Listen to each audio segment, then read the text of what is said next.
never been before. It's the first time. It's just, I'm so glad that he's opening our minds to the reality around us. The world's got a lot of problems at the moment. I think even the people who are taking news from the main media are aware of a lot of problems out there. And the real way that we can solve them is by opening up awareness. And things like this event are going to do that. A friend of mine died of having swine flu vaccine recently.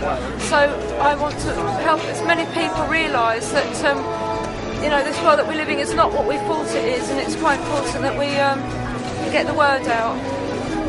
I do believe there is an evil cabal who are interested in power, money and control, and I have a lot of respect for David for not being scared and speaking out against it. I admire him. I think he's very brave. I just want to see him doing his thing. I want David to tell us all, man. You know, I want him to talk about the moon being a spaceship. I want him to talk about the future, which he's so positive about. You know, with the what's coming and how humanity is gonna remember who it is. You know, and see that fork in the road where we actually stop believing all the mainstream education and media and start to wake up to the true magnitude of who we are and how we create reality. You know. He's done a lot of quality research, and he's also applied a kind of philosophy to it as well. You can take it or leave it, but he's putting it out there for everyone, and he puts himself at risk doing it, and we all owe him big time for that.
Ladies and gentlemen, David Icke.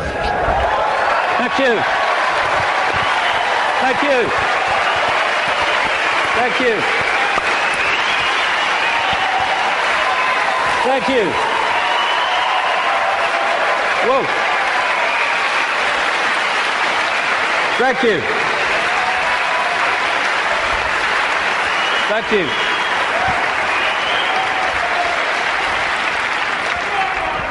Good turnout then.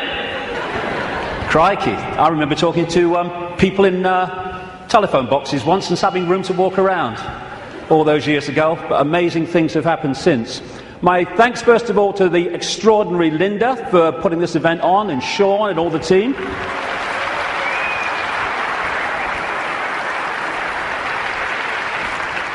And my God, it's 20 years since my head blew off. 20 years on, I hope I've contributed one thing, and that is to let people realize that if you believe in something, if you keep putting one foot in front of the other and don't get caught in defending yourself or feeling sorry for yourself or falling for the fear that what other people think of you because you're saying something that's different, then if you keep putting that one foot in front of the other, you get somewhere. It's when you stop that everything stops. And if we believe in what we are saying, and what we're saying has validity, then eventually it will be shown to be so. But that process only plays out if we keep walking. And you realize over 20 years that whatever people are saying about you today, they'll say something else tomorrow, so don't get caught up in what they're saying today, whatever today is. Because the fear of what other people think is the state of perception that stops people making a difference. Because you can only make a difference in a world of uniformity if you operate outside that uniformity, and that's always going to get you laughter, it's always going to get you ridicule and condemnation.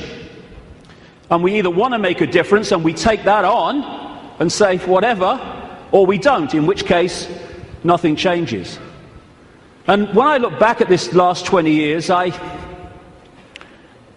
can see very clearly in my life what happens to all of us. You come into the world, and then you go through a series of experiences, and they seem to be random. They don't seem to be connected. Well, this is happening now, and that's happening then, and this is happening today. But when you look back, you see how it's been a journey of connected, often fantastically synchronistic experiences that are leading us in a certain direction. If we choose to go. If we don't choose to go, then we just run on the spot, which is where most of humanity is because of the way the system is structured. So when I look at the different aspects of my life, I see the chain of events that's led to now. I mean, this was me when I came into the world. I was bloody happy to be here, I was. Mum, Earth's a shitty place, I want to go home. And I felt like that as a kid, to be honest. But then my life unfolded, and I became a professional footballer. Have you seen them teeth? When I saw that bloody picture, I've seen them teeth. Last time I saw a set of teeth like that, it was winning the Grand National. But the football side of it, which just seemed to be, I want to be a footballer. Actually, because I ended up playing professional football with rheumatoid arthritis, not recommended by the way, I had an iron will to keep going whatever. And my goodness me, that came in quite handy a few years later. Then I went into television. What a bloody poser, look at him. I don't know, you should curl my hair then, you know. And thank you. It's been a long time since anyone did that to me. In fact, that's the first time, I think. And what that did was show me the inside of the media, shite, and also gave me a public profile which was going to lead to something later that wouldn't be ignored, although at the time I wish it was being ignored. And then I went into politics, you can call Green Party politics, and I saw politics from the inside, how it's just a game, how it's irrelevant to human life, and how people who were fighting with each other in the public arena weren't doing anything but that behind the scenes. And then, bang, 1990. For a year before 1990, when I was still in the Green Party, I felt this presence around me. Even when I was in a room alone, or especially then, I felt this presence around me, like I wasn't alone. And this went on for the best part, like I say, of a year. And it got more and more powerful, more and more tangible. Long story short, I tell the story in the books. I went by a series of synchronistic chances to see a psychic. Never seen one in my life before. And I just wanted to go along. I told her I wanted hands-on healing for my arthritis, which was true. But the real reason was, would she pick up what was around me? And I went for a couple of times, and it was hands-on healing, very nice. Betty Shine, nice lady. And then the third time, she starts giving me this stuff. Ooh, this is powerful, she says. I've got to close my eyes for this one. And in 1990, out came all this stuff. I'm presenting the snooker at the time. You know, I'm with the BBC still, and out came all this stuff. I was going to go out on a world stage. I was going to reveal great secrets. And basically, there was a shadow across the world that had to be lifted. There was a story that had to be told. And I was going to tell it, which, when I'm sitting with my bum on that little bench next to her in her healing room, sounded complete bloody craziness. But it's unfolded. And it's unfolded very quickly after that, where my life started to change. And I started to come across information that was pushing me in a certain direction. And then in the same year, or just after the same year, 1991, I went to Peru just on a whim, on intuition, and ended up having extraordinary experiences on a mound in Peru, just down from where that is. This is Siyustani, not far from a place called Puno in southern Peru. Over just out the shot there, on this mound, when this energy was coming in the top of my head, and I was shaking like I was plugged in the mains for about the best part of an hour. And after that, everything changed. It was like a dam bursting in my head, and suddenly concepts, information, perceptions were pouring into my mind. And for about 3 months, if you'd have asked what planet I was on, I would definitely have had to check. And that 3 months was when all this unfolded, what I call my turquoise period. When it was like a computer where you push too many keys and it freezes and says, can't process this, thank you, I'm shutting down. And that's what happened to me basically in that 3 months. And then, after that time, everything morphed back. And people were coming up to me in the street after all the ridicule, they're saying, you're just like the bloke I used to know. I thought they said you got mad. Well, I may have looked like the bloke that I used to know, but I wasn't. I was suddenly seeing the world in a completely different way, and I was asking the big questions. Who are we? Where are we? Why is the world as it is? And from that time, the puzzle pieces started to be handed to me in really synchronistic, amazingly synchronistic ways. One of the, if you like, psychic communications that came through Betty Shine said in 1990, sometimes he will say things and wonder where they came from. They will be our words. Another one said knowledge will be put into his mind, and at other times he will be led to knowledge. Well, all I can say after 20 years of experience since that time is that that famous advert in Britain, it does exactly what it says on the tin, is precisely what has unfolded since then. And that's how the information for all the books and everything has come. Another one was, arduous seeking is not necessary. The path is already mapped out. You only have to follow the clues. Again, it says, or it does what it says on the tin. Exactly that has happened. And it's this process of having insights and then 5 sense information, names, dates, places, documents, people coming to support that insight. That is what has been unfolding for 20 years. That's where the information has come from in the books. And it's been like some force has been handing me puzzle pieces in virtually the order easiest to understand them. And when you put the puzzle pieces together, the world looks very, very different when you connect the dots. Because what the system wants to do, right across society, is get people to focus on dots, individual dots, a religion, family, job, football team, whatever. There's nothing wrong with focus as long as you hold peripheral vision and you can see how your focus connects out into other things. That's not what the system wants. It wants that focus so you don't have peripheral vision.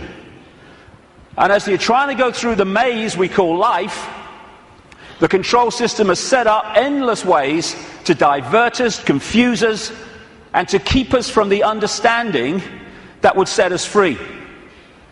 And that's what I want to talk about in the first section today.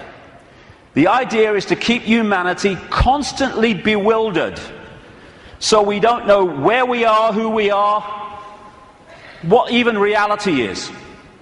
But when you connect the dots, and so many of them, as we'll see today, have on the face of it no connection to some of the others, when you connect the dots, the light goes on, and suddenly the picture forms. And what I'm going to do today, I can't fill in endless detail to support what I'm saying. That's in the books. And that's what books are for. Because even in the long, long day that we've got today, and all the hours I'm going to be speaking, I need that time just to connect individual dots and show how they connect together. Because that will make the world we live in phenomenally different to the one that sold us from cradle to grave. The elephant in the living room appears when you connect the dots. When you connect enough, the elephant it's so blatant. But when the dots are unconnected, there's no elephant there, because you can't see it. And that elephant in the living room is that there is a multi-level conspiracy, and it is multi-level, to enslave humanity in like a global concentration camp. The trick is to make sure the slaves don't realize they're slaves, so they don't do anything about their slavery. Although as this moves and moves towards its goal, that is becoming more obvious.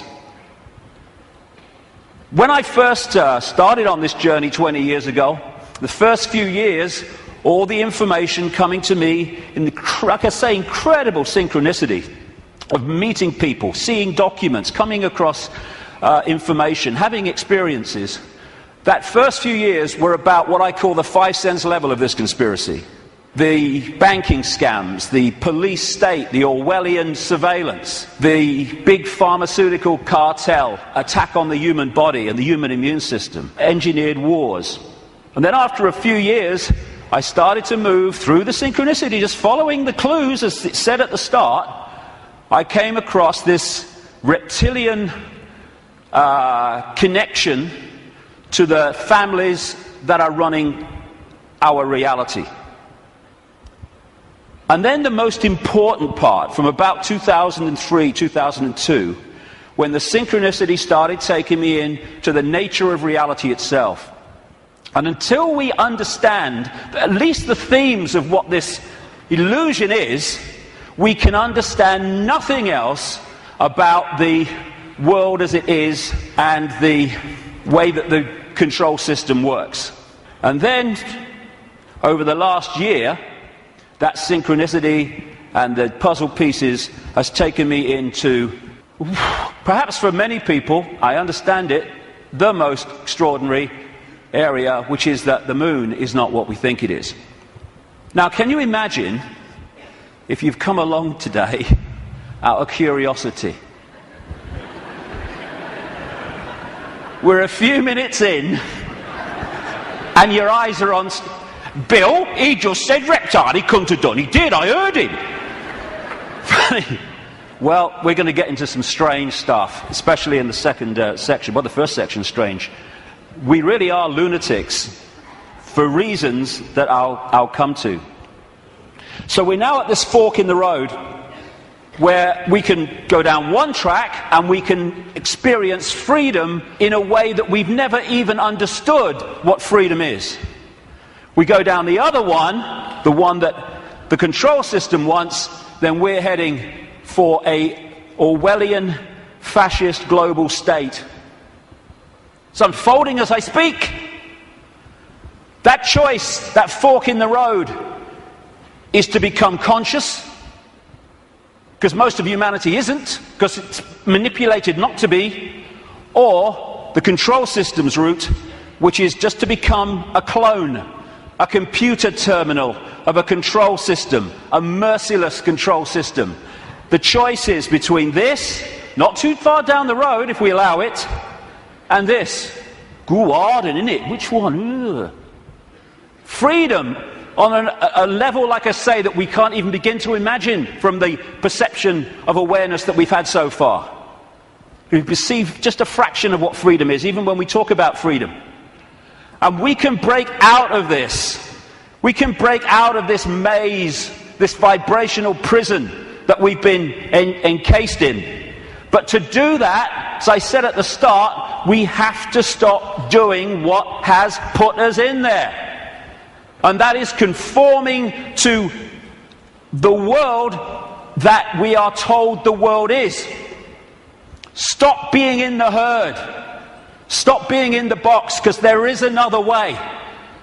And if we don't take another way, I'm not saying the other way, we live in all possibility, but if we don't take another way from the way we've taken this far, how can anything change? It can't. If you always do what you've always done, you'll always get what you've always got. Real simple. And we don't have to all be the same. You can look the other way. You don't have to be a faceless person in a faceless crowd. It's not compulsory. You can express your uniqueness. You don't have to do what everybody else does just because they do it and we're frightened of conforming. And sometimes the choice of not conforming can actually save us a lot of grief, and it will in the next few years. You don't have to swim with the tide. You can swim the other way. It's possible. You were born an original. Don't die a copy. But how many people do? Because they fear not being like everyone else is because of the comeback from those people. Truth does not change because it is or is not believed by the majority of the people. Everybody knows that, mate. Everyone knows that's rubbish. Well, I don't know it's rubbish. That's one less than everyone. We've made a start. As Gandhi said, even if you're in a minority of one, the truth is still the truth. The multitude is always wrong. My goodness, how history has confirmed that. And this is the stadium on which it all plays out. The human mind. You cannot control billions of people physically. You can in certain small areas, yes, with your tanks and your bloody tasers and all that rubbish. But you can't do it to 7 billion. You have to control the way they perceive themselves and the world, and therefore through that make them behave the way you want them to. So if we're going to go down this route of freedom, first of all, we need to free our minds from the programming of a lifetime. Free our minds from the belief that what we're programmed to believe in schools is the truth about anything. It's not there to enlighten us, it's there to program us with a certain perception of reality which we carry through our lives, so we will be good little slaves based on who we think we are and what we think the world is. Free our minds from the diversions and the nonsense and, hey honey, she's after the car, quick. And while we're doing that, over here, the world is being orchestrated. Not for our benefit either. Free our minds from the belief that the mainstream media is interested in telling the people the truth of what's going on in the world. It's there to do the opposite. It's to tell us the version of reality the control system wants us to believe, so we will respond and react in the right way. Free our minds from the fake change people. I mean, crikey, is there a politician that's actually campaigning anymore, that's not saying they stand for change? Change?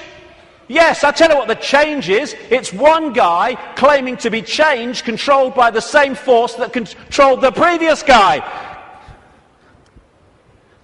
Free our minds from the fake, fraudulent, false flag terrorist events created by the same control system that then tells you how the world must change to save us from the terrorism that they had covertly created.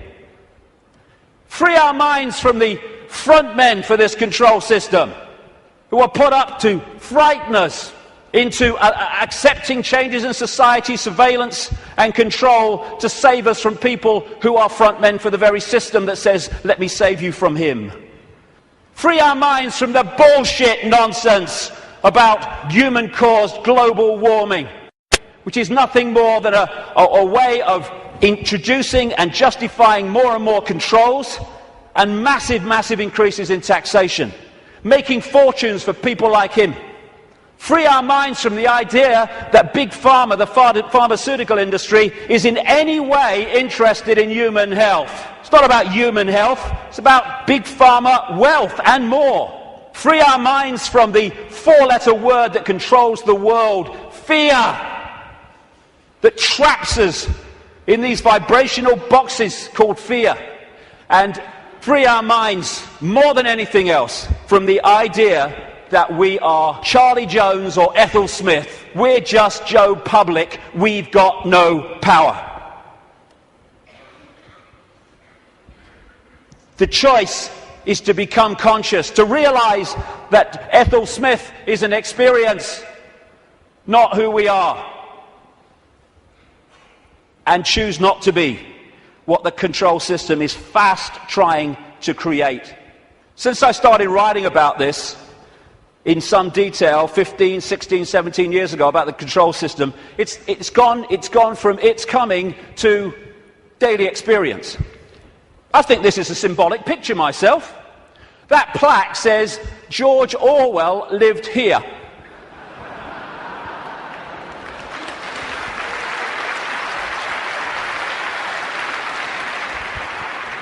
We've got peaceful demonstrations in America being scattered by excruciatingly painful sound technology.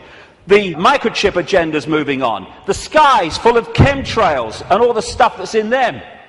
The food we are given to eat, if we choose to eat it, is full of chemical cocktails that are destabilizing our ability to think straight and be emotionally stable. And they're targeting the children more than anyone because they're the ones who are supposed to live most of their lives in this control system. They bloody won't, as I'll get to later, but they're trying. And yet so many people are still saying, well, it looks all right to me. Looks all right to me. To have your head in the sand, you have to be on your knees. The two go together. Ain't it great? Ain't it great to be free? So the idea is to enslave us while people think they're free. And this is a real important area that keeps us from focusing on this and acting on this. Wishful thinking. Wishful thinking that says, well, I don't want it to be true, so I'm going to kid myself it's not. And if I can do that, then I don't have to do anything. Here's an example of wishful thinking I came across. Wishful thinking that this threat will make any difference to their husband's drinking. That's wishful thinking. When I first saw that, I immediately ordered a large one, personally. But that's wishful thinking. I wish it were different. I wish things were different. Well, we all do, but they're not. They are as they are, and I find myself saying this all the time now. It is what it is. And if you accept what it is, you can change what it is. If you're in denial of it, you're not going to change it because you're kidding yourself it doesn't exist. This control system is coming in. It's coming in fast at the moment. And we have to get it from talking about it to doing something about it. And it's crept up on us, step by step. While we're watching the game shows and celebrity world and sport and stuff. Nothing wrong with any of those things. But if you're there and you've not got the peripheral vision, they will keep you from seeing what's going on. And now the future is here. It's not sometime never. The future is here. And we've got to go from that to that pretty damn quick. And we can and we will. In many, many ways. As Martin Luther King said, the ultimate measure of a man is not where he stands in moments of comfort and convenience, but where he stands at times of challenge and controversy. And we are at a time of challenge and controversy, and we'll see what we're bloody made of, frankly. But the great news is, and I'm going to get into this big time in the last section, this is a time of fantastic awakening. Like I say, when I started on this journey consciously, anyway, 20 years ago, the number of people that were in any way interested in this information, whether it's the nature of reality or the control system and its agenda, was tiny, tiny, tiny. It was a lonely road. Not anymore. A phenomenal awakenings happening all over the world as people start to expand their minds and open their minds to another possibility, to another world, to another sense of self. And what comes with that awakening, indeed what triggers it in so many ways, is when we decide to ask the big questions. Because only then can we get the big answers. Like, who are we? Where are we? What is reality? And that's what I'm going to focus on in this first section, because unless we at least understand the themes of what reality is, we cannot possibly understand what's happening in the world and how the control system really works and how deep the rabbit hole goes. Establishment science, education, media, that's what it does. I mean, have you seen these politicians in Britain now? You got Clegg in the Liberal Party, Liberal Democrats. You've got Cameron in the Conservatives, you're going to probably have one of the Miliband's, maybe David Miliband, leader of the other major party, and they're all standing on the same sodding postage stamp, all three of them. Same background, same basic perception of the world and politics, and that's exactly the same with science, education and media. They all stand on this same postage stamp, and anyone wants to step off it and explore in other areas, stop him! Stop him! Ridicule, condemnation, stop his funding. And people say, well, if what you're saying is true, science would tell us. Yeah, okay. Like the media would tell us, right? Yeah, okay. What the control system doesn't want us to know is that this reality, in terms of its physicality, the one we think we're experiencing now, is an illusion. There is no physicality. There is no out there. Everything I'm looking at now out there is going on in here. I'll come to how that works. It is so simple. As the great American comedian Bill Hicks said, great man. All matter is merely energy condensed to a slow vibration. We're all one consciousness experiencing itself subjectively. There's no such thing as death. Life is only a dream, and we are the imagination of ourselves. And that's the control system's bottom line, manipulating our imagination of self. You can trick the brain into seeing things that aren't there. These are pictures of paintings, etc., on the flat surface, the flat road, the flat pavement. And yet you can trick the brain into reading them as three-dimensional. That's on a flat pavement. So's that. Is that a woman's face, or is it a flower and a butterfly? Very easy to trick the brain to decode reality in a certain way. For instance, is this a man and a hand, or is it a Mexican, a woman, a bush, and a dog? Depends how you decode it. And the control system, en masse, is manipulating 24/7 the way that we decode reality, so we decode it in line with what suits the control system. As Einstein said, reality is an illusion, albeit a persistent one. And the reason it's persistent is because we live in a virtual reality universe. A fantastically expanded, advanced version of a gigantic computer game. And the analogies go one after the other. Today, it's much easier to talk about reality, because technology is starting to mirror the very reality that we're experiencing. It's getting closer and closer to real, and the projection is that not too long from now, they will have computer games which you could hardly tell the difference between that and this.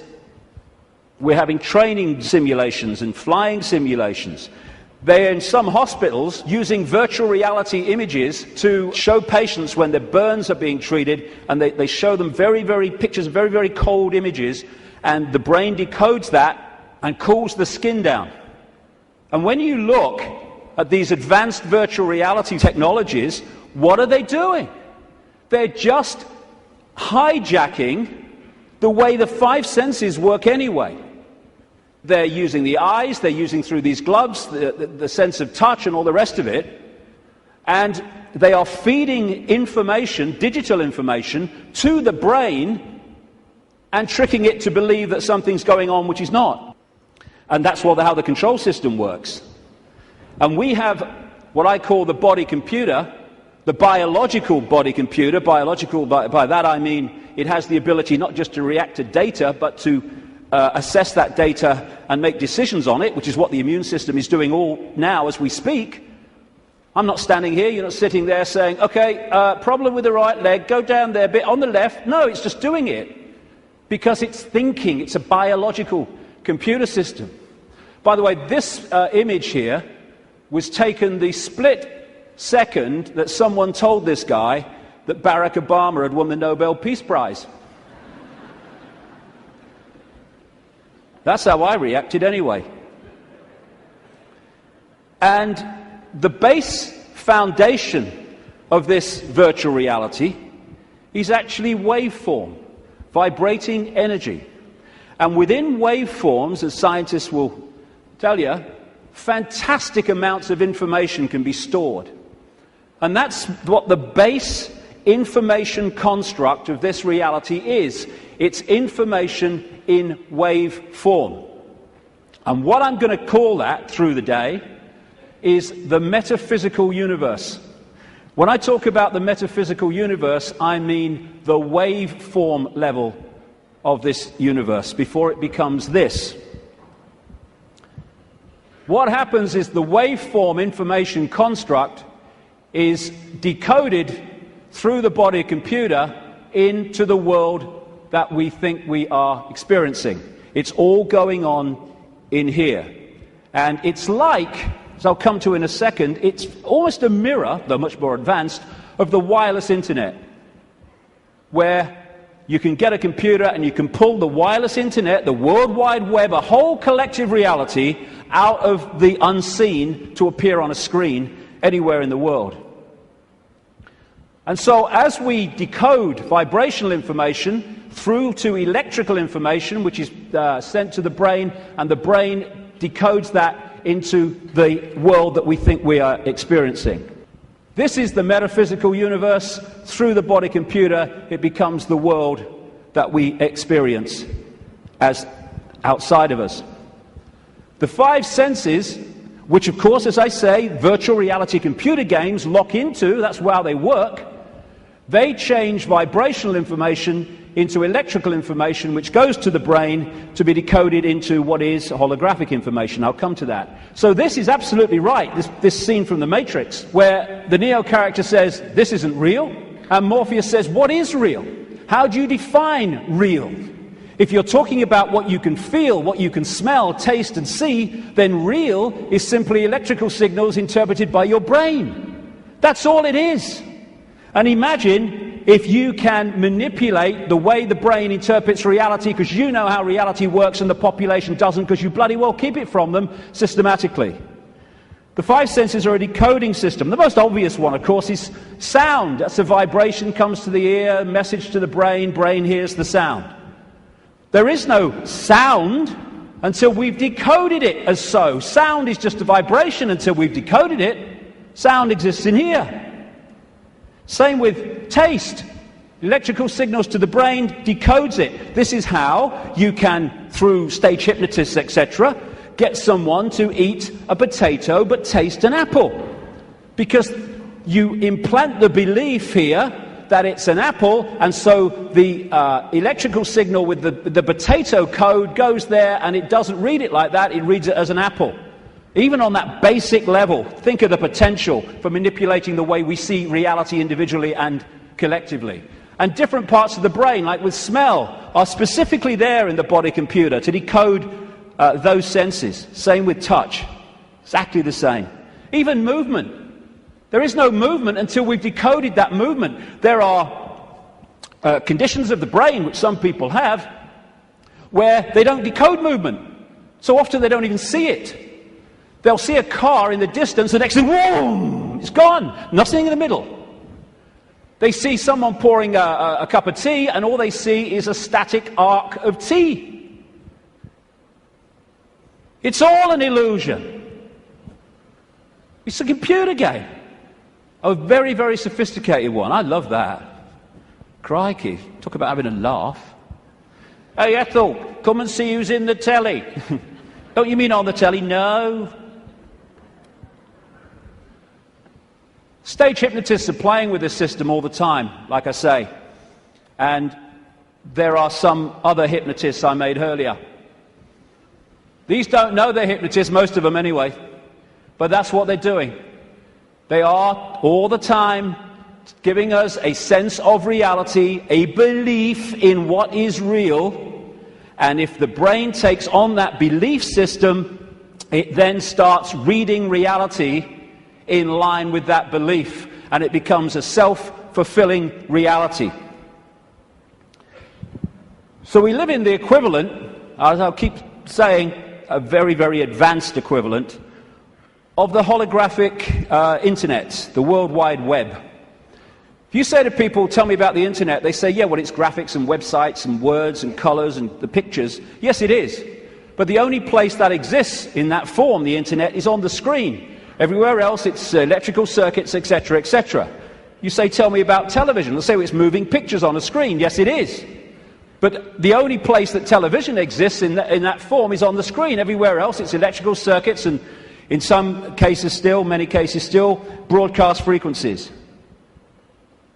And we live in what I call the cosmic internet, where information in the energy around us, I'll come to where it comes from in a minute, is then pulled out of the unseen. Just as these guys sitting out in the open, no wires, no connections, they are pulling the unseen out onto the computer screen.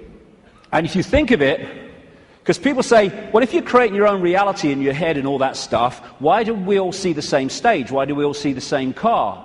Well, when you log on the internet in South Africa or Australia or London or America or anywhere, apart from places like China, you log on to the very same collective reality as everywhere else, everywhere in the world. You might choose to go to this website, and if you go to this website, the guy in South Africa could go to the same website that you're on and see the same thing, because it's a collective reality. What happens is that we then decide, do we like this website? What do we think of it? Do I want to go there or do I want to go there?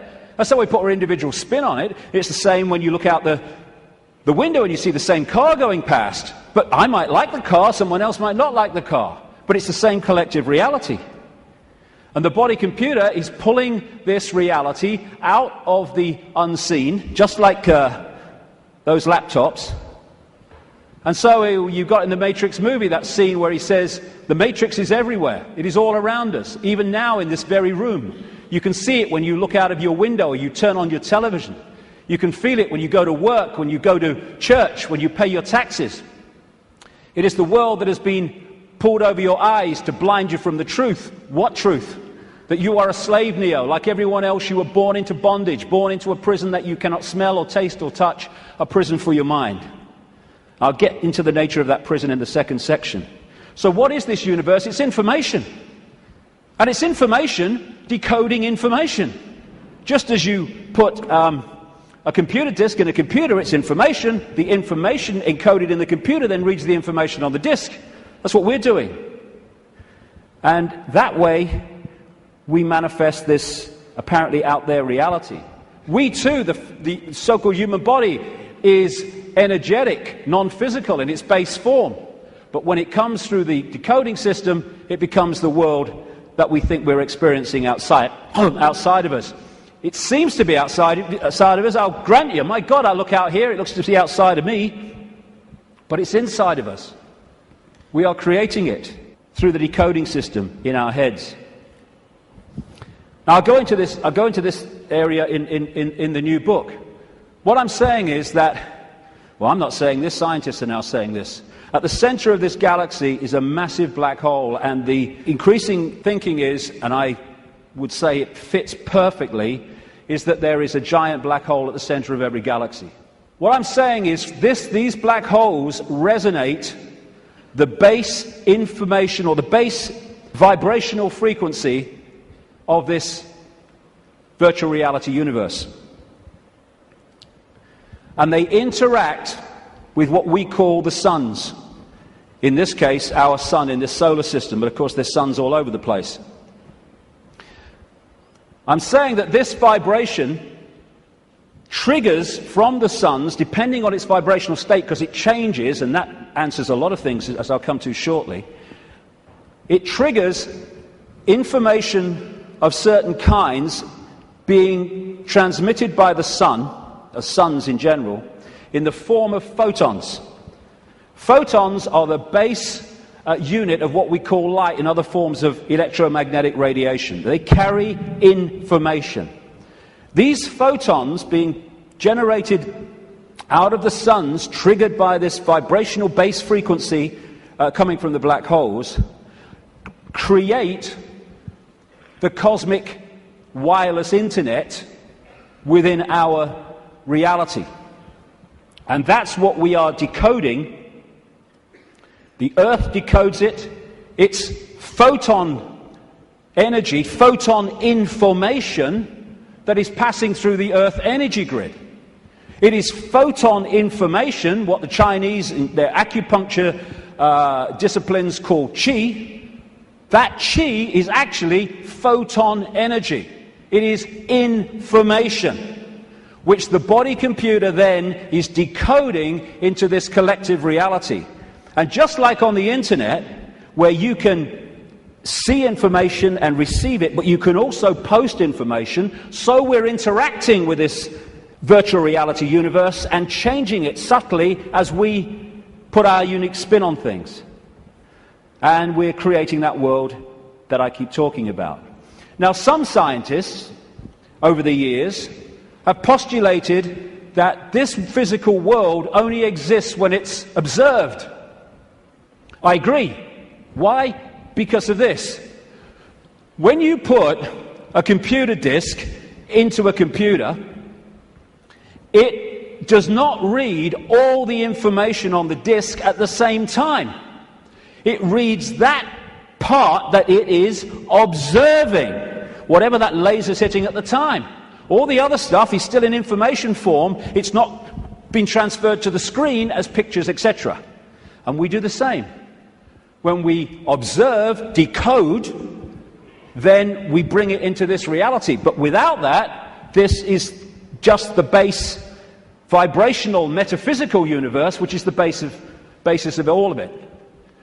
Then no light gets in the brain. So how do we see light? How can I look at that light and see it? No light ever gets in the brain because the brain's decoding information into that light.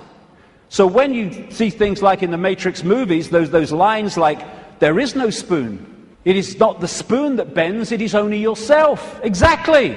Because the only place the spoon exists in physical form is in here. And you bend it by bending the way you decode reality. Miracles are simply overcoming the programming of what's possible and not possible. You know, we are of course programmed to believe that when you walk through fire, you get burned. And if you walk through fire or hot coals with that belief, that decoding state, you'll burn your bloody feet. But as so many people have shown, if you can go into another state of consciousness and override that, you can walk across hot coals and not feel a thing. Why? Because an illusion cannot burn an illusion unless you believe it can. There are no miracles. There's just understanding how to manifest all possibility. And that understanding comes from the fact that we acknowledge, we understand that we are consciousness. Disembodied, no form awareness, having an experience. Like a Central American shaman said, we are perceivers, we are awareness, we are not objects, we have no solidity. We, or rather our reason, forget this, and thus we entrap the totality of ourselves in a vicious circle from which we rarely emerge in our lifetime. And that vicious circle is what the control system wants to keep us in, because then we're controllable. If we understand who we really are, what we really are, it's impossible to control by a bunch of control freaks. The body is the way our awareness experiences this reality. If I want to interact with this reality, which is a frequency range, I have to have an outer shell, we all do, that vibrates within this frequency range, because our consciousness is vibrating much too quickly. It's like Radio 1 trying to make connection to Radio 2. They're on different wavelengths. It's never going to happen. So we take on this outer projection we call a body, and therefore I can pick this up and interact with this reality. What the control system wants us to do is to believe that that projection, that vehicle to experience this reality, is who we are, because then we go from, I am all that is, has been, and ever will be, I'm Charlie Smith, I'm Ethel Jones, I've got no power. It's the whole bottom line of it. We say I'm going on the internet. We don't go on the internet. The computer goes on the internet. And we observe the internet through the computer. And our mind-body is the vehicle to experience this reality. That goes on the internet. Consciousness, the real us, observes, just like the World Wide Web, observes the internet through that vehicle. And like I say, the idea is to get us to think that we're that and not that. I had a vision when I was sitting in the bath a couple of years ago now, maybe. And I've asked my great friend, the brilliant Neil Haig, to knock this up from what I saw. I'm sitting in my bath, and I saw billowing energy, yellow, kind of white-yellow energy. And I took that immediately to be consciousness. Then an eye appeared in the energy, the consciousness, and then a telescope appeared. At the end of the telescope was this reality, the Earth, the solar system, whatever. The last movement was for the telescope to morph into a human body. And that was so profound in the sense of that's how it works. And because of the limitations of this focus, we see ourselves, if we don't stay in contact with that, in very limited terms.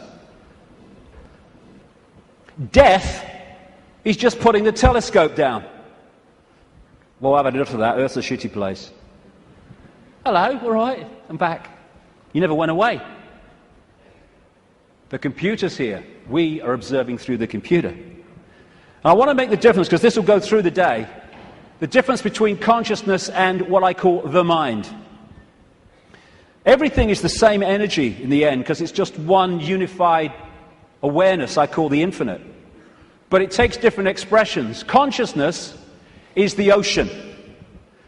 All possibility, all that is, all awareness. And the mind is like a frozen, denser expression of that, and therefore has great, great limitations in terms of awareness and perception compared with that. And one of the reasons is to interact with this reality, which is much denser than consciousness, we have to have a denser conduit, which we call the mind-body. Therefore, it has to be more limited than consciousness itself. This guy, Ramana Maharshi, a man who lived in India and meditated for most of his life on a mountain in India. I've actually been there. Nice place. He said, mind is consciousness which is put on limitations. You are originally unlimited and perfect. Later you take on limitations and become the mind. Or as Einstein put it, a human being is a part of the whole called by us universe, a part limited in time and space. He experiences himself, his thoughts, his feeling, as something separated from the rest, a kind of optical delusion of his consciousness. And that optical delusion comes from looking through the lens, the telescope. And what it does, and I keep saying the control system is structured exactly to do this, it puts us in a false identity. One that doesn't think all possibility, it thinks limitation, I can't, that's not possible. And if you want to control people en masse, you want them in that mode. I'm not David Icke. David Icke's my experience. It's a name for the experience I'm having at the moment. I am all consciousness, all awareness. All that is, has been, and ever will be, and so is everyone else in this room, everyone else in all the realities of this infinite world that we live in. We are all possibility. And that's our base state. I don't care who you are, what you've done in your life, what regrets you have, how successful you've been. Your base state is all possibility. And I've only taken psychoactive drugs once, well, 1.5 times. The main one was in Peru when I took something called ayahuasca in 2003. And for 5 hours, I had this voice, as loud as mine is now, took female form, talking to me about the illusory nature of reality. And when I came back out to Britain, it happened in the Brazilian rainforest, I started following up names, dates, places type information, what I was told. And it was extraordinarily accurate. It's amazing that mainstream science has sussed most of this, but doesn't realize it as, because all the disciplines don't talk to each other. When you connect the dots, you realize they've already established that this is an illusion. But that doesn't go down well because it's too close to the truth. And how I experienced that state beyond this world, beyond vibration, was as stillness and silence. And that's what all possibility is, the stillness and the silence. There was a great line that voice said to me when it was explaining the nature of reality. It said, if it vibrates, it's illusion. If it vibrates, it's illusion, because our core level is stillness and silence. I experienced that. Amazing feeling. There are no negative emotions, there's no fear, there's no worry about not making the rent and all this stuff. They've all gone in that realm. And people think of nothing. All that is, has been, whatever can be. That's all potential, all knowing. And everywhere and nowhere. People think that's a paradox. You can't be everywhere and nowhere, but you can in all possibility. In all possibility, everything is possible. So everywhere is nowhere, nowhere is everywhere. Everything and nothing. Again, not a paradox. All possibility is everything and nothing. And as I was saying, we think of nothing as nothing's there. There is nothing. But within the nothing, within the silence, is everything. Within the silence, for instance, is all possibility. And then when I start talking, I have pulled one possibility out of all possibility, which is manifest as vibration, my voice. And then I stop. It goes back into all possibility. We don't think that this building is defined by the nothing. We think it's defined by the something. But the something is only there, and this building is only in its form because of the no thing, apparently no thing, in between what we perceive as the something. The silence this is why when people are in silence, they go somewhere else. And so many people are frightened of the silence. Get in the car, whack the record on, get in home, put the telly on, noise, holds you in 5 sense reality. When people go into the silence, that's when they get their insights, because they're accessing other levels of themselves beyond the 5 senses. So out of the no thing comes the realm of form. This is something called cymatics. If you go on the internet, you can see it, videos of it, like YouTube. What they do is they put particles on a metal plate and they play sound across it. And it's incredible. It just forms into these amazing geometrical shapes just because of the sound. And when the sound stops, boom, it all goes back to all over the place. And then the sound changes and another form comes in.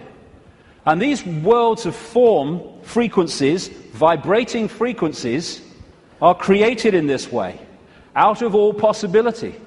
And there are endless, infinite realms with different so-called laws of physics, different challenges, different experiences, all vibrating at different speeds and therefore able to share the same space. All of these different realms are sharing the same space that I'm sharing now, just as all the radio and television stations broadcasting to this city are sharing the space that I'm sharing now and the space that they're sharing with each other. So we live in a frequency range, and that frequency range is dictated by the range of frequencies that our body computers can decode. And it is extraordinarily tiny. We're virtually blind in terms of what exists. The vast majority of this universe is what scientists call dark energy or dark matter. And they call it dark not because it's pitch black, but because we cannot decode it. Therefore, it is not in our realm of experience. We have to work it out by its impact on things that we can see. And the electromagnetic spectrum is 0.005% of what is projected to exist in this universe. And visible light, which is the only frequency range that we can decode, is a fraction of the 0.005%. So this is it. Visible light. This is our world. And we look out and we think we can see everything. But we can't. We can see what we can decode.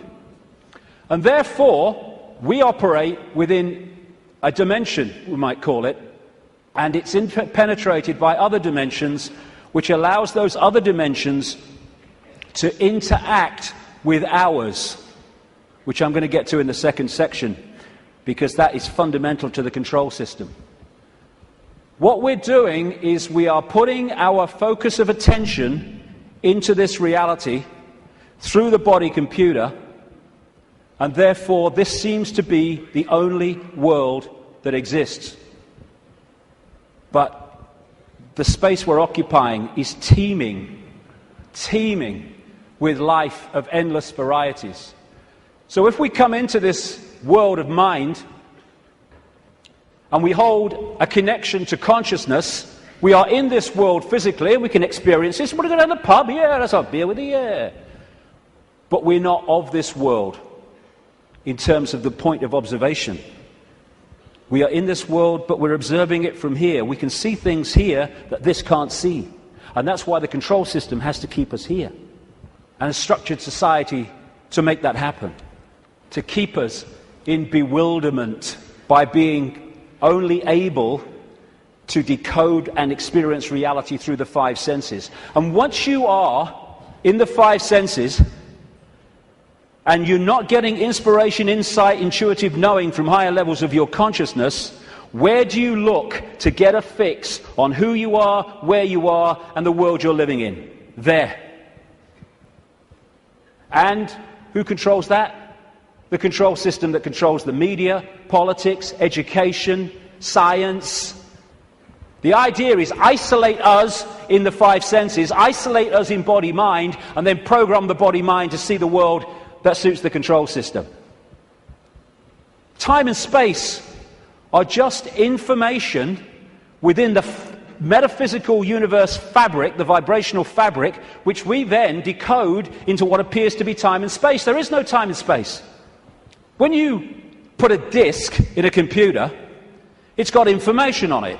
You put it in the computer reads it. On the screen, you see time and space, or what appears to be time and space. But all it is information on the disk being read by the computer and being put on the screen. That's what we are doing all the time. Time's an illusion. And my goodness me, if we fall for that, then we totally get encompassed by time, that time exists. You can say it's 1 o'clock, I've got to meet someone at 1 o'clock, so you're there at the same time, and you synchronize that, but all along you know that it's just a construct. It's not part of you this time. Because no time is where consciousness operates.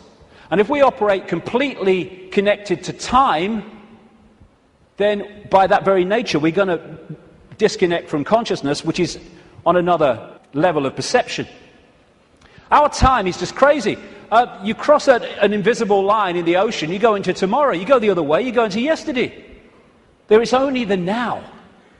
That's all there is. People say, no, there's the past and there's the future. Well, okay. When you think of the future, where are you? You're in the now. When you think of the past, memories, where are you? You're in the now. These are constructs. These are perceptions. They're not real. Only thing that's real is now. Everything happens in the now. And the only moment we can change anything is in the now. And if we get pulled into the past, all regret, I wish I had, that woman in 1953, ooh.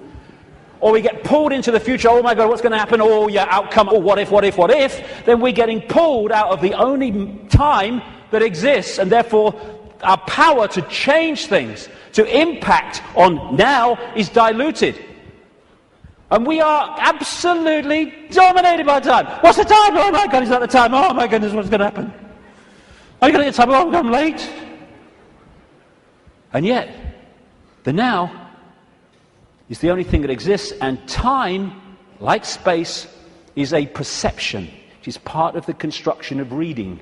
You could see time in a way like a disc, like a DVD. What you've seen in the film is your past, as you perceive the past. What you're looking at in the film at that moment you perceive as the present, and what you've yet to see in the film you perceive as the future. Yet all that information exists on that disc at the same time. Whip back a bit, you've gone into the past. Whip forward, you've gone into the future.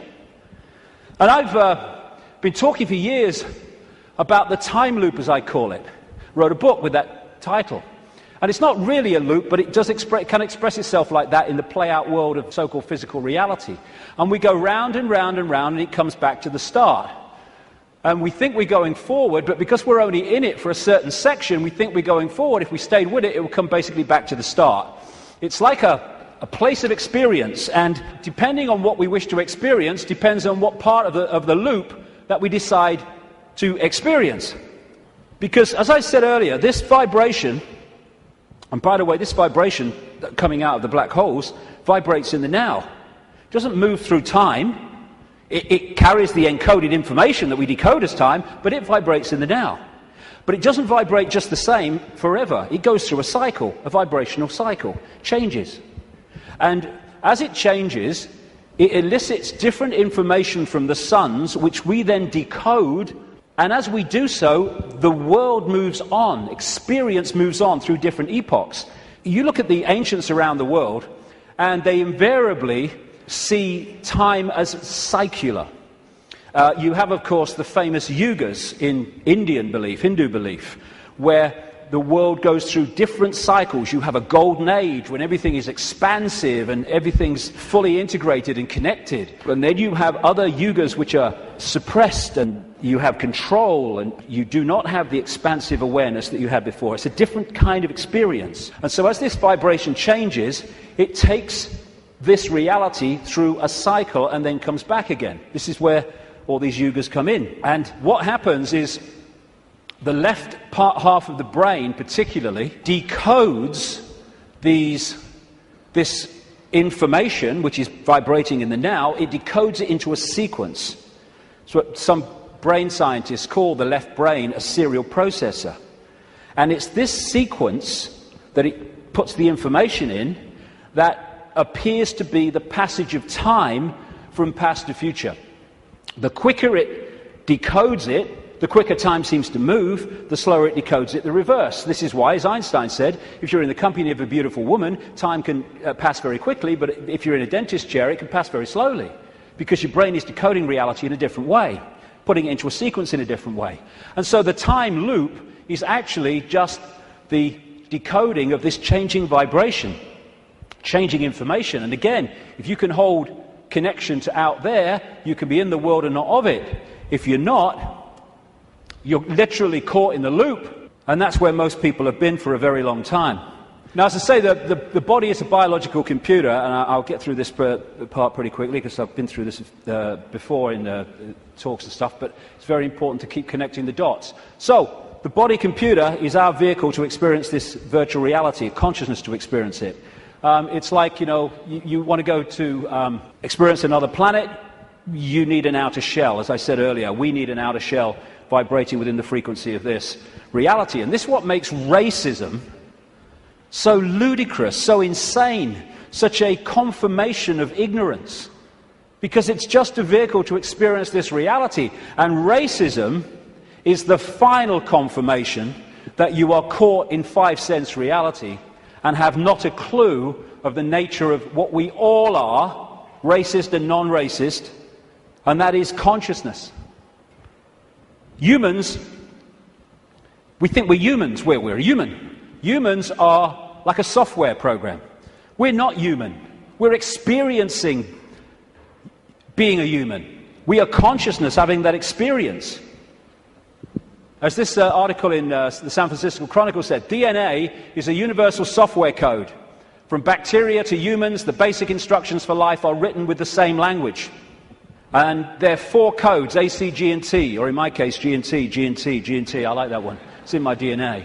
And how these codes are in relation to each other decides if the outer shell is a human, a mouse, a virus, anything. And it very much connects into those green codes on the computer screens in the Matrix movies. And the body computer, biological computer, has the ability to think and assess for itself, ticks every box when you go through it. The reason they're now talking about connecting the brain to desktop computers is because they are connecting two computers. One far more, infinitely more advanced, yes, but two computers. That's how it's possible. When the computer won't work, won't turn on, won't process, we say the computer's dead. You drop a computer from a top floor, it will smash and it will be dead. You drop a human computer, it will smash and be dead. Because that's all that happens at death. The computer dies. We don't bloody die. There is no death. We're consciousness, infinite consciousness. The computer goes into sleep mode just to tick over. We go into sleep mode just to tick over. We have antivirus technology in computers to seek out the viruses that are a danger to the computer's systems and what you might call health. We have a phenomenal antivirus system we call the human immune system, which does exactly the same. And when you have a virus system and a new virus comes up, they have to update it because it can't work out how to stop it, because it's not been programmed to. This is updated by reacting and then integrating that so that the next time that comes, it can deal with it. This is an enhanced photograph taken at the Necker Hospital in Paris when they put tracer dye into the acupuncture points and then photographed it.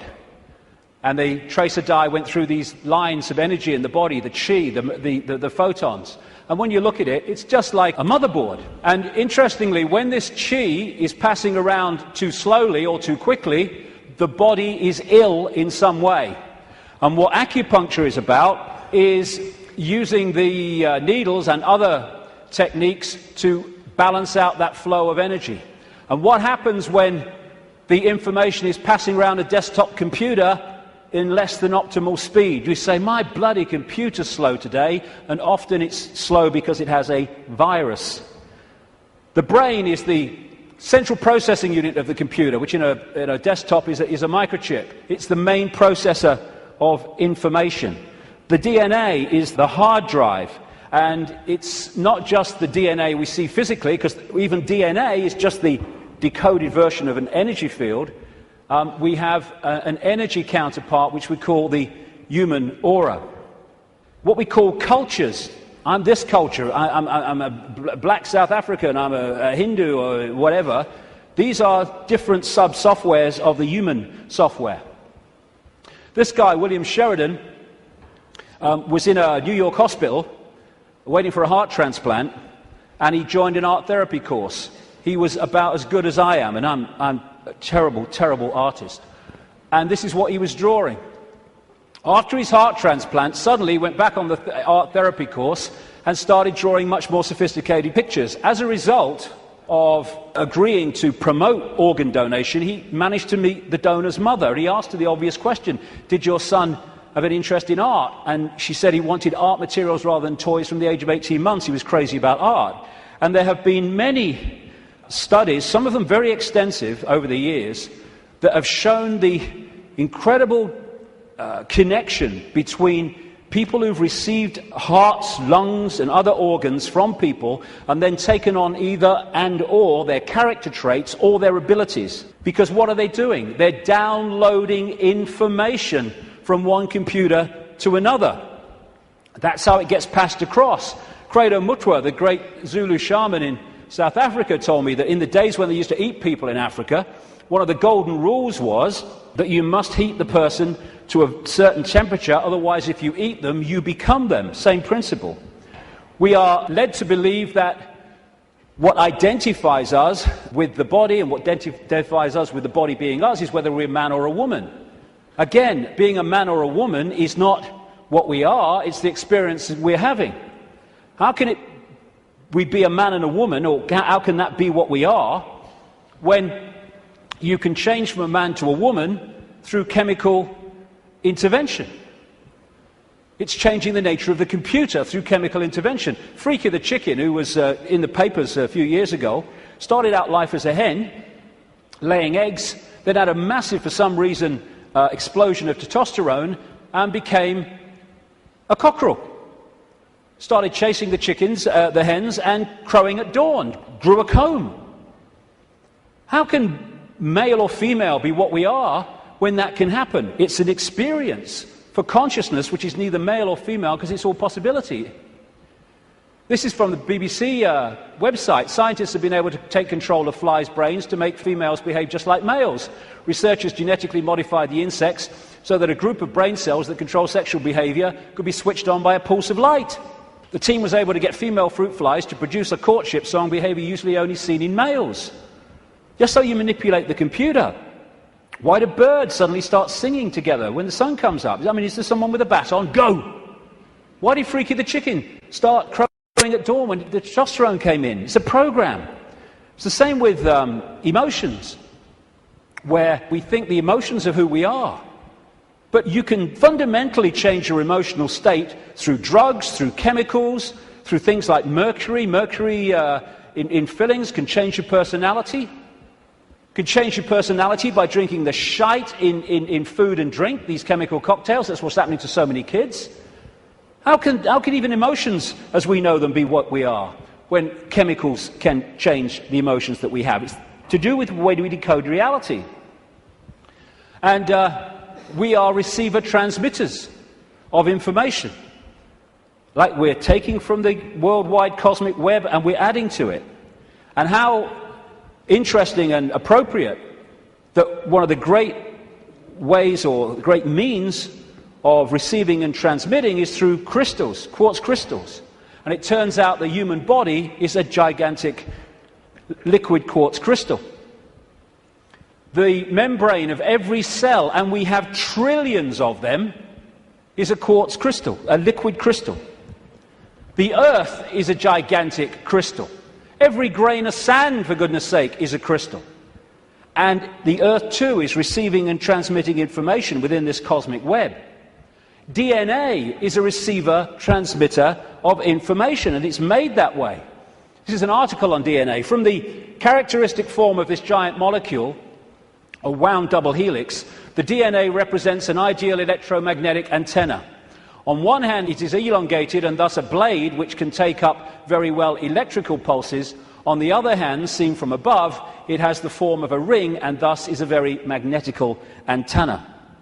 We are receiving and transmitting all the time through what we think is the body computer. And the energetic auric field connects into us through what we call chakra points, from a word, Sanskrit word meaning wheels of light. And these connect into what we call the physical body through the endocrine system of glands, two of which include the pituitary and the pineal gland, which together make up what we call the third eye. The ability to get out there through the sixth sense.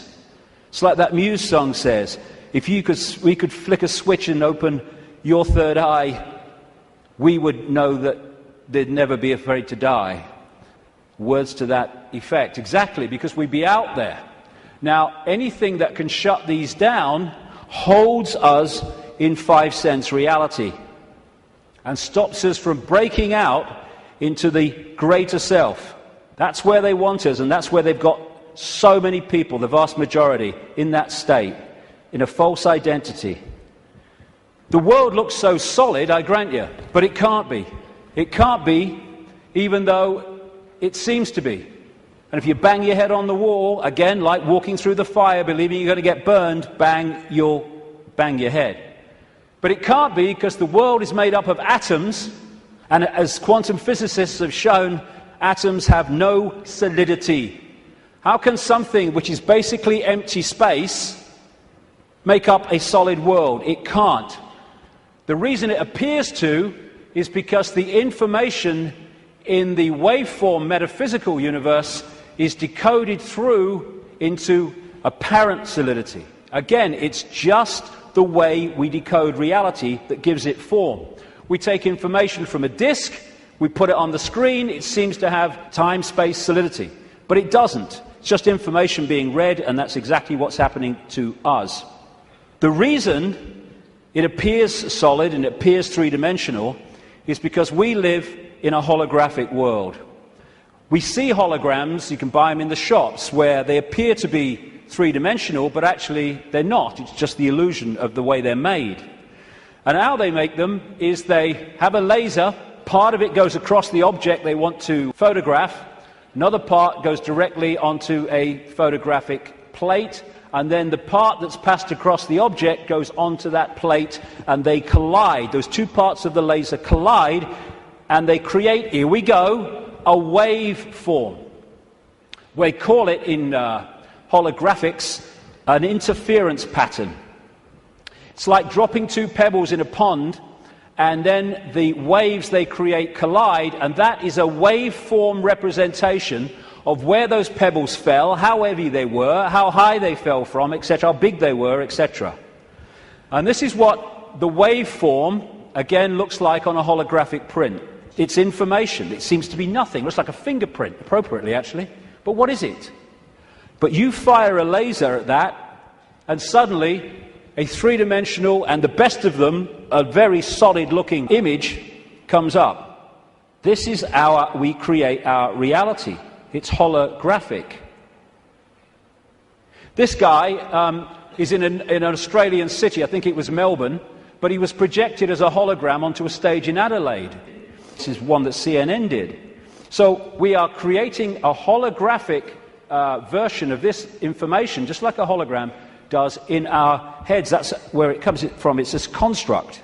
And how funny, I've been saying this for years, and then I come across this very, very mainstream New Scientist magazine in January now 2009, and its front page, "You are a hologram projected from the edge of the universe." You don't need to go through great swathes of academia. In fact, it's often the worst thing that can happen, because it puts you in the box on a postage stamp, often, to understand reality. You just have to access that which is all around us, containing that knowledge. And then you have the question, how can something be a waveform and a particle at the same time, which is what quantum physics has found and gone, what? How can that be? Very simple. When you're creating a hologram, the waveform doesn't disappear when the hologram projects itself.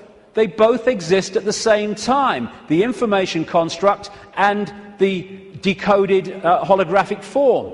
The particle and the waveform exist at the same time. It's so bloody simple. People think it's so complex. One of the great things about a hologram is that every part of the hologram is a smaller version of the whole. So if you cut a holographic print into four and put a laser onto the four pieces, you don't get a quarter-size version of the whole picture, or a quarter-size part of the whole picture. You get a quarter-size version of the entire picture. And because of that, this is why these things happen. This is why reflexologists can find points on the hand and the feet and elsewhere that relate to different organs and parts of the body. This is how acupuncture can do it, and reflexology, with the points on the ear. Do something here, it affects the heart. Do something here, it affects the liver. Because it's a hologram, and it must be like that, because every part of the hologram is a smaller part of the whole. Holographic blood, this book by an American physician called Harvey Biggleton, I went to see. He has found holographic images in the blood. And I looked through one of his really powerful microscopes, and as he increased it and increased it and increased it, my blood went from blood as you would perceive it to quartz crystal when you got it to the most powerful level. That's what we are, crystals. So because we live in a holographic reality where everything is a smaller version of the whole, that's where we get the theme of as above, so below. That's why the human energy field is mirrored by the Earth energy field. Because we are a smaller part of the Earth hologram, and the Earth hologram is a smaller part of the greater hologram. And on one level, this reality is digital. And they're creating now, and this is extremely relevant to what I've been saying, they're creating now digital holograms that operate in a slightly different way to the holograms we've had before. And some of these digital holograms, that's one, are being used at promotions to sell products and stuff. And people are frightened to walk through the hologram because it looks so solid. And that's what this is, digital holograms. Digital holograms is the reality that we're experiencing in what I call the play-out world. And this is why numerology works. Numerology can predict things, and it can make things happen because it is working on this digital level of reality. Computers work on binary systems of on-off electrical charges, just symbolized as 1 and 0. They're now starting to develop trinary computers with a third number. And the human brain works how? On binary and trinary on-off, etc. electrical charges. And of course the A, C, G and T codes of the DNA all connect into this. So while in the Matrix movies we saw the projection of beyond the physical world, it was a digital world, so is ours. That's exactly what it is. And like I say, scientists are not sussing any of this stuff in terms of the mainstream because they focus on their own discipline, their own individual dot, and they don't connect the dots, and therefore they can't see the picture. I watched a program the other day. It was a mainstream science program, and it asked the question for at least an hour. I think it was an hour. What's the biggest number? And they were going to these bloody numbers that went on and on and on and on, disappearing up there, trying to work it out. Well, I'll tell you the biggest number. That's the biggest number. Infinity. There is no biggest number. There is only all possibility. And numbers are the digital level of this reality. And because of that, numbers represent vibrational states. As a result of that, you can manipulate reality through numbers and numerology, because you're manipulating that level of the decoded construct. So what does all this mean? We live a false identity. We think we're humans when we're consciousness. We're multi-leveled awareness, not just the body, consciousness. And some near-death experiences have experienced and then come back to tell the story of what they've experienced when they've been through. Sometimes they experience it as a tunnel and then come back when their body releases the consciousness for a short time. And this is one that encapsulates all of it. He said everything from the beginning, my birth, my ancestors, my children, my wife, everything comes together simultaneously. I saw everything about me and about everyone who was around me. I saw everything they were thinking now, what they thought then, what was happening before, what was happening now. There is no time, there is no sequence of events, no such thing as limitation of distance, of period, of time, of place. I could be anywhere I wanted to be simultaneously. This body computer is what gives us the delusion of all those things. And I'll just finish on this bit. Key to holding us in servitude is to keep us in the left hemisphere of the brain. We have two, the right brain, the left brain, and we have a bridge called the corpus callosum, which bridges the two and should pass information between the two. And the right brain, they are very, very different states of being. The right brain is the out there, the creative, the connection with all that is. The left brain is what deals in numbers, in language, in sequence, and puts everything in hierarchical structures and all the rest of it. And what the system wants, it wants us in there. Because when we're in there and not in there, we are there.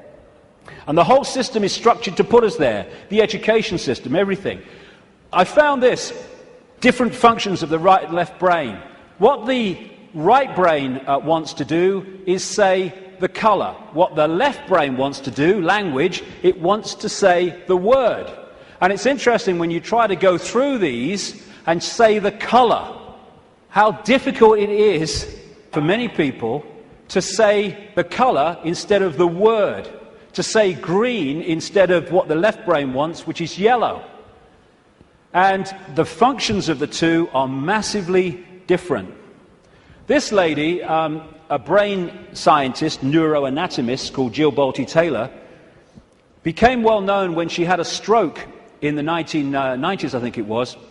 And she had a stroke in the left brain and stayed awake for most of it, and therefore experienced what was happening. First of all, she got onto an exercise bike trying to overcome how she was feeling, and she looked down at her hands because this left brain decoding system's now not working and was not decoding reality as it normally did. She looked down and she saw not hands, she saw claws. As this went on, she could no longer see a division between her and anything else. Everything just joined as one infinite field of energy consciousness. And she said it was just bliss. Nirvana, she called it. When she tries, eventually, the left brain eventually kicks in and says, you've got to get help. She tries to call work, a colleague, to help her out.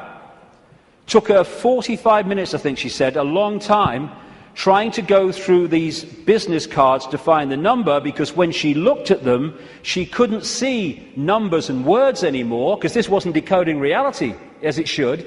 She could see pixels. She was seeing this reality one step back in its digital pixel state. Eventually, through following the squiggles, she says, she managed to ring the number. And when the guy, he must have said something on the other end, like, hello, all she heard, she said, when he picked the phone up, was woof, woof, woof, woof. And then she said, I tried to say to him, hey, this is Jill, I'm in trouble. And all she heard herself say was woof, woof, woof, woof. Because the vibration was not being decoded by the left brain, the language part, into words that we can understand. And what the system wants to do is to put these firewalls up, called education, science, politics, media, peer pressure, to keep the right brain out of it. And this is fundamental, because these things are all part of the defense mechanism, keeping us in left brain reality and out of right brain infinity. Now, some people, they call them autistic savants, like this man, Stephen Wiltshire.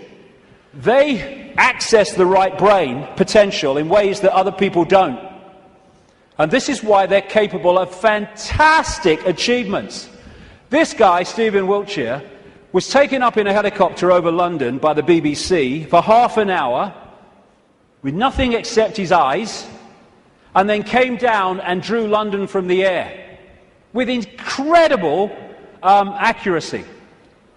Why? Because he was accessing that infinite potential that left brain people, most of people in the world, don't.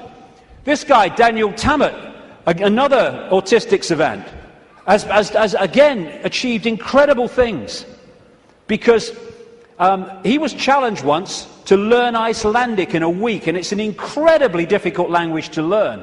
I mean, none of the media were using on their news reading, were using the real name of that volcano in Iceland, were they? Because they could bloody pronounce it.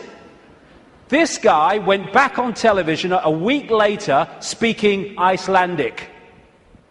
And his Icelandic teacher said, he's not human. Yes, he is! It's the human that we once were and will be again. When this suppression of our potential and our infinite possibility is brought to an end, and this shite stops.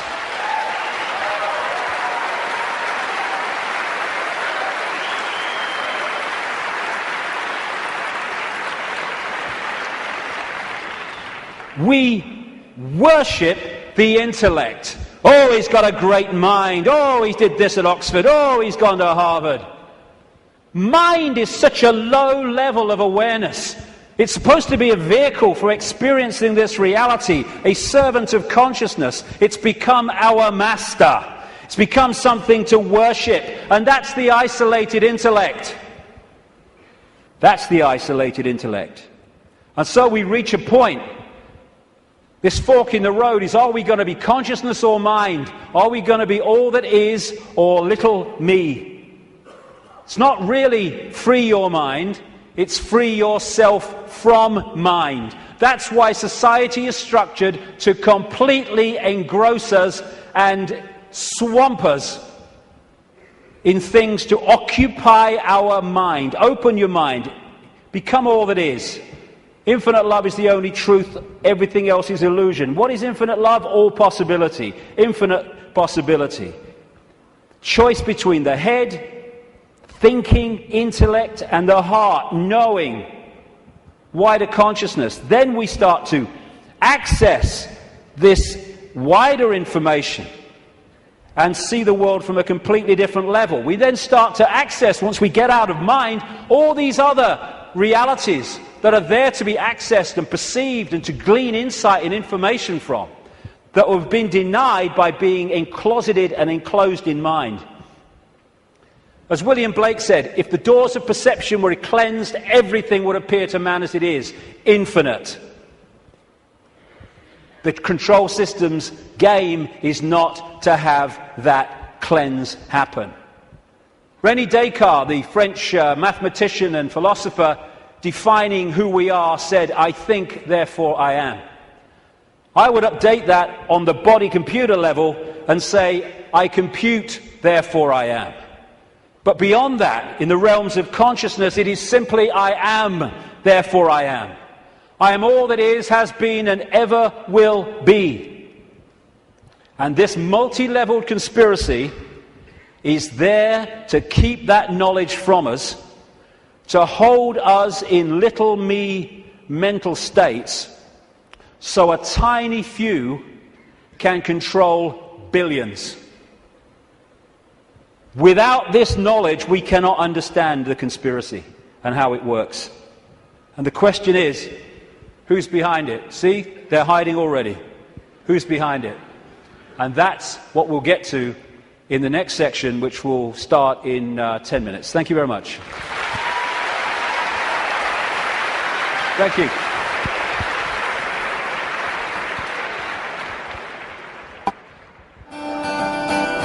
Love will set you free.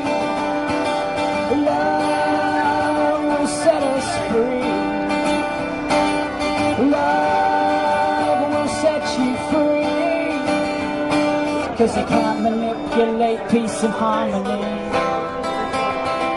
It's a spiritual revolution. It's a spiritual revolution. It's a spiritual revolution. It's a spiritual revolution.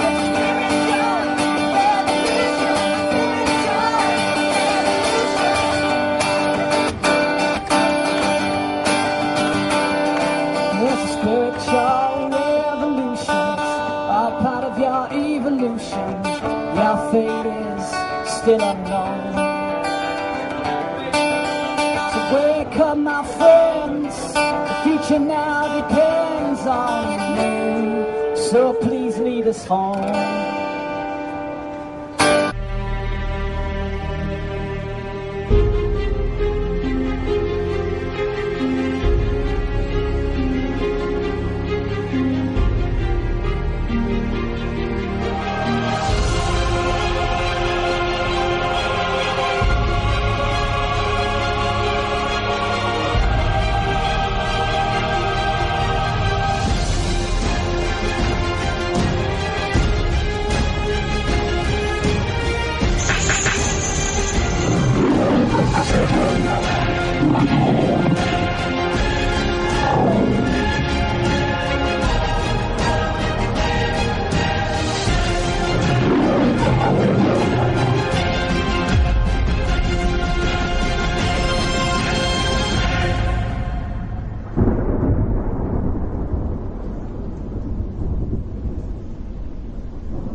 This next section takes us from that information about reality and starts to relate it to the situation we find ourselves in. There are 20 years between these two photographs, and in that time, really amazing things have happened. So many people have gone from that to that, and it's an exponential curve that's gathering pace all the time. And people are starting to see what is increasingly there, that we are watching the unfolding imposition of a fascist global state, or communist global state. They're the same either way. I'm sure people in fascist Germany and people in Stalinist Russia thought there was a big difference between the worlds that they lived in. Different names for the same basic control system. But I would suggest that if we stay only at the level of the five senses, only at the level of the world we see banking scams, manipulated wars, Orwellian imposition, then we're not going to get truly what is going on. Because I say this, look at it.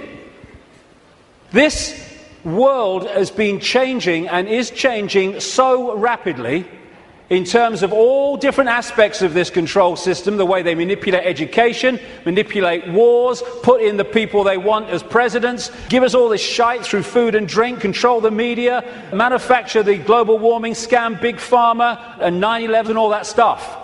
And it's coming in such a coordinated way. So if we are going to think that this situation that we're seeing unfold goes back to a few men and women in dark suits or whatever sitting round a table saying what's our next move, we are clearly massively missing the point. And the vast majority of people who over the last few years have started investigating this, they will not go any further. They will not go any further because A, their belief systems won't let them, often their religious belief system, but also they are fearing what other people will think about them if they go into some of these areas I'm going to go into now. What people make of it is up to them. My right to say it is up to me. So yes, it's not just people sitting around a table somewhere in the world discussing the next move.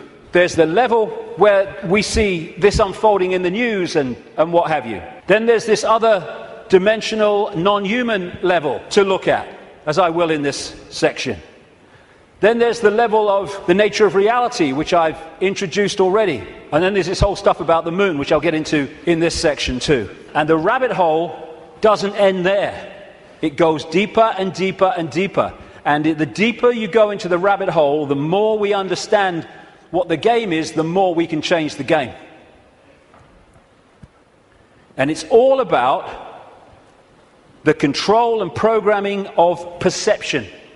That's the only way the few, and it is a few compared with the global population, that the billions can be controlled. Manipulating how we interact with reality, keeping from us that we are consciousness, putting us in these bubbles of our sense of limitation and I can't, manipulating the way we decode reality, and therefore making us see the world as the control system wants us to see it. That's the basis of all of it going through the day, because that's the basis of all of it going through the whole conspiracy. So yes, of course, on one level it does manifest as dark suits sitting around a table discussing the next move. But that's still the play-out world of this conspiracy. It's not its origin. It goes beyond them into the advisors in the shadows, the Mandelsons in this country. Peter Mandelson, if he's not manipulating, he gets withdrawal symptoms, that man. And into the Rahm Emanuels, ditto, in America, the controller, handler of Barack Obama. It goes into deeper levels, beyond them, deep in the hidden secret society network. And eventually, it goes out of this dimension. And that's where this whole thing is really coming from. Beyond the frequency range of visible light. And it involves non-human entities. Some of them people call the greys. The main ones, I would say, and have been saying for a long, long time, take a reptilian form. They operate outside. They can come into visible light. But in terms of the reptilian part of this, they can't stay here for that long. So people say, why don't they just come and take over? Because they can't. Or they would.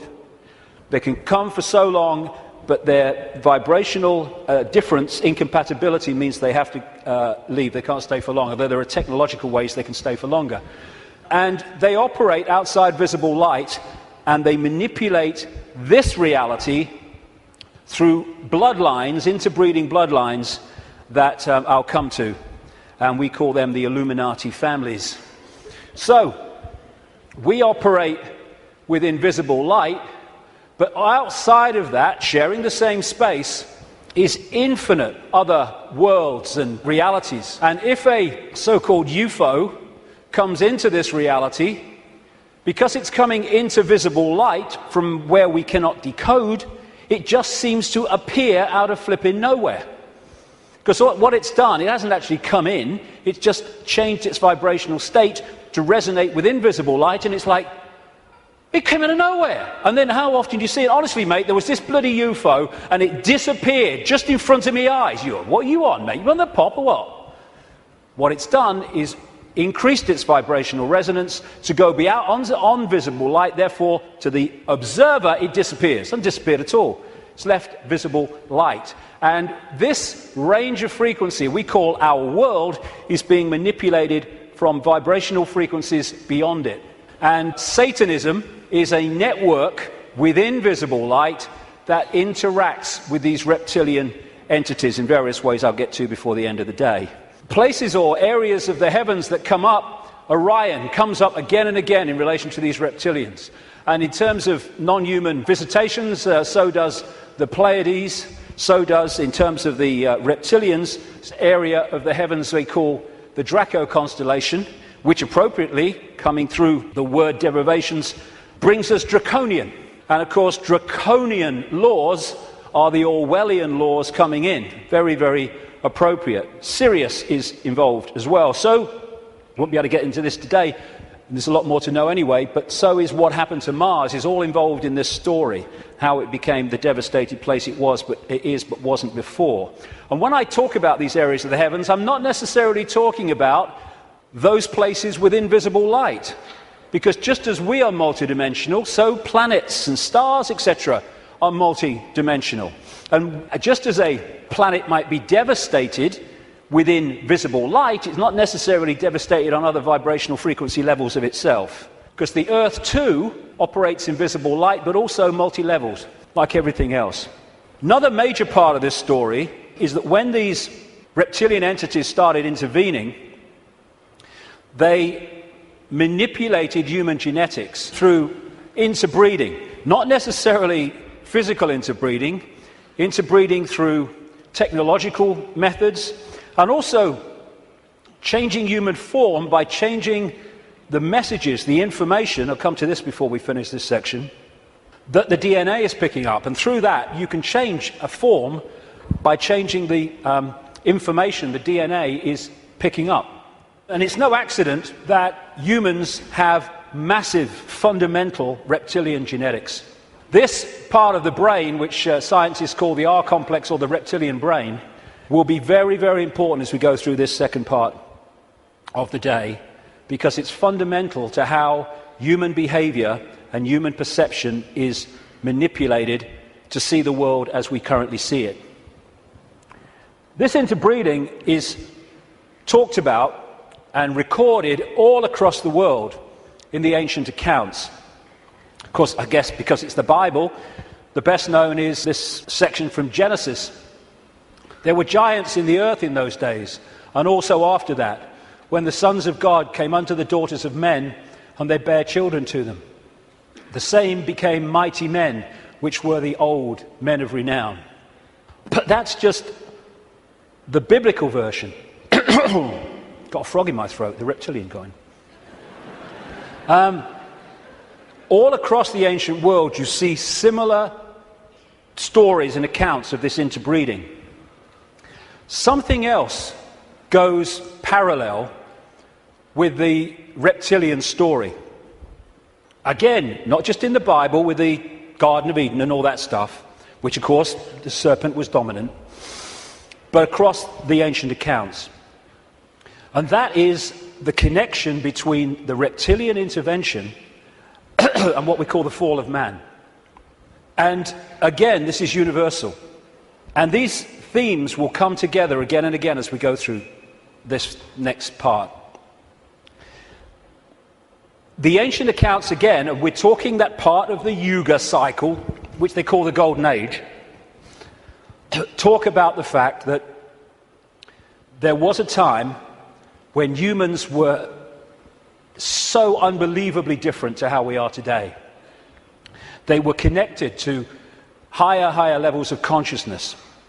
They were in this world, but they were certainly not of it. They were capable of incredible feats, and they lived what we would call impossible lengths of time in terms of age. And then there was a sudden change, the fall of man, as it was called. What I call this is the schism. There was an energetic schism at the level of the metaphysical universe, the waveform-based information construct, And that, as it was decoded through into this holographic reality, obviously mirrored in the holographic play-out world the schism in the information construct. And this is a portrayal of that, a symbolic portrayal of that. Anything that happens here gets decoded through to there, and this is where the schism happened. It was like a distortion in the information. Thanks, mate. Cheers. You put the gin in, right? It was a distortion in the base information construct, and I'll be coming to how that happened. There were many consequences for this, and one of them was there wasn't just a schism in the energetic level of the world itself. There was a schism was passed through into human personalities. We became distorted also from the magnificence and harmony that we were before. And we went from that to this. And we're now at the point where we're coming out of that. And there was also genetic manipulation to stop us accessing ranges of frequency that we did before. This is a major reason, not the only reason, but it is a major reason why scientists call 95% of human DNA junk DNA, because they don't know what it does. This is the reason, not the only reason, but a major reason why we only use a fraction of our brain's capacity. This is why billions of cells in that bridge, the corpus callosum, don't seem to be doing anything. They've been switched off. We've been put into a state that disconnects us and therefore makes us controllable, makes us farmable. So you've got this reptilian group, and the ones involved appear to be relatively small in number, tiny compared with the global population, and this is why they're terrified of being exposed. That's a constant theme, all the way through it, wherever you look. And they've imprisoned humanity, or sought to, in this tiny frequency range of perception called visible light. Another key aspect to this is that they created hybrid bloodlines specifically to be the middle men and women. They became known in the ancient world as the demigods, the people, the children of the gods, part human, part god, as these serpent gods were perceived. And they were to be, like I say, the middlemen and women operating in visible light for the outside visible light control system. And it's appropriate that the caduceus and the symbol of the medical profession is the DNA, in effect, portrayed as two snakes. Because to these reptilian geneticists, who were far ahead of where we are in public arena in terms of genetics and understanding, the DNA is a software program. And so they manipulate it for their own means. And this is crucial to understand the world that we live in. One seriously important aspect to this DNA, this hybrid DNA I'm talking about, is that it has eliminated what we call empathy. The ability to decode the emotion of empathy. Empathy is the fail-safe mechanism of all behavior. If I can empathize with the consequences for others of my actions, that limits and balances my actions. If I have no empathy because I cannot empathize, then there are no limits. There is nothing that won't do. 3,000 dead on 9/11, who cares? Who cares? That's what we're dealing with. And this is vital to get across. If we look at this information on the basis of thinking I wouldn't do that, so they wouldn't do it, then we're going to miss the plot completely. Because it's not like that. No, you wouldn't do it. They would, and have no emotional comeback whatsoever. The reason for the interbreeding, the hybrid, is vibrational compatibility. These hybrids have a greater infusion of reptilian DNA than the general population, although we have a lot. And therefore, the resonance is sympathetic to the resonance of these entities operating just outside visible light.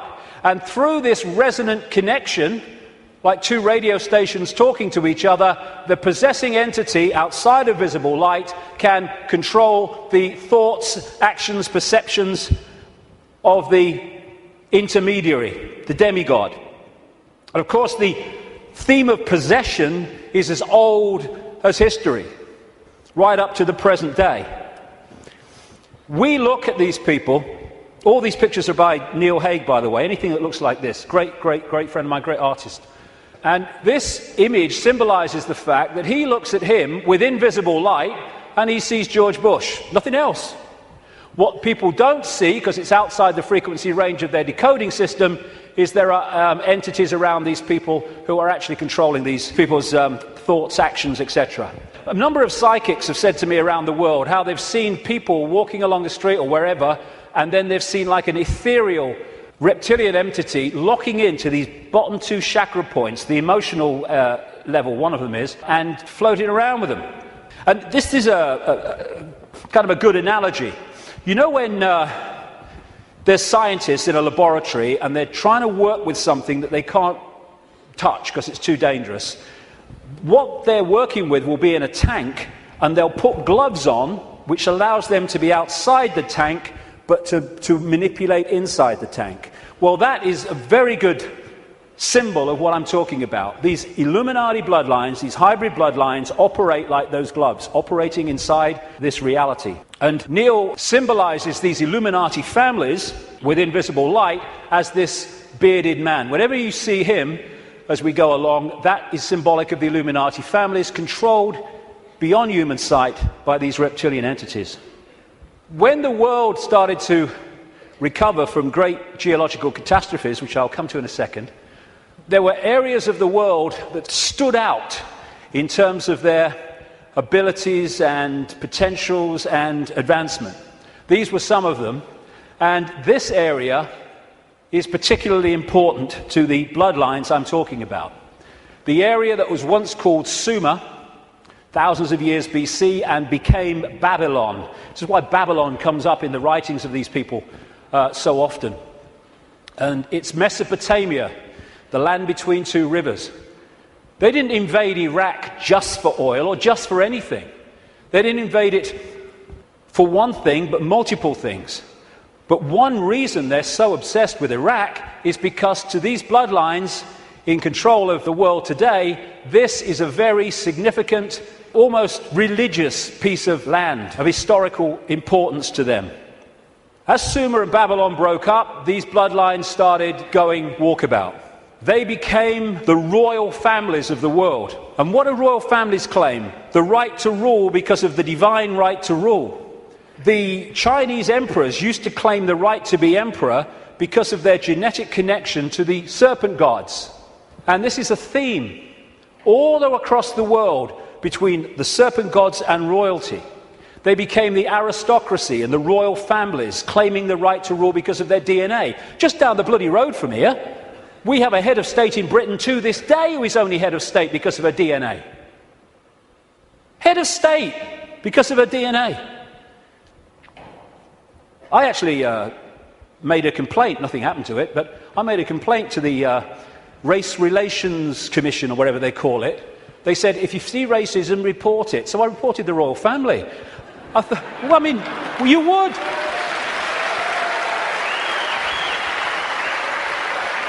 You would. Because they go, racism, we must stop racism. All these bloody politicians go, well, get down to Buckingham Palace then. You're saying you can only be head of state, not only if you're bloody white, effectively, but if you only come from the same bloody family. Ridiculous. Anyway, it's always been and it still is. And so these aristocratic and royal families moved on. Eventually, when the people started to rebel against overt royal control dictatorship, these families, some of them stayed in the royal families overtly, and there's still some around, like ours. But these families moved into politics, into banking, into business, and became the dark suit, but they still perceive themselves as royalty, as special because of this genetic connection to the serpent gods. And through the British Empire, the so-called Great British Empire, and the other European empires, as these bloodlines moved up into Europe from the Middle East, etc., they exported these bloodlines all over the world. And we saw them in power in what we call colonization. But there's two types of control. One has a finite life, one can go on forever until it's exposed. The one that has a finite life is a dictatorship that the people under dictatorship can see, touch and taste. Communism, fascism, apartheid. People know where they stand and eventually, therefore, they will rebel against it because they know what they're dealing with. The greatest form of control is a control you can't see. Prison without the bars. You can't see the bars because you'll just sit there. People do not rebel against not being free when they think they are. And that's the idea of replacing the colony control with another kind of control called freedom. So what happened is, as these colonies, like the United States as it became, etc., and all the others around the world, as they were given independence, what was left out in those countries were the bloodline, under different names, the secret society network that manipulates the bloodline agenda, and those countries have gone on being controlled ever since. But because they have the ability to have a vote every 4 or 5 years, they don't realize they live in a tyranny. And that's how it works, the prison without the bars, and until it's exposed, it'll go on forever. And so these kind of people, especially the Rothschilds, they are major, major players in this.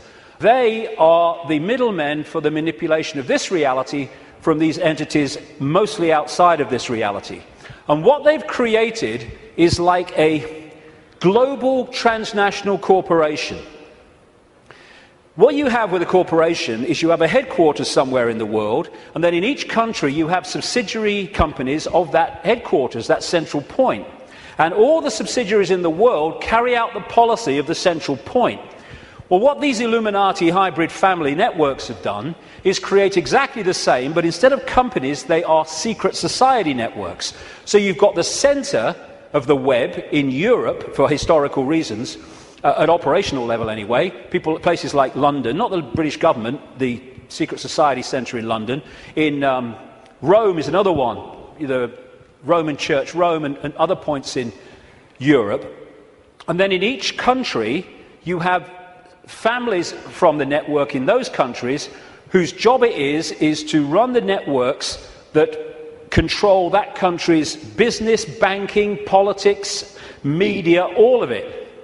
And so what you have is, from this central point in Europe, the centre of the web, all these different places and countries all over the world then impose on their country what is being dictated here. And that's why, as I travel around the world, I see the same things being introduced in different countries at the same time, overwhelmingly justified by the same excuses. It's all a global network.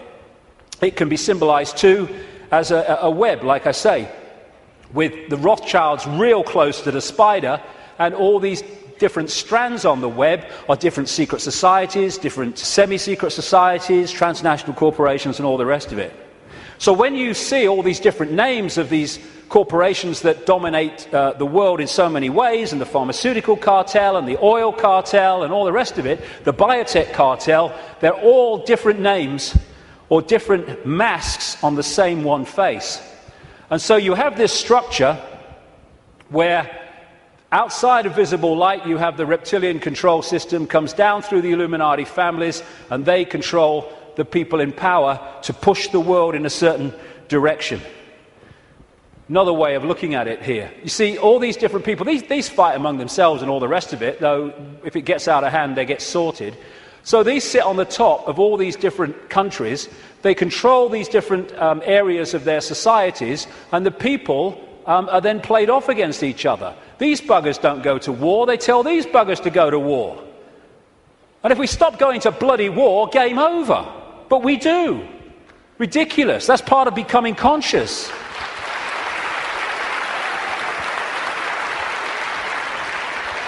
So these people are just pawns in a game, in a way, genetic pawns in a game. They're just kind of shells to play out this agenda with invisible light. I mean, some batches are better than others, of course.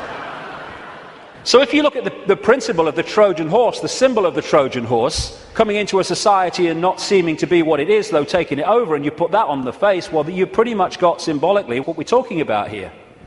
People send me pictures from around the world and stuff that they find on the internet and elsewhere, which have a kind of reptilian feel about them. I'm not saying these are reptilian eyes, it could be a trick of the light, but I've used it because it gives an indication of the number of people that have told me this all around the world, from all walks of life, how they've seen people shift from a human to a reptilian state, and especially the eyes are the first to go.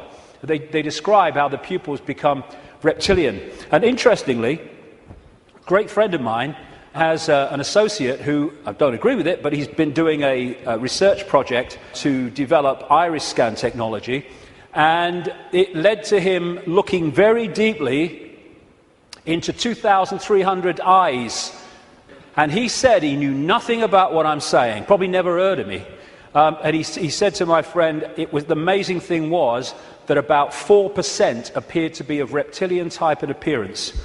And that is a recurring number, in my research anyway. 5% seem to be of this hybrid nature. So these people are reptilian hybrid human reptilians. And you look at the eyes, but behind the eyes are something else.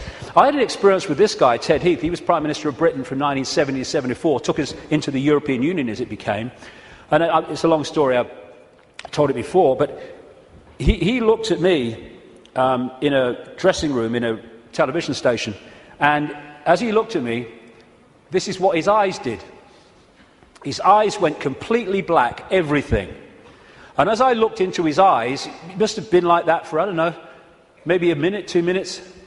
And as I looked into his eyes, I said at the time, it was like looking into two black holes, because you couldn't make eye contact because there was no contact.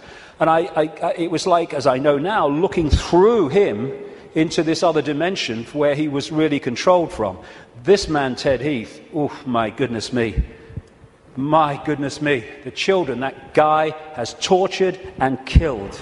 And I've been saying this since 1998 in print, and he was alive for many, many, many, many years after that. And nothing happened. Why? Because it's true. And so these people are like hiding behind human form. And hey, I rest my case. I rest my case.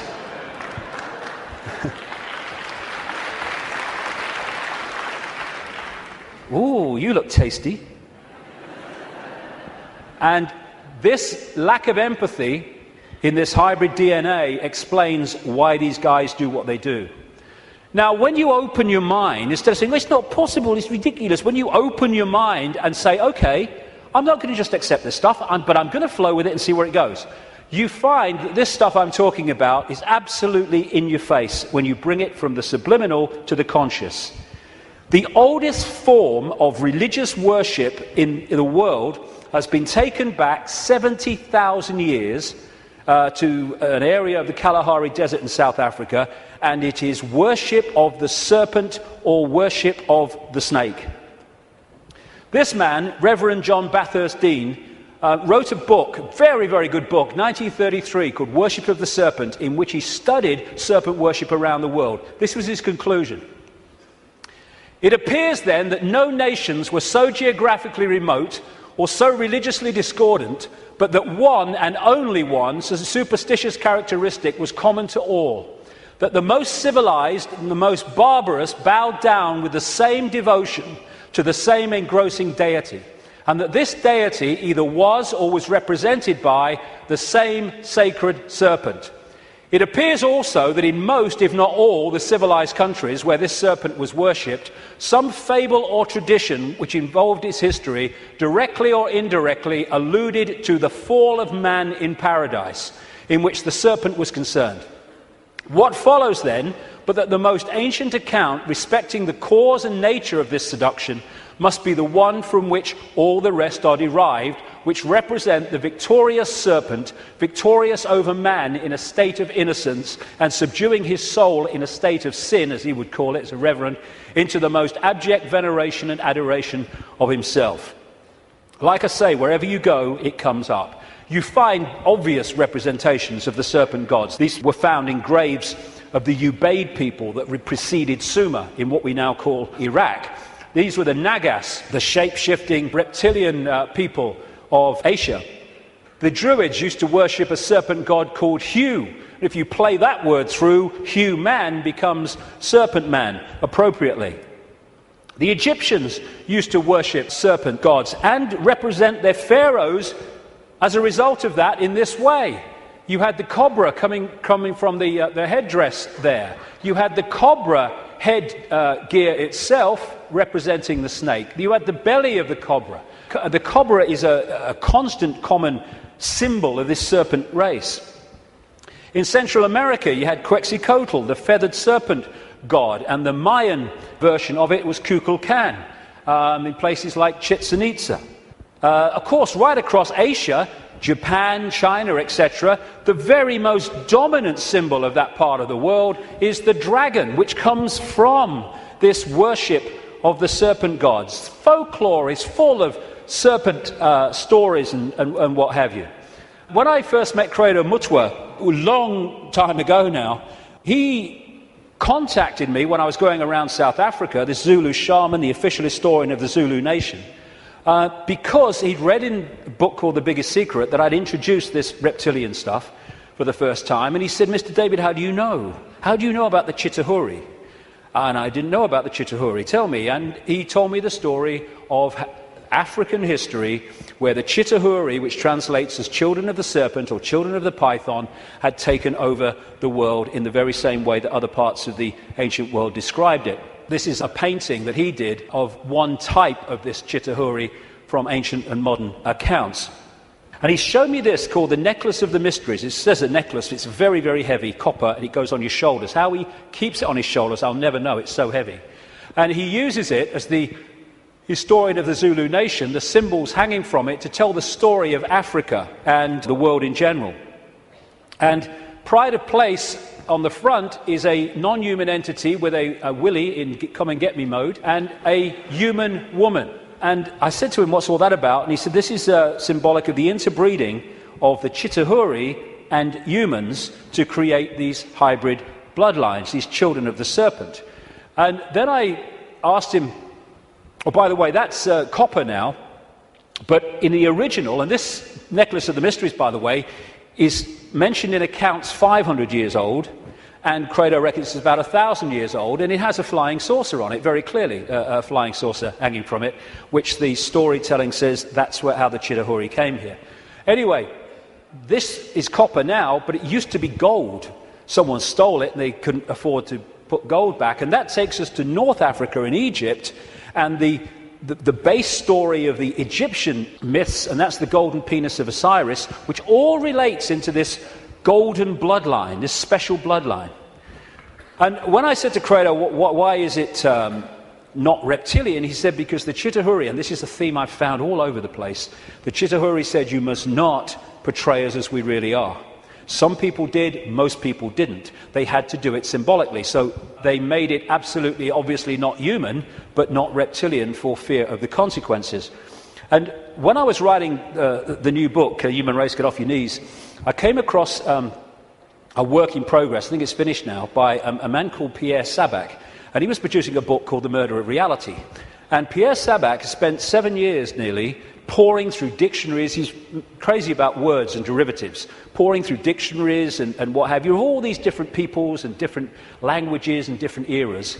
And he put together the fact that the language, the very language, if you follow the derivatives back from the language we use now and their origins, where the words came from, tell the story of this reptilian serpent god race taking over humanity, and also how they used to symbolize this race for reasons I've just said, not as they really were, but as eagles, as hawks, as owls, as angels. If you take the word angel back to its origin, in Sabac's research, you get a word meaning snake or serpent. And so we have the eagle on so many countries' flags and logos, including the United States most famously. You have the owls, invariably with the goddess of Babylon, Semiramis or Ishtar.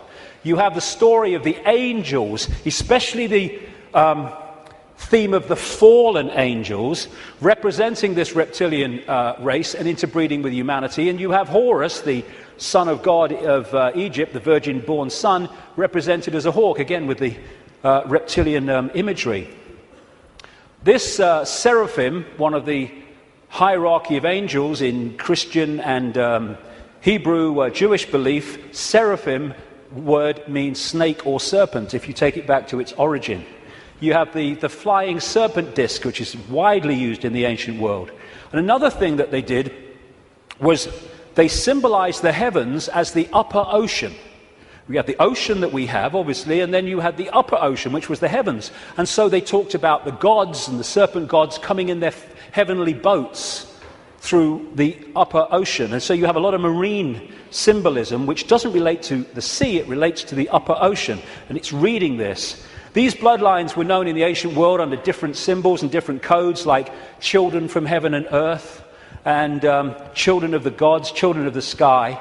And another big symbol of these gods, these serpent gods, were the Watchers. They were called the Watchers. This is widely found.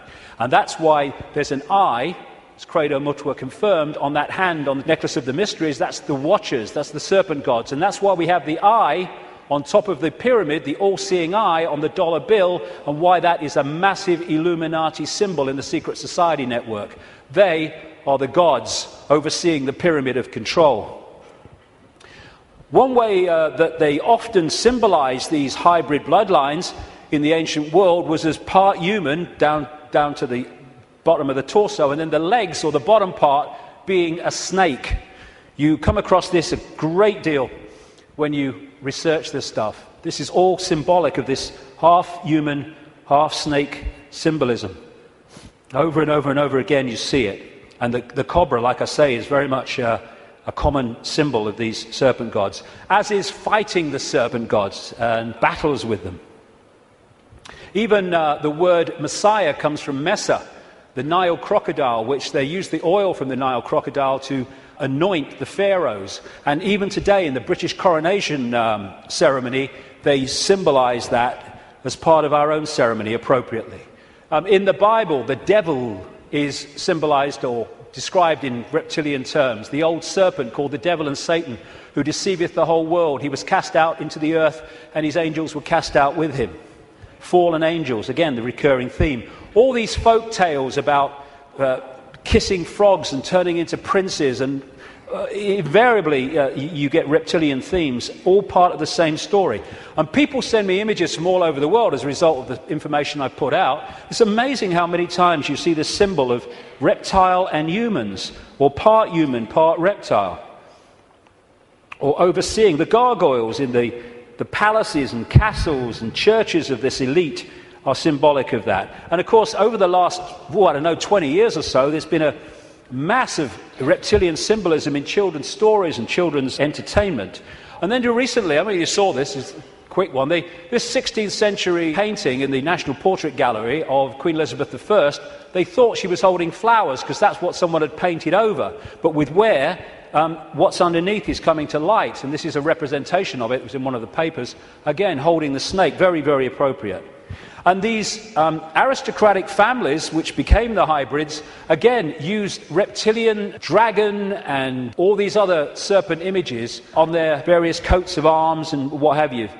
And one of the centres, like I said earlier, is London. Not necessarily London, the Great Conurbation, but the City of London and the temple that runs into the City of London. The City of London, of course, being the great centre of not just British finance, but global finance. And how appropriate that they, too, have the symbol of the flying dragon and the symbol of the Knights Templar Secret Society, a major strand in this web of secret societies, as the very symbol of the City of London.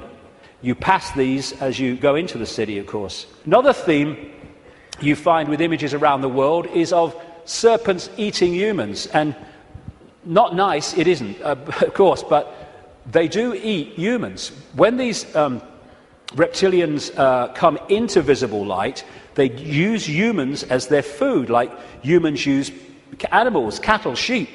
And then you'll see the recurring theme all over the world. This is in Central America, the Mayan area. This is a painting by Credo Mutua from South African myths of the serpent gods, the Chitauri, eating humans. And this is Alfa Romeo. What's he doing there? What's he bloody doing there?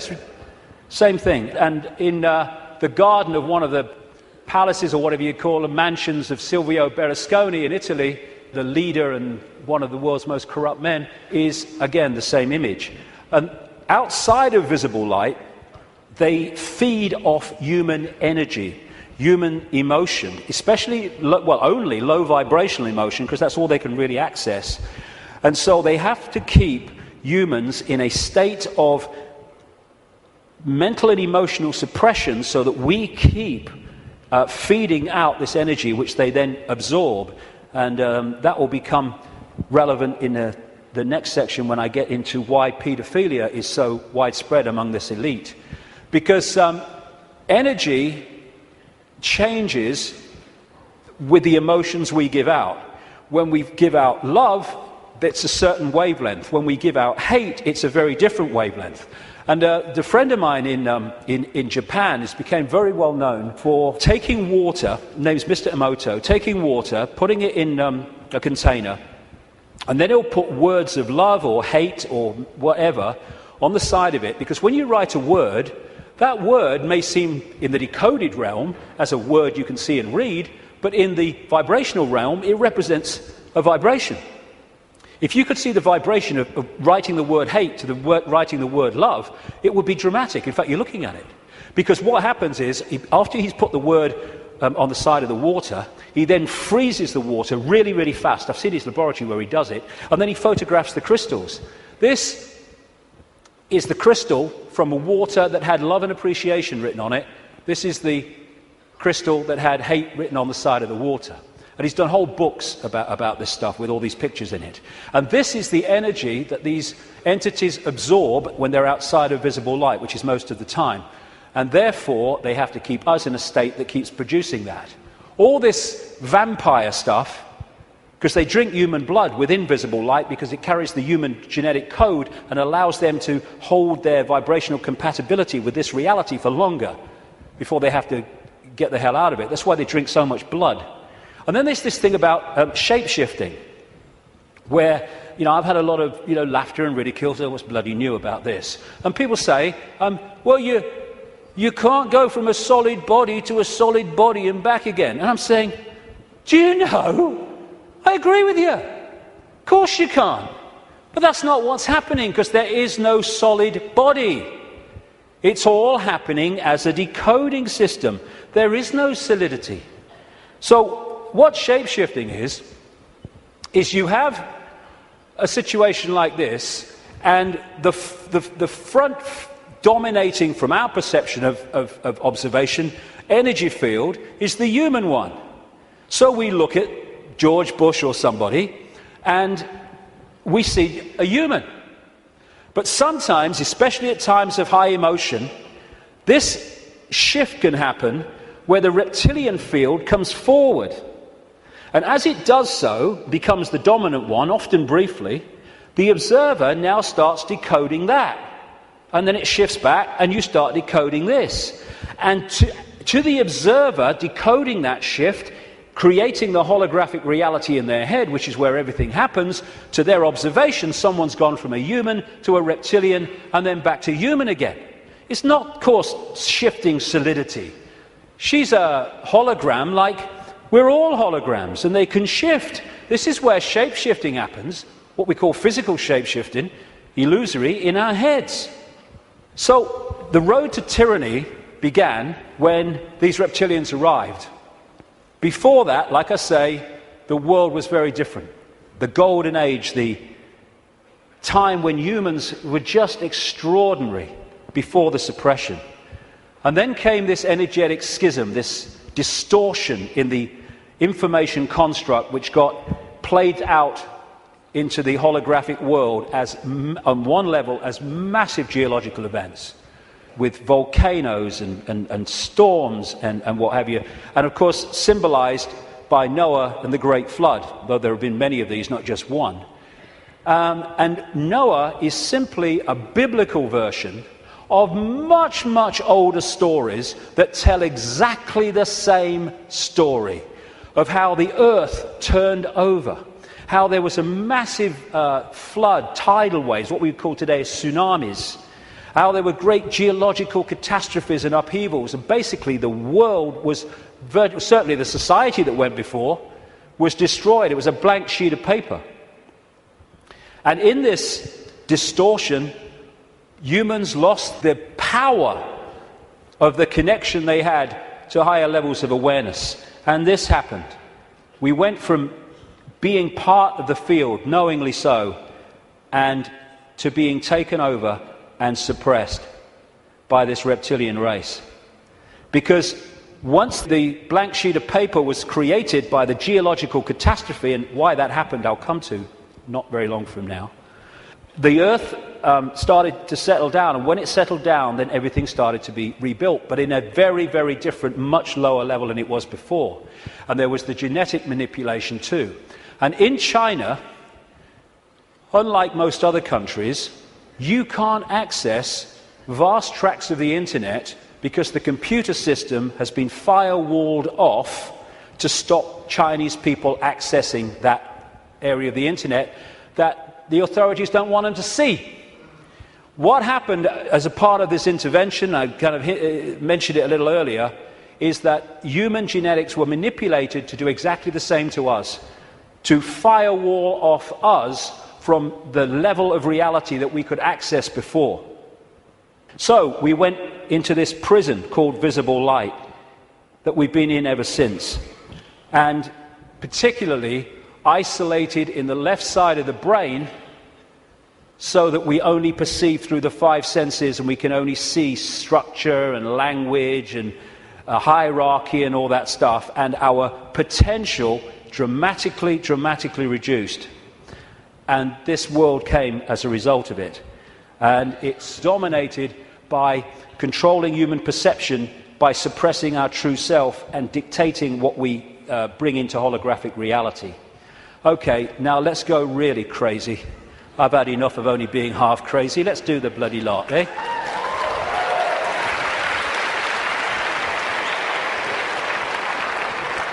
What I want to say before I go into this is this.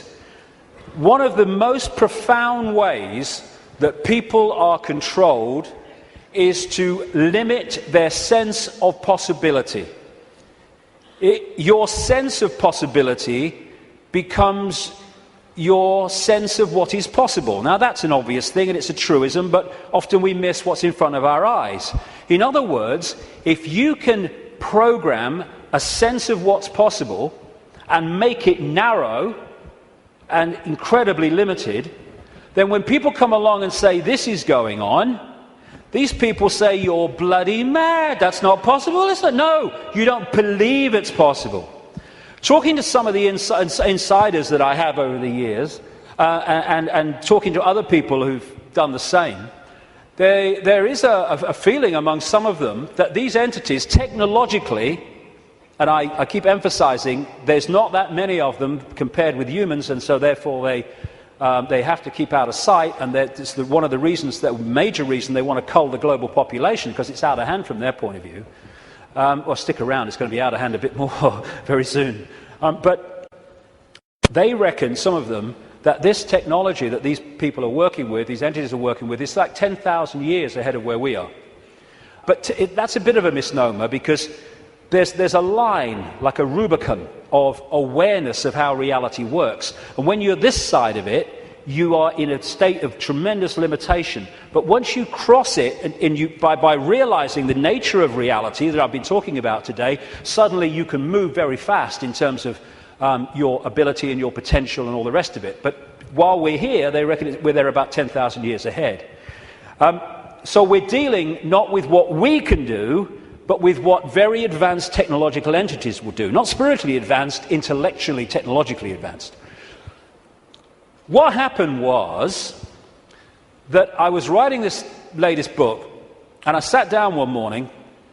I've had one or two thoughts about this before, but they've come and gone. But I sat down one morning at the computer to start writing, and it was like, I've had this so many times in my life, in the last 20 years. It was like an energy field descends upon me, and suddenly I just knew the moon was not what it seems to be. It wasn't the heavenly body, the natural phenomenon that we believe that it is. And from that moment, information started to come to me in the five-sense world, pointing to exactly that. Again, we come back to that line 20 years ago. Knowledge will be put into his mind, and at other times he will be led to knowledge. This combination has been constantly repeating, and it gets more and more powerful. First I get an insight out of nowhere. The moon's not real. Where's that come from? And then suddenly it starts. I went on the internet, and within 2-3 minutes, I was expecting to find nothing. I just put on a few words indicating the moon's not real in the sense that we think it is. And bingo, within 2-3 minutes or less, I'd found this book, Who Built the Moon, by two researchers who've written other books. One of them an investigation into Freemasonry. And this book details the extraordinary anomalies relating to the moon. And they came to the conclusion, and I absolutely bloody agree with them, and a bit more than that too, as I'll come to later, that this is what we're looking at. The geometrical connections and everything, and the mathematics and the relationship between them in terms of size and position is just mind-blowing. And what I'm suggesting, and I'm not alone over the years at this level of it, though I think I might be alone at the next bit, that I'll come to in a second, or a few minutes. I've been there before, I don't mind.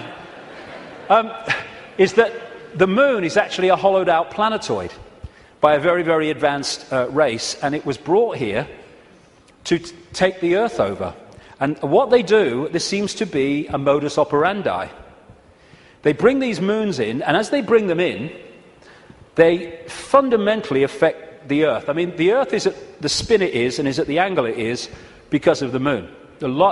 Massively so, anyway, because of the moon. So when they come in, bingo, things change, and the society that was there before ain't there anymore. And then gradually they take them over in ways that I'll come to. So when the moon came in, and again, it's so important to come back from the holographic world to the base construct. We see a solid moon, yes, in the play-out world. But back here, it is an energetic construct in the metaphysical universe. And as it came in, and other things that happened, which I talk about in the book, it created this distortion in the information construct of the waveform information base of this universe. And as it did so, it was played out here in all this catastrophe and stuff that I talked about and the ancients talk about. It was played out as this great geological catastrophe and the great flood and all the rest of it. And what is a common theme that they talk about, the ancients, in relation to this? The earth turned over. And you think, how the freaking hell can the earth turn over? Well, what happened? What happened when the moon came in, the earth turned over? It's at an angle that it is today because of the moon. And so the distortion brought an end to the world that was there before, and we basically went back to rubbing sticks together because of what happened.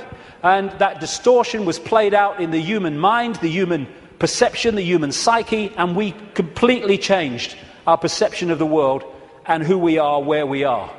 So in Who Built the Moon, like I say, I do recommend it, the way it looks at the anomalies and everything, and the connections between these three bodies. And these mathematical, geometrical connections only apply to these three bodies in the solar system. They don't play out against the other planets, just these three. And the moon is so perfectly positioned that because of where it is, when we have an eclipse, it is the same size as the sun. That's why we have the eclipse. And the authors of Who Built the Moon say this: the moon is bigger than it should be, apparently older than it should be, and much lighter in mass than it should be. It occupies an unlikely orbit and is so extraordinary that all existing explanations for its presence are fraught with difficulties, and none of them could be considered remotely watertight. When you go on and you say, where'd the moon come from? You get this story. And like so much in what we call science, that people take it as fact, it's actually a theory which repeated becomes fact, but then you go back and you find that it's the theory. And the first one is the moon was created by what's known as the whack theory, or the big whack theory. And that is that a Mars-type planet came in, smacked the Earth, great chunk came off, and became the moon. When the physics of that didn't work out, they came up with the double whack theory, where the Mars-type planet hit the Earth, bit comes off or whatever, and then the Mars-type planet thinks, well, I'll give him one with the right, I'll give you one with the left, comes back and whacks it again, the old 1-2. Talk about bloody desperate. And the truth is, and honest scientists will tell you, they have no bloody clue where the moon come from, and it shouldn't, by physics, be there. This guy, Isaac Asimov, a Russian professor of biochemistry, did a lot of writing on this sort of stuff, and he said this, quite rightly: we cannot help but come to the conclusion that the moon by rights ought not to be there.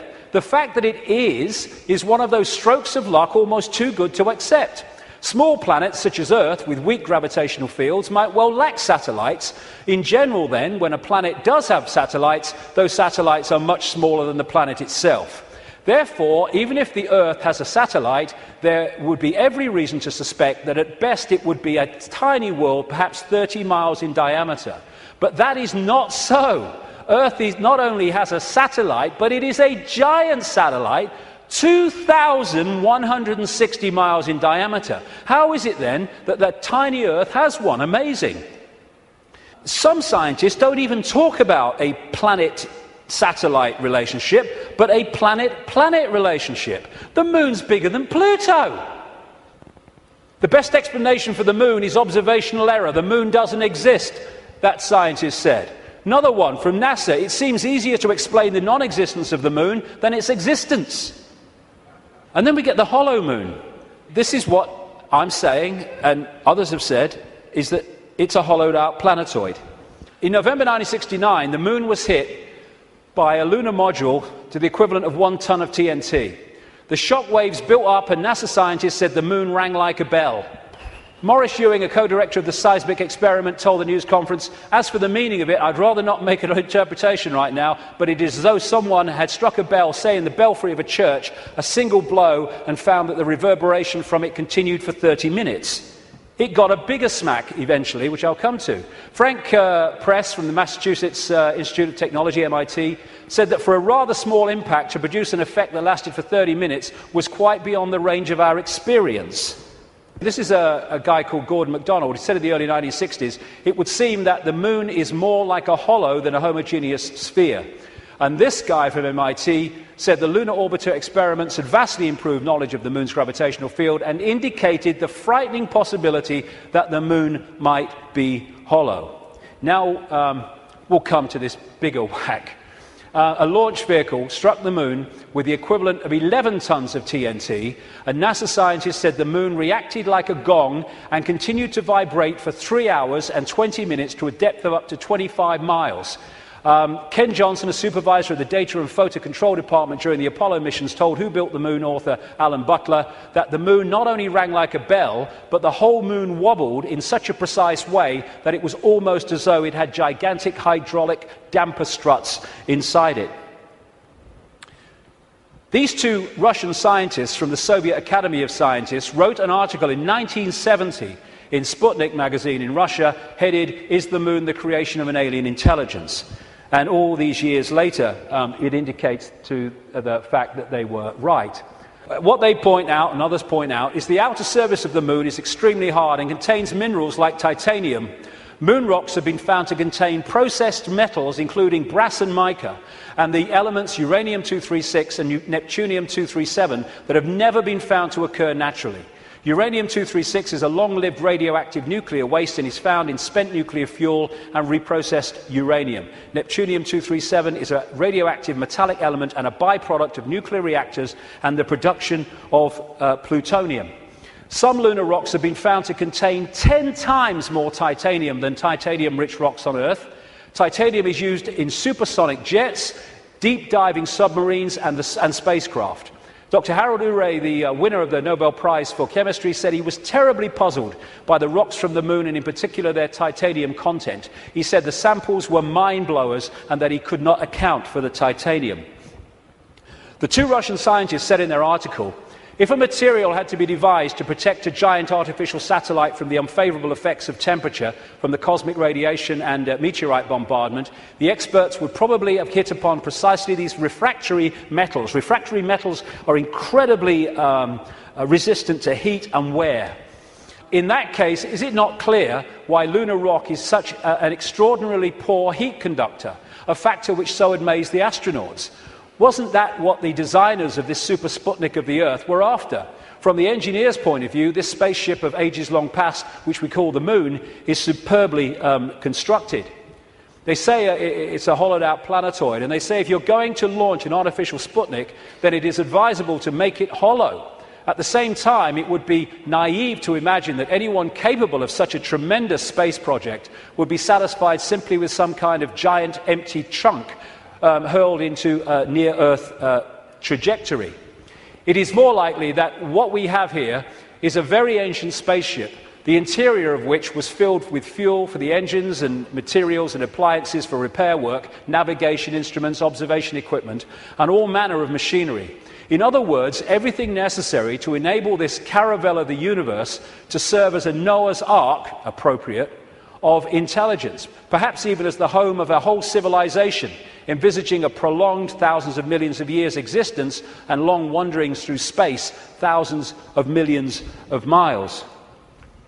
Naturally, the hull of such a spaceship must be super tough in order to stand up to the blows of meteorites and sharp fluctuations between extreme heat and extreme cold. Probably the shell is a double-layered affair. The basis is a dark armouring of about 20 miles in thickness, and outside of it some kind of more loosely packed covering, a thinner layer averaging about 3 miles. In certain areas where the lunar seas and craters are, the upper layer is quite thin, in some cases non-existent. And as this scientist said, the Moon is made inside out. In other words, what's on the outside should really be on the inside, and that supports the idea of a hollowed-out planetoid. So, when I started to put this together, and there's a lot more of this in the new book, I then called the oracle in South Africa, Crater Mutwa, and I found Zulu legends to be incredibly accurate with their symbolism. And this is the thing, symbolism. You get these anthropologists and people, they go around and they look at these shamans and these ancient stories, and they take the blooming things literally. Now, like I said earlier, we now have the tools which make it easier for us because technology is mirroring reality, therefore we have the analogies. When these ancient stories were put together, they didn't have that. They had to try to get their point across in simple ways that people of that time could relate to. So they used symbolism. So when I read around Crater Mutwa, I didn't tell him anything that I'd put together or come across or thought. I just said to him, can you tell me any Zulu legends about the Moon?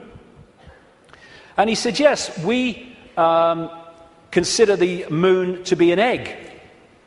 Now, when you take that literally, you say, the Moon's an egg, the anthropologists, the primitive people you know. But no, they symbolize it as an egg for a reason. And this is what he said.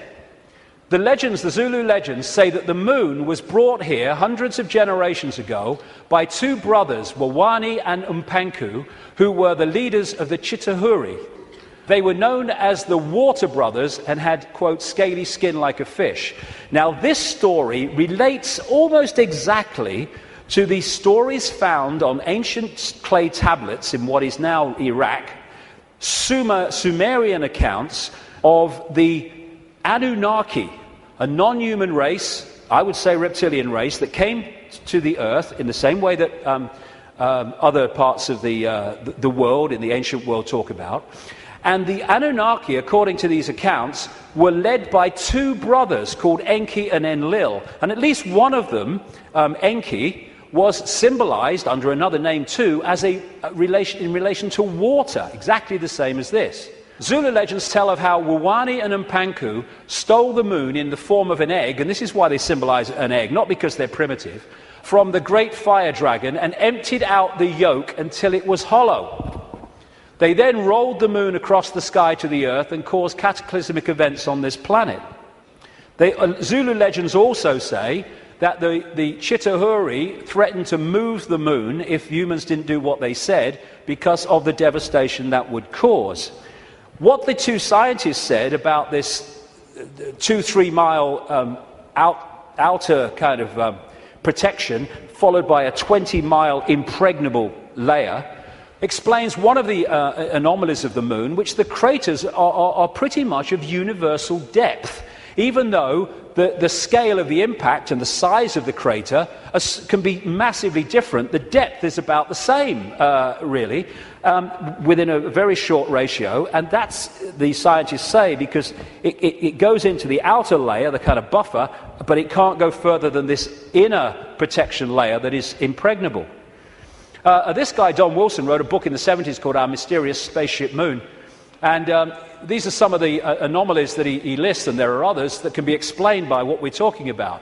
Why the moon is a freak world, too big and too far out to be a natural satellite of Earth. Why the moon has such shallow craters. Why some moon rocks are older than Earth and as old, at least, as the solar system.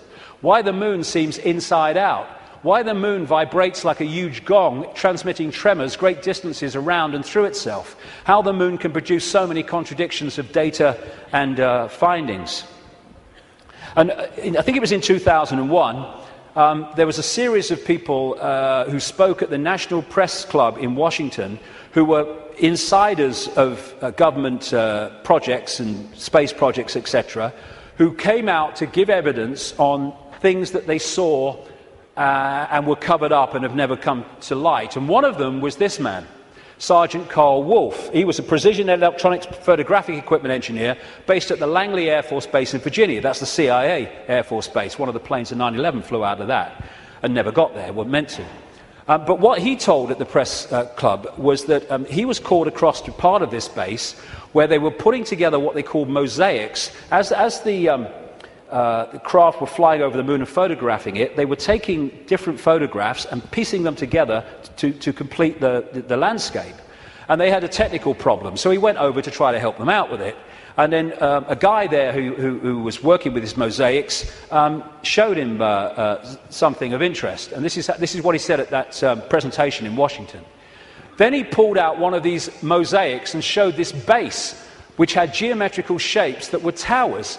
They were spherical buildings, they were tall towers and things that looked somewhat like radar dishes, but they were large structures. If I compare it to what I have seen now, because I do have photographs that have artifacts in them that are similar to what I saw, they're massive. And this is a thing, you think about the moon, massive. This is a thing that comes up. The structures and technology and, if you like, spaceships that these people work with, some of them are absolutely enormous, beyond our comprehension, because they've crossed that Rubicon of understanding how reality works and therefore what possibility is. Some of these structures are half a mile in size. They're huge structures. Some of the buildings seem to have very reflective surfaces on them. A couple of structures that I saw reminded me of cooling towers at power generating plants. They had that sort of shape. Some of them were just very, very straight and tall with a flat top. Some of them were round. Some of them looked like Quonset huts and with a dome, a kind of like a greenhouse. The particular shot that I saw, there were several clustered together over the landscape, a fairly large landscape. And other people at that press club presentation talked about how NASA systematically smudged out or removed any non-natural artifacts that they showed on the surface of the moon. And this documentary called Moon Rising, you can watch it on YouTube, I think, looked at photographs taken by something called the Clementine mission in 1994, I think it was, which took 1.8 million photographs, digital photographs of the moon. And you see the way that some things on the landscape were just blocked out. I mean, what's behind this? There's loads of these things which they've blocked them out, and then there's this, which has been smudged out. If you take it from another angle, there it is. What the heck is that? One of the kind of astounding things in this documentary is that they said they took this picture to a photographic expert who's worked with NASA, and he estimated that this was 10 times the size of Los Angeles. because you're dealing with phenomenal understanding of how to create this technology because of the understanding of reality. And whatever it is, it certainly doesn't seem to be natural. You've got all these other things kind of smudged out, and you can only see even the smudging in close-up. And what I came across when I was putting this together is the Death Star in Star Wars. Now, George Lucas, as I've been saying in my books for years, is a massive insider in a galaxy far, far away. I don't think so. I don't think so. This is much closer to home. And, of course, in the Star Wars movies, the Death Star it looks very much, of course, like the moon, and it was constructed to move in on planets and take them over in the same bloody way that I'm talking about in relation to the moon, and there's more to know too. In many ways, this is so symbolic of what we're looking at here, and that's no accident with George Lucas involved. And interestingly, this is Mimas, a genuine moon of Saturn, and there's the Death Star. I found that quite interesting when you put them together. Anyway, there was also talk, and more recently there's been further talk in the last few weeks, that one of the moons of Mars, Phobos, is a hollowed-out asteroid. This guy said a long time ago, in '63, chief of applied mathematics at NASA, that Phobos might be a colossal base orbiting Mars, and like I say, that's come back into the debate that it could be. And again, one of the Star Trek episodes was about a hollowed-out planetoid that became, in effect, a spacecraft, a world, and inside it. And so much of this science fiction that puts this stuff in our face as fiction ain't fiction at all. They're getting it from fact.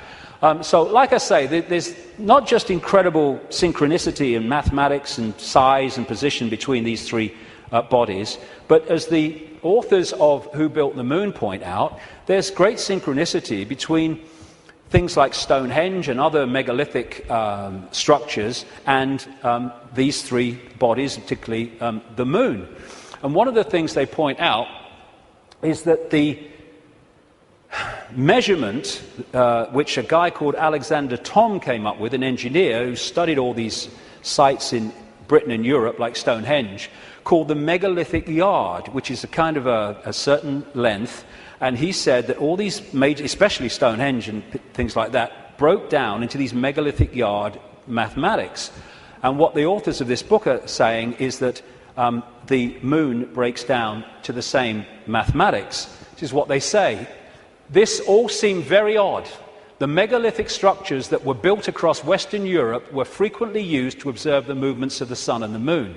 But how could the unit of measure upon which these structures were based be so beautifully integer to the circumference of these bodies as well as the Earth? Well, maybe because those that built Stonehenge and these megalithic structures in the ancient world, some of which we'd struggle to build now, were also those controlling the moon. And okay, this could be controversial, but, you know, I've been known to be. I think that these structures were put there to suppress the Earth's energy grid for reasons I'll come to in a moment, because we are interacting with this energy field all the time.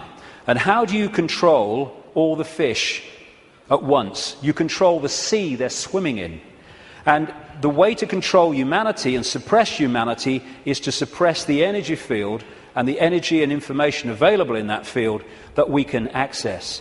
And these fantastic structures were not done by humans alone, let's say that. Now this is where I am probably alone for the moment. I don't think I will be forever, but there you go. When I was, I do this more in detail in the book, but I'm trying to connect dots here. What I came across when I was putting all this together, again,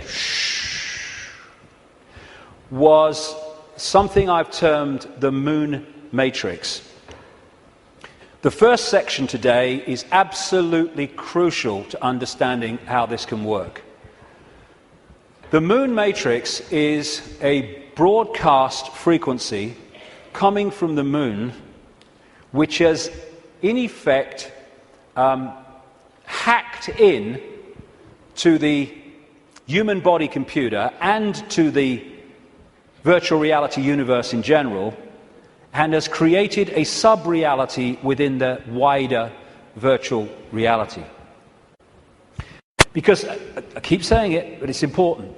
We see the moon as physical, but actually its base construct, like everything else in this reality, is waveform information. And I would say, and of course I think this is going to become more obvious as the years pass, I would say the moon is actually not just what we've talked about so far, but it's an interdimensional portal through which entities and energies can come out of one reality through into this one. It's their means of entry. Its position, so perfect, as you'll see if you read not just my new book, but Who Built the Moon. Its position in relation to the moon and the sun is so perfect because that has an effect on creating this sub-reality. I'm saying that this frequency is broadcast from the moon and has created a sub-reality which we are constantly decoding, and that the genetic manipulation of humanity, so widely described by the ancients, was to take this body computer and tune it in, connect it to this frequency range I'm calling the moon matrix. This is Neil Haig's concept of moonopoly. This is the world, the structure that we are experiencing. This box, recurring, round and round, limited world.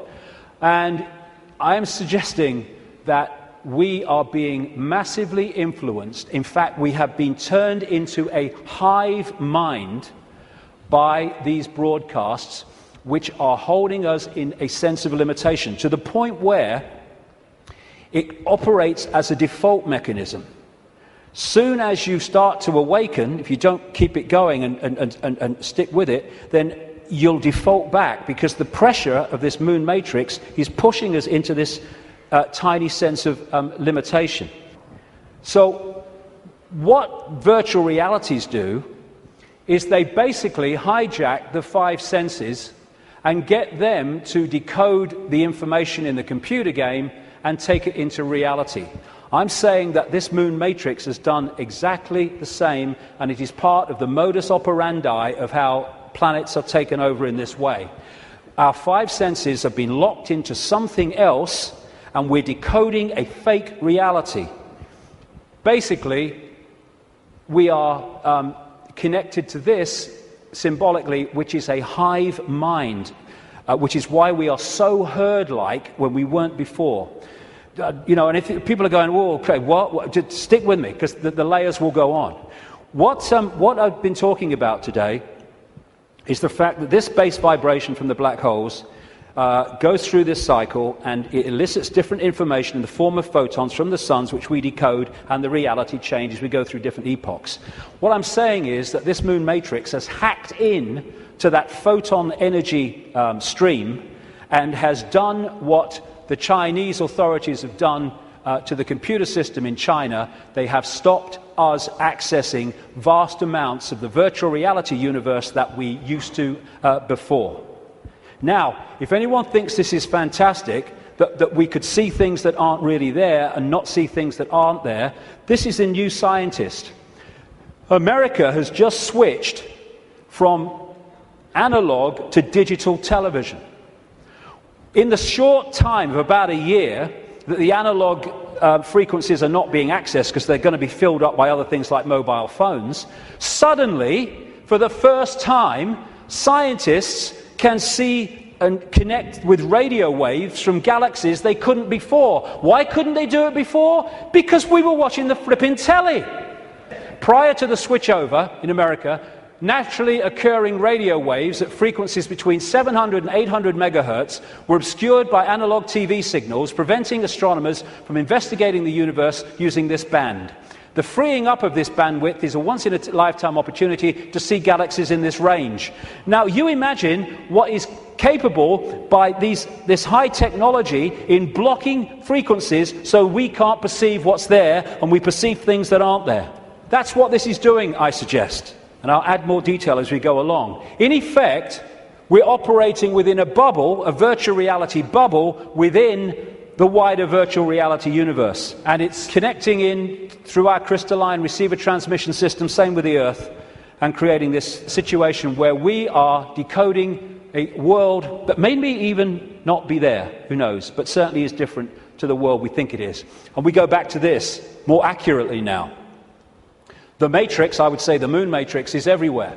It is all around us, even now in this very room. You can see it when you look out of your window and you turn on your television. You can feel it when you go to work, when you go to church, when you pay your taxes. It is the world that has been pulled over your eyes to blind you from the truth. What truth? You are a slave, Neo. Like everyone else, you were born into bondage, born into a prison. You cannot smell, taste, or touch. A prison for your mind. I would say that prison for your mind is the moon matrix, which has put us in a vibrational prison that we can only break out of by becoming conscious and therefore vibrating beyond the walls of the moon matrix, which is a frequency range. And if we're not held in that frequency range, that's why society is structured as it is, with its stress and its fear and its war and its conflict, then we start to break out of its perception prison and we start to say, bloody hell, why didn't I see this before? Because you were there, constantly decoding this thing. Now, like I was just saying, never mind what I've just said about some moon matrix, never mind that. Even by its very position, the moon is fundamentally affecting human behavior and human perception. Because the moon is affecting the Earth tilt, the Earth spin, affecting the Earth oceans, therefore it's affecting us. We're 60-70% water, we must be affected by it. And also, and here we come back to the importance of the first section today, it's also fundamentally affecting the endocrine system, which connects us to the chakra system, which connects us to out there, part of which is the third eye. It affects the hormones that we secrete, which fundamentally affect human behavior, human health, human perception. Not with any matrix, just by being there. And it fundamentally affects this, the pituitary and the pineal gland that give us the sixth sense ability to see beyond the five senses. And what it has done, it has shut down, in so many people, on purpose, the third eye, which in our previous pre-domination mode, we used to perceive vast areas of reality beyond which we can now. Moonth comes from moon. The moon, of course, as it goes around, fundamentally affects our perception of time. We have moonths because of the moon. It's a monarchy. It's a hybrid monarchy. And one of the major ways they control us, seems to be a modus operandi again, is money. Controlled by the Rothschilds. Now, I saw a film some years ago called They Live. It was a B-movie, and it was not just produced and directed, he wrote the music, every bloody thing, by a guy called John Carpenter. You follow John Carpenter's movie-making history, and you will see that he bloody knows a great deal. He'll say he doesn't, he bloody knows a great deal. He does movies and horrors and Satanism and all this stuff, and he did this movie called They Live, and I thought it was very symbolically accurate when I first saw it, but now it's unbelievably accurate. For those who haven't seen it, you go on YouTube, put John Carpenter They Live in, you can see it in sections still today. The story was this: it was set in the future, but the future was about now, because it was a few years ago now. There was a massive economic depression, and this guy comes along with his tools on his back. He's walking around America trying to find a job in the building industry. He gets a short-term one at this building site. At the end of the day, one of the other builders said, "Do you have anywhere to stay?" Because there's a massive economic depression. People are living in tent cities and corrugated iron makeshift villages on wasteland. Exactly what's happening in America now, incidentally. And he's now having nowhere to stay. So anyway, he goes back with him to stay at this corrugated iron tent little village thing on the wasteland. And he starts getting interested because there's things going on across the church, across the way, that seem very strange to him. And the villagers mocked up some kind of television in a kind of Heath Robinson way. And when they're watching the television, suddenly it breaks out of the main channel, and there's just a man's face on the screen saying, "They're here, they're controlling, you don't know," all that stuff. And then there's a police state raid on this village and on this church. And they bring the bulldozers in and the police and the helicopters, and they destroy the village. And this builder guy gets away, and he comes back and he goes snooping around the church, and he finds some cardboard boxes. And he grabs one and runs into a back back passage behind buildings, and he opens the box wondering what's in it. And there's sunglasses. And he's disappointed. Sunglasses? What are all these sunglasses in a church for? So he thinks, oh, I'll have one. He puts them in his pocket, throws the others away, walks off into the street. And that's where we pick him up. When he puts these sunglasses on, suddenly the world looks very, very different. It looks like this. He starts to realize that there are people that look human to his naked eye that are anything but human when he puts these sunglasses on. Not only that, where he's seeing adverts with his naked eye, drink Coca-Cola, holiday in Jamaica or whatever, what he can see with the glasses on is subliminal instructions: conform, stay asleep, consume, watch TV, submit, and all the rest of it. All on levels that he can't see. Other people who haven't got the glasses, they're interacting with various people, but he can see are not human. He looks at the president making a speech. He's not human when he looks at him through the glasses. Same with a number of people in law enforcement. Newsreaders were the same.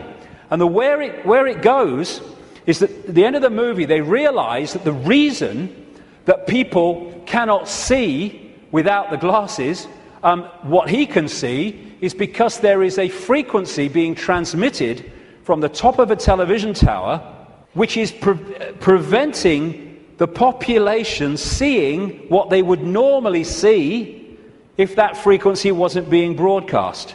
And what they do is they break the broadcast frequency, they stop the dish working, and people are sitting in bars, and suddenly they can now see the guy next to them's not human. What a bloody laugh that would be, wouldn't it? And there's people out having sex and then realizing, hey, I didn't really come home with you. Tell you the funny thing, a lady in Canada told me this story happened to her. I spoke in Canada years ago now, and I met this lady. She was a power-dressing businesswoman, you know, very of this world. But she'd had this experience, and she was shaking when she told me the story. She said that she got this boyfriend who had a dark side, she said, that he knew about and he was trying to deal with.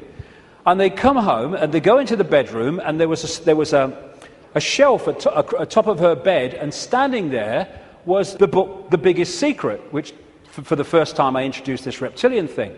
He then goes crazy, she said, when he sees the book. And he got her to throw it away. Oh, what are you reading that rubbish for? And all that stuff. Mind you, he's not alone in that. And then they start having sex.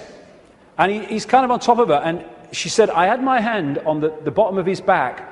And suddenly he started getting very, very violent. And I started getting frightened. And she said, then my hand was pushed back. And she said, I looked over his shoulder. And my hand had been pushed back by a tail. He sprouted a tail. She said, I screamed, threw him off. And for a second or two in front of me, he was totally reptilian, and then morphed back to human and ran out of the house, never seen him again. But these bizarre stories that are bizarre to our reality, I've been told all over the world by people from all different walks of life, people in the Swiss banking system and all that stuff, all different kinds of people. So this frequency is that equivalent of that broadcast dish on the top of that TV tower, which was stopping those people in that movie seeing what they would normally see. Now, when we bring this down into the reptilian world, well, it gets interesting, because we live in a society that is an expression of the reptilian brain. This man, Carl Sagan, a cosmologist, very famous, he wrote a book called The Dragons of Eden, in which he was looking at the effect of reptilian genetics on human behavior. And he said, you cannot, in effect, understand human behavior without understanding the reptilian aspect of all this. And we come back to what I mentioned earlier. This part of the brain, known as the reptilian brain or the R complex to scientists, is so fundamental to human behavior, as I'll explain in a second.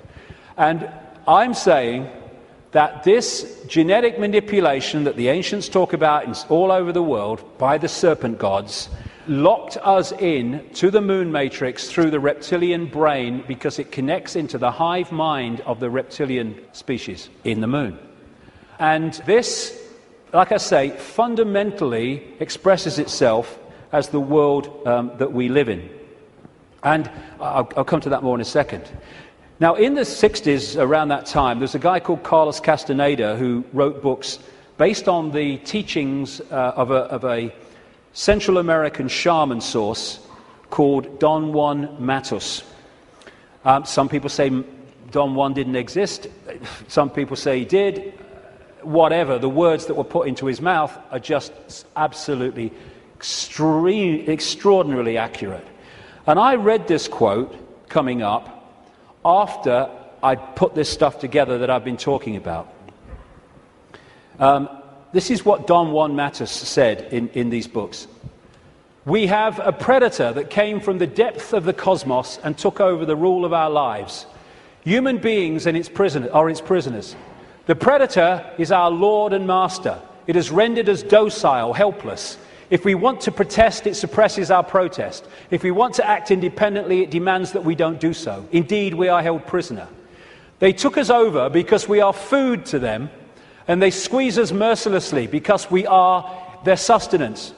Just as we rear chickens in coops, the predators rear us in human coops, human eros.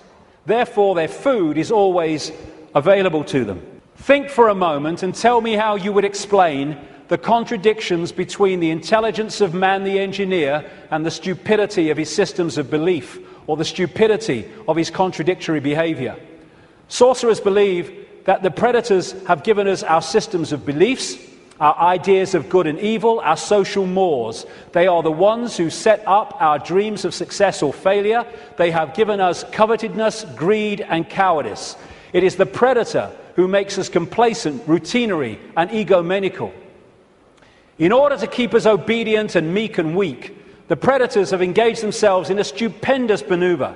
Stupendous, of course, from the point of view of a fighting strategist, a horrendous maneuver from the point of those who suffer it. They gave us their mind.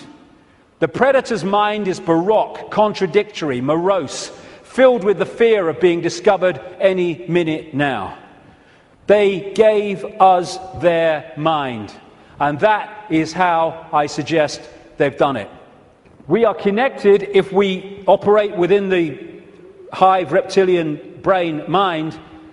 We are operating on a collective mind, which is pouring out this constant sense of anxiety, fear, worry, stress, because that keeps us within the confines of the frequency range of the moon matrix, i.e. attached to it, and it also elicits the emotional low vibrational energy on which they feed.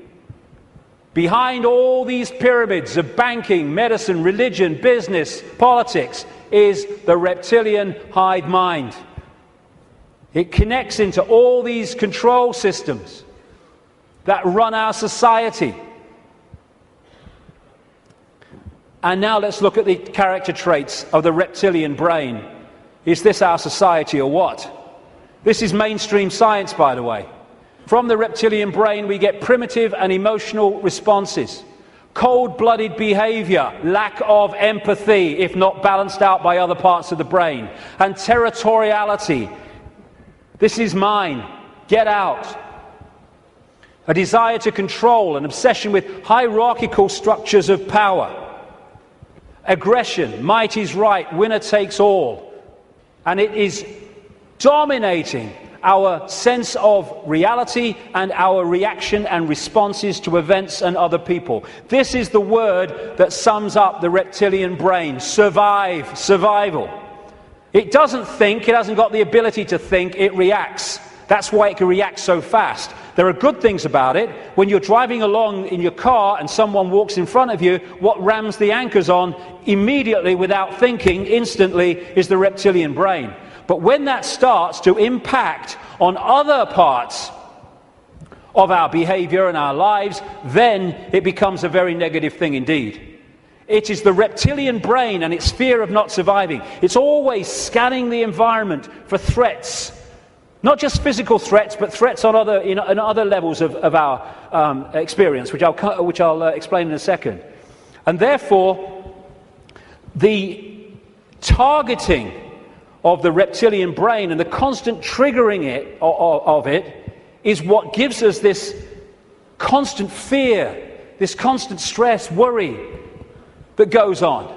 in all areas of our lives. Will I meet the rent at the end of the month? Oh my God, will I lose my job? Oh my God. And the more that we can be put in fear, here we go, the more we operate in the reptilian brain. That's why we're constantly given reasons to fear and to be anxious. Be afraid, be very afraid. The big bad monster's coming as soon as we've invented him. And when he's gone, we'll have another. Terrorism! Ah! Global warming! Ah! Swine flu! Ah! The economy! Ah! I don't look like her! Ah! I don't look like him! Ah! Constant reasons to fear.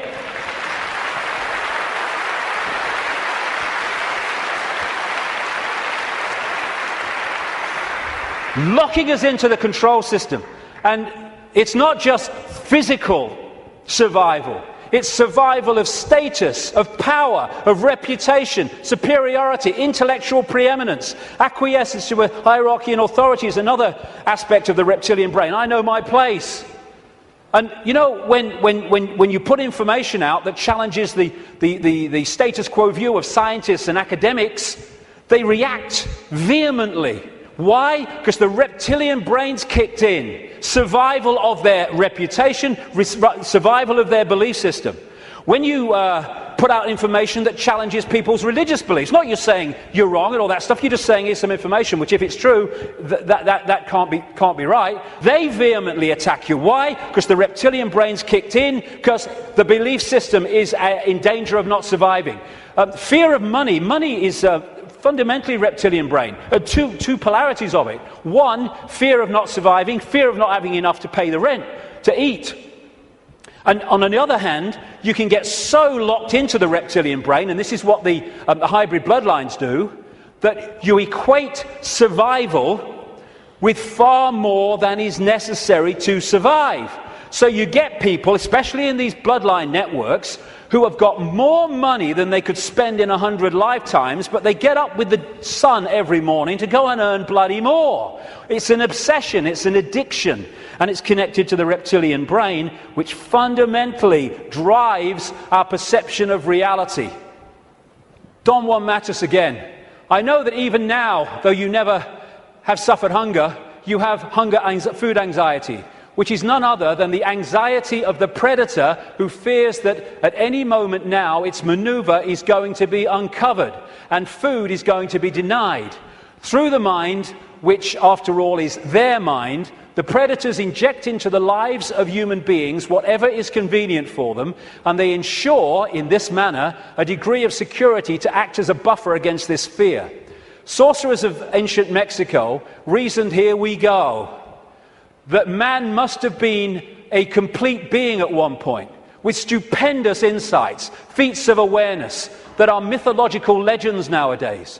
And then everything seems to disappear, and we now have a sedated man. What I'm saying is, what we have against us is not a simple predator. It is very smart and organized. It follows a methodical system to render us useless. Modus operandi, done it many times. Man, the magical being that he is destined to be, he's no longer magical. He is an average piece of meat. There are no more dreams for man, but the dreams of an animal who is being raised to be a piece of meat, trite, conventional, imbecilic. This is what becoming conscious brings us out of. Control of perception is the bottom line of this conspiracy. You know, I'm all for exposing 9/11s and banking scams and engineered wars, but this is the bottom line. And if we miss it, then we're going round in circles and we'll get nowhere. Interestingly, the Zulu legends say that before the moon came, they used to worship the sun as female. And then everything changed. This change from perceiving the sun as female to worshipping it as male made possible the creation of warlike kings that took what they wanted by force. Everything changed when the perception of the sun changed. And the perception of the sun changed when the moon matrix kicked in and changed our perception of everything. And in so many ways, this Avatar movie, I'm not saying Cameron symbolized it like this, I'm saying what it symbolized to me. The blue people, who were in total harmony with everything else, I'm saying to me are symbolic of humans as we were before the predator came. And then the American troops with their high technology, let's kill people, we want these resources, so let's just go and get them and destroy everything to do so. They symbolize to me this reptilian intervention. And they even have, in the Avatar movie, of course, the concept of the possession of the blue people so that they could infiltrate their society while outwardly looking like they do and not being known to be who they are. These reptilians look down a different timeline to us because they're on a different wavelength. They're able to see further into what we call the future than we are. And therefore, if you access this network of secret societies, especially the inner circle, you can access the projected future of human society which this is planning. Therefore, you can write prophetic novels which further down what we call the timeline turn out to be staggeringly accurate. All you need to do is to access that projection. And you do it by accessing the Secret Society network. This, the Fabian Society in London, created in 1884, is one of those societies. The deeper inner core that have access to that timeline and that projected agenda. And this guy was one of them, a Fabian. And that's the Fabian logo, by the way. The wolf in sheep's clothing. Perfect. Perfect. It created, in effect, the Labour Party in Britain, and it influences massively the left, not only the left, but what we call the left centre of politics, not just in Britain, but in other countries. Australia too, for instance, very, very powerfully. When people have said to me in the past, you know, what's planned, I've said to them, well, you can read two books and see it, just put them together. George Orwell's 1984 and Aldous Huxley's Brave New World. This was published in 1948, this was in 1932. Put the two together, this talks about the drugs and all the rest of it, and the mind control, this talks about the sort of police state. Put them together, you got it. They were incredibly prophetic. I've been saying for years they weren't novels, or their source wasn't novels. Turns out that Aldous Huxley taught French to a man called Eric Blair then, now George Orwell, at Eton College, and introduced him to the Fabian Society. And this was the knowledge base, plus no doubt others connected, where they got these concepts. And what they said all those decades ago, Huxley's case 1932, is now happening in incredible detail. And it seems that Orwell rebelled against what he heard and wrote 1984 to try to expose it. And some researchers suggest, they may well be right, that he called it 1984 when it was set kind of about now, because 1984 was the 100th anniversary of the creation of the Fabian Society. We've reached a point where these entities and their hybrid bloodlines, the Illuminati bloodlines, they think the takeover of humanity is almost complete. And when you look at it, it may seem to be that that's the case. They think the game is over. It's gone so far. They must be bloody joking. These people...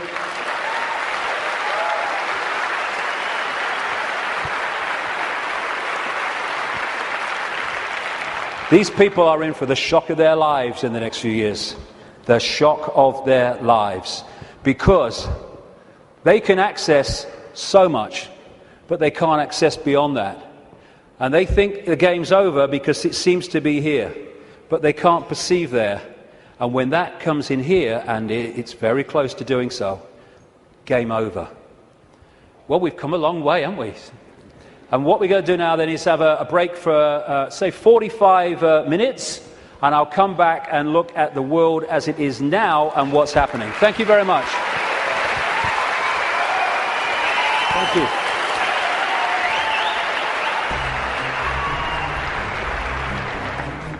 Very good so far, yeah. The reason I'm here basically is to find out exactly what's going on in the world and find out exactly what the hidden conspiracy there is that's going on today, basically. It's not just David Icke that's saying this stuff about the moon. There's Alex Collier, the Andromedan contactee, who says that the moon was towed here but from Ursa Minor, which is near the Alpha Draconis star system, by the reptilians. I don't think he's necessarily said anything that I haven't known already, but he's very eloquent, and he's put it together in such a beautiful package that it just makes it very easy for anyone to understand. I just like the way David puts things across. You know, he's not afraid. He's not afraid. He's got no fear in him whatsoever. Doesn't give one iota about what people think, and I think we can all learn from that, definitely.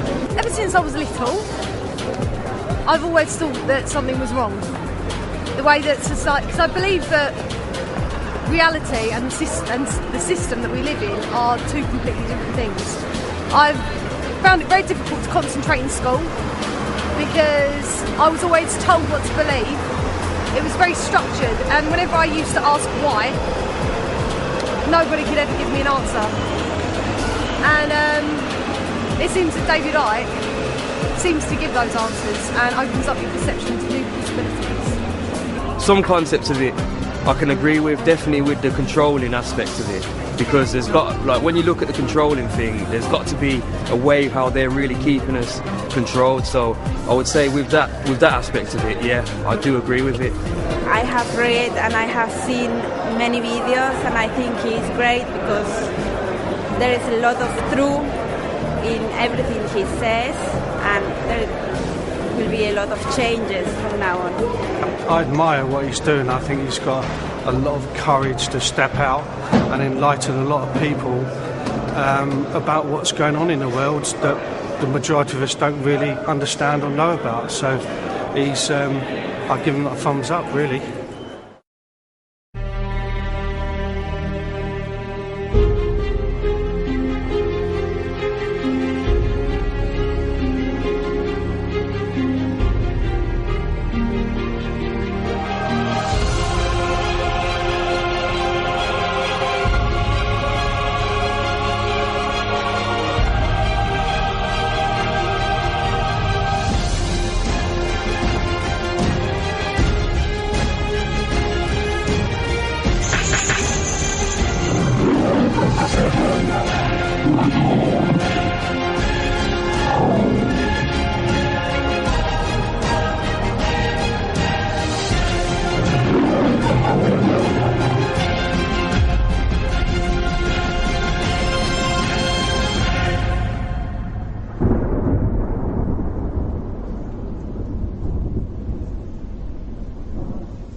Thank you.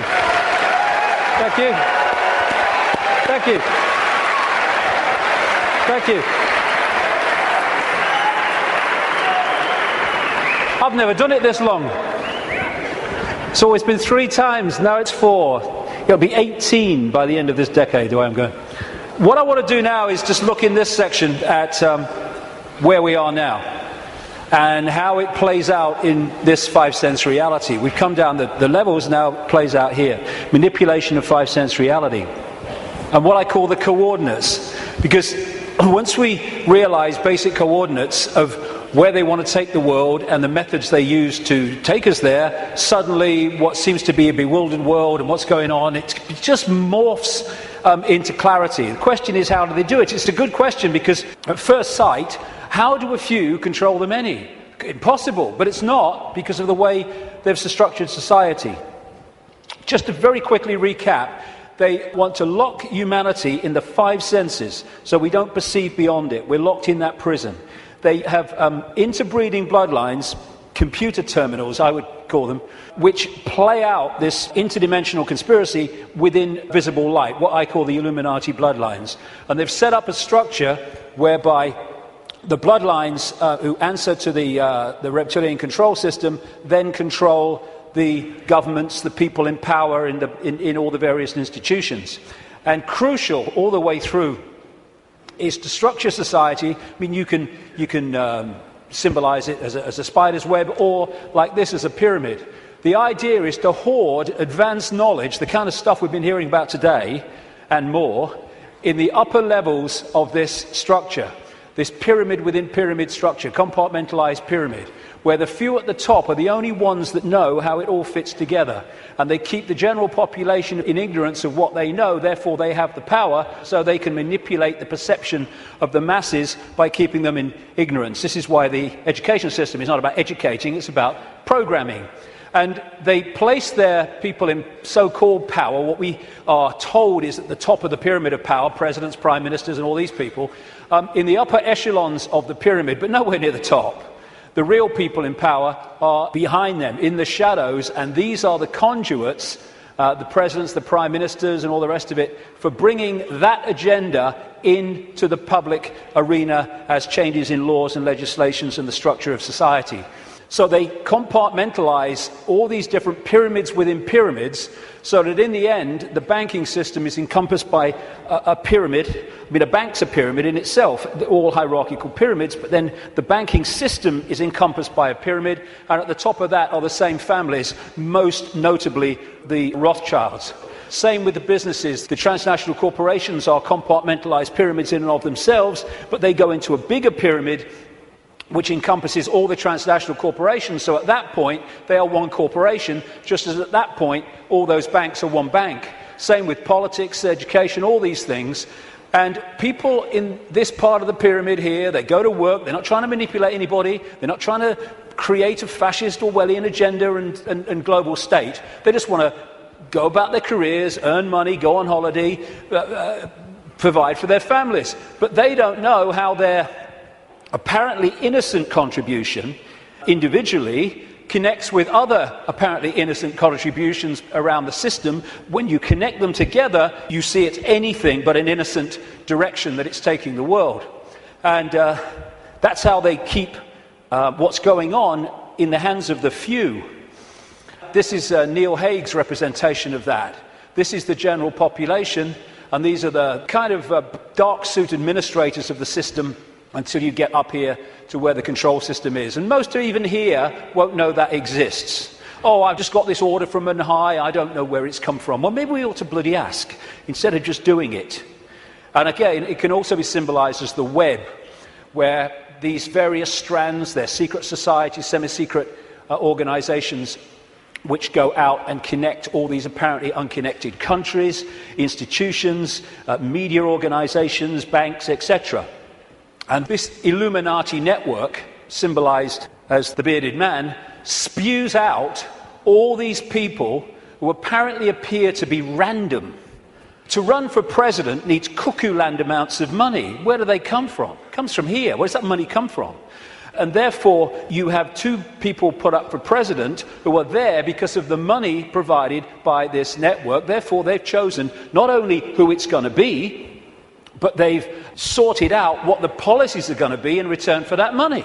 And this is what they do. We think we're choosing our leaders. We're not. It's a myth.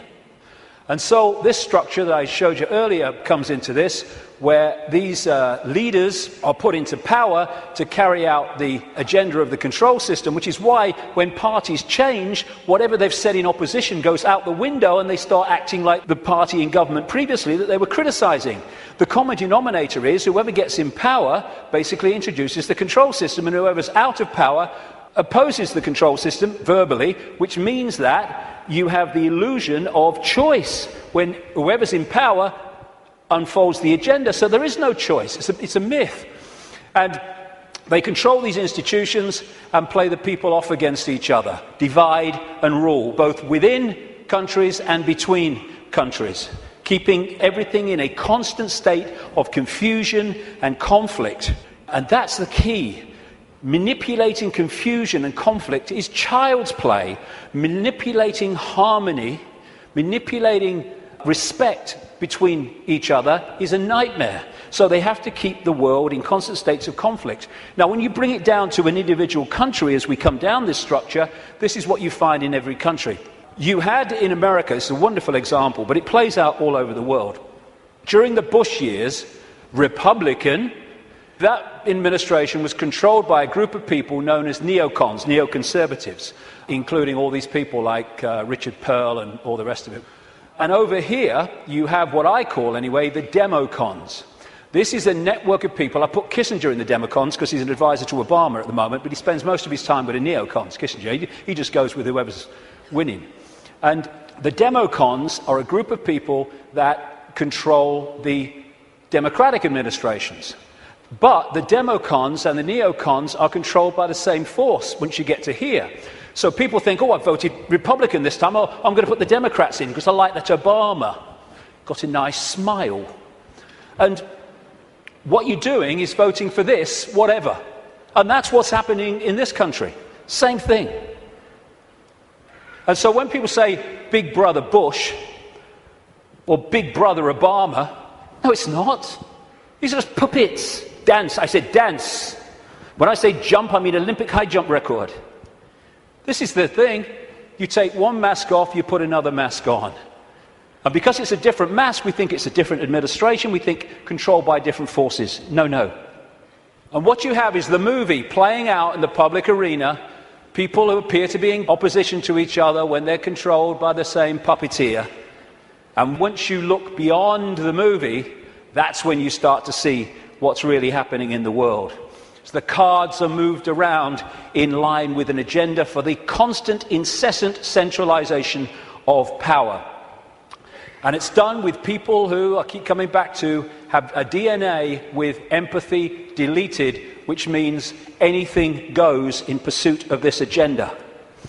And the people are misdirected, diverted by the way society is manipulated and controlled, increasingly so with more and more laws affecting the fine detail of our lives, so that we spend so much time surviving and rushing around, we don't lift our head up and see what's going on.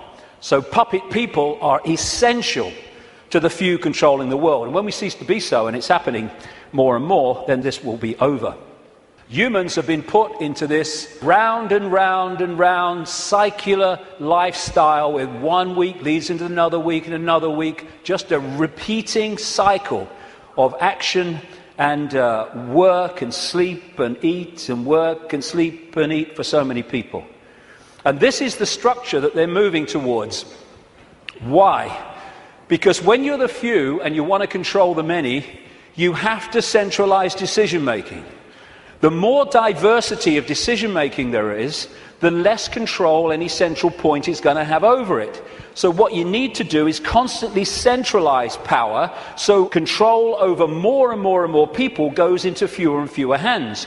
We started with a tribal situation a long time ago. The people in the tribe decided what was going to happen. We then brought, as part of this centralization, it's gone over at this whole period I'm talking about, the tribes came together into what we call nations. And now, a few people at the center of the nation are dictating to all the former tribes that make up that nation. We're now well into the next stage of that, which is bringing nations together under unions like the European Union, so a few people at the center are now dictating to all those nations, which are made up of all those tribes before. And the next stage of that, which they're already preparing for, is to take us into a world government that would dictate to these unions that are building up, like the European Union, the American Union that they want via the North American Union, the Pacific Union, evolved out of organizations like APEC, Asia-Pacific Economic Cooperation, and the African Union, already in place, evolved out of the Organization of African Unity and other bodies. And what they done in many of these unions is start them off as free trade zones, just for jobs, that's all it is, no worries. And then they've turned them into fully fledged dictatorships, which is what happened in the European Union. And the reason is that you've got to centralize power if you want to get more and more control in the hands of the few over more and more people. So coordinates. Some of these things I'm going to talk about in this section are quite controversial, but they need bloody saying, so sod it. Methods of manipulation. Coordinates 2. How do they manipulate this? One of the coordinates, one of the methods of manipulation, a massively important one to understand, is one I've dubbed problem, reaction, solution, where you want to change society in a way that if you do it openly, you'll get resistance, massive resistance from the population. So what you do is you create a problem covertly, you blame someone or something else for it, you pass that fake version of the event through the unquestioning, pathetic mainstream media to the people, unquestioned overwhelmingly and certainly uninvestigated, and you want the people to react to the manufactured problem with outrage, with fear, and you want them to say, do something. What are they going to do about it? At which point you then offer solutions openly with changes in legislation and society and its structure to advance your agenda. And because of the problem reaction solution, you do not get the resistance here that you would have got without the manufactured problem. 9/11 is a bloody classic. Another way of describing this is ordo ab chaos, the Latin motto of the 33rd degree of Scottish Rite of Freemasonry: order out of chaos, problem, reaction, solution. Create the chaos, then offer the order, your change out of that chaos. So like I say, 9/11 was a wonderful, classic, most blatant example of it. You want to change society, so you create a massive problem. As a result of that problem, you offer the solution, all there, written and ready, the Patriot Act in America and around the world, their versions of it, to change society and to launch a war on terror and an invasion of countries like Afghanistan and, by implication, Iraq. This is Zbigniew Brzezinski, President Jimmy Carter's national security advisor and a major mentor going back to the 1980s of Barack Obama. This is what he said in 1997 in his book. Moreover, as America becomes an increasingly multicultural society, it may find it more difficult to fashion a consensus on foreign policy issues, except in the circumstances of a truly massive and widely perceived direct external threat. Therefore, we create one, 9/11, and bingo, we then introduce what we say must happen to stop the terrorists. In other words, we change society and advance our agenda, the Orwellian state and all the rest of it. These buildings were brought down because they were made to come down. And similar buildings around the world that burnt for longer and were much more fierce never came down. And these are the only buildings of their kind who've ever come down because allegedly of fire. The official story of 9/11 has just left the room. And I've gone into that in great detail before. I'm just using it as an example of problem, reaction, solution. But when through the web you control the intelligence agencies, you control the governments, you control the media, you control countries, and you control the manipulation of fake terrorists like Osama bin Laden, then you've got all the pieces you need to orchestrate the problem, reaction, solution, and to then use this to change society in the image that you have desired. And this is a classic. Adolf Hitler proposing the creation of the Gestapo in Nazi Germany. An evil exists that threatens every man, woman and child of this great nation. We must take steps to ensure our domestic security and protect our homeland. Or actually, word for word, what was said after 9/11. The Second World War, problem, reaction, solution. This is why it is no paradox, no coincidence or contradiction that the same people can be shown to have funded the Nazis, that funded the Americans and funded the British, overwhelmingly based around the cartel of the Rothschilds. They created Nazi fascism, they created Soviet communism and the capitalist world. They brought them together in conflict, the second conflict in a very short time, and afterwards the world was exhausted mentally, physically, emotionally. Something must be done. This can't go on. What are they going to do about it? Gotcha. Because of all this conflict, all this war, it's terrible. Terrible. What we're going to do is we're going to centralize power with the United Nations, European Union, which was justified in many ways by let's stop European countries fighting among themselves because we'll trade. Well, they stopped fighting among themselves because they stopped orchestrating it. That's why the Bretton Woods Agreement with the World Bank and all that stuff all came in as a result of the Second World War. Then there's another version, which I now call no problem reaction solution. This is when you don't need a real problem, you just need the public perception of a problem, i.e. weapons of mass destruction in Iraq, i.e. human-caused climate change. And then you can offer a solution to a problem that doesn't actually exist, but if enough people think it does, well, you got them. Totalitarian tiptoe, as I call it, goes in conjunction with problem, reaction, solution. This is real simple. You start at A, you know you're going to Z, but you know if you go in a big leap, the change is going to be so big and so quick that people are going to go, what's happening, what's happening? Turn that television show off, what's happening? And so you go in steps, as big as you can get away with, but not so big that you get too much of a reaction. And as this quite rightly said, you really think it would be this obvious. Well, it's becoming that obvious now as we move along, but up to this point it hasn't been, unless you looked for it.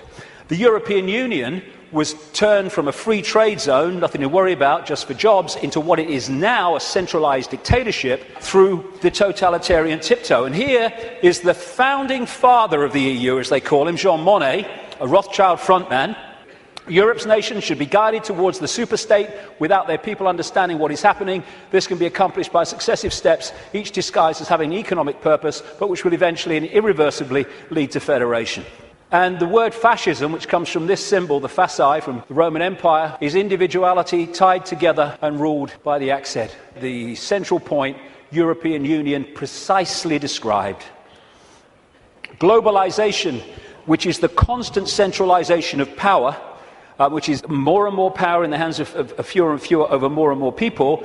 This is a totalitarian tiptoe. More and more, the globalized economy is taking over, so that every country is dependent on every other country, therefore has no power of individual action and individual decision-making. Free trade, which means freedom to exploit, which means you can get sweatshop workers here to make your stuff for a few cents, and then you ship it over here and you sell it for as much as you can get. It's called free trade. Everyone's in favour of free trade. You can't be against free trade. This is also part of this globalized centralization of power, which is designed to do this, and it increasingly is doing this. It means that if you're dependent within your country or your community on things outside of your influence, then everyone is dependent on everyone else, therefore has no self-sufficient ability to make decisions in their own lives and their own communities and their own countries. And the reason that they want to do this is they want to make everyone dependent on something outside their control, because dependency equals control. It's like abundance and scarcity. We live in a world which could be incredibly abundant. Nobody should be hungry on this planet, for goodness sake. Africa could feed the bloody world. It can't even feed itself. Why? Because of the manipulation of that continent by this crowd. And so we have all over the world, because there's no empathy, no consequences for them emotionally of their actions, we have manufactured scarcity, because abundance equals choice equals freedom. Scarcity equals dependency equals control. And that's why we have manufactured dependency. We have people hungry in a world of plenty. Coordinate 3, the cement. There are certain organizations, networks, rings, that act as the cement that holds the web together and holds people within the web together. Close to the spider people are the Rothschilds. And when I talk about the Rothschilds, one thing, I'm not talking about all people called Rothschild. The vast majority of people called Rothschild won't have a clue what other Rothschilds in that dynasty are doing. And secondly, I don't even mean only people called Rothschild. I mean the Rothschild bloodline, which has infiltrated many other enormous numbers of other families and groups, which then come to power under other names other than Rothschild. Because if the president's Rothschild, the bloody guy here is Rothschild, the bloody newsreader's Rothschild. What's going on? Instead of that, you have people under different names. So I'm talking about the Rothschild bloodline and the scions of that family, the people that run that family. Not everyone called Rothschild. There's a lot of people in that family called Rothschild who don't have a clue what's going on. But they, through these various cements, control all these different and various apparently unconnected organizations. Now, one of the cements, of course, is the secret society network. That's pretty obvious when you look at it. And these are some of the major ones, but there are even more exclusive ones as well that operate in tiny, tiny cabals. But it's not just the secret society networks. They connect into the satanic networks, where they literally carry out human sacrifice and such horrors, which these bloodlines have been doing all the way through. Now, no one has a problem with the fact that then primitive ancients used to sacrifice people and torture people and all that stuff, but that was at one time kind of acceptable because it was the way they did things. As it's become unacceptable, it's still gone on, same bloodlines involved, but it goes on secretly, obviously. And this is the paedophile rings, the sexual child abuse rings, which connect into that and connect into that. That's not saying everyone in a secret society is a paedophile. It's not saying every Satanist is a paedophile. It's not saying every paedophile is a Satanist or a member of a secret society. But there are rings, connections between these organizations and groups that hold them together. It's a bit like the Olympic rings. They connect into each other.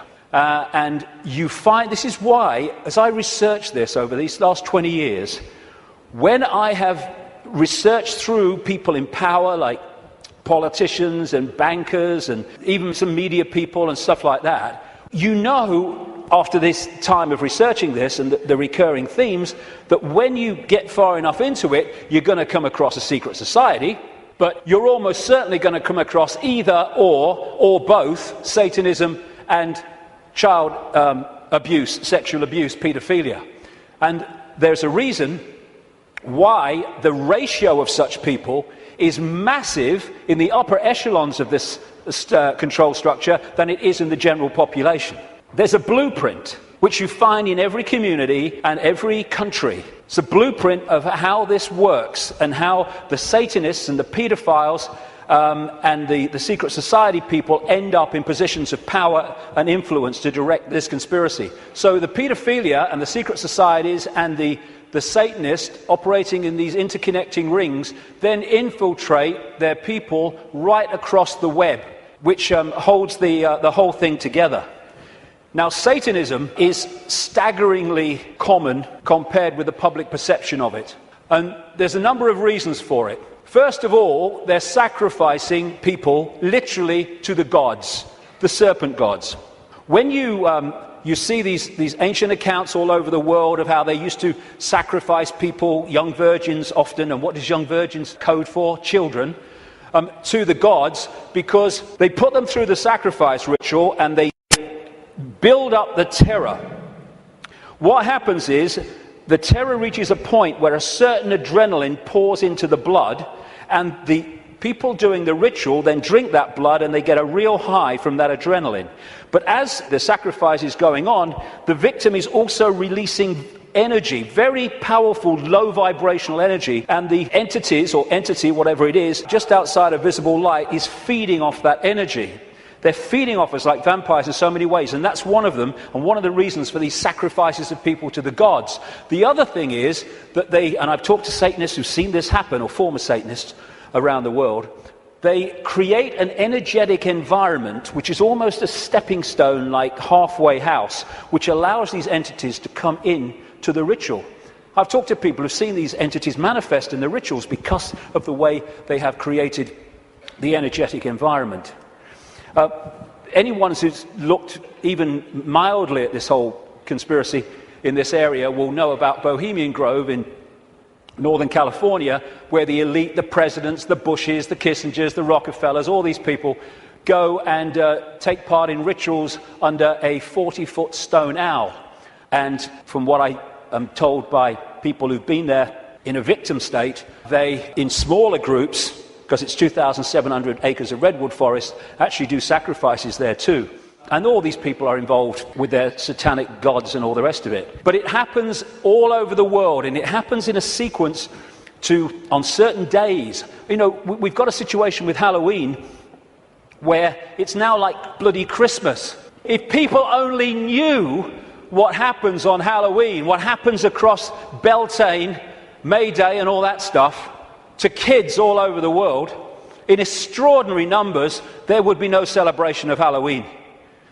And what they're doing on one level, because they're interacting with the cycles, the astrological cycles, is why they do it at certain times when the planets, the moon probably, and everything is in a certain place, is they're manipulating what they refer to as the morphic field, the energy that we all live in. Like I said earlier, if you want to affect the fish all at once, then affect the sea. And in the new book, in an appendix at the end, I published this, I call it Confessions of a Satanist. It came to light early this year, and it is alleged to be, I can't vouch for its authenticity, what I can say is after 20 years of researching this, it's bloody massively accurate.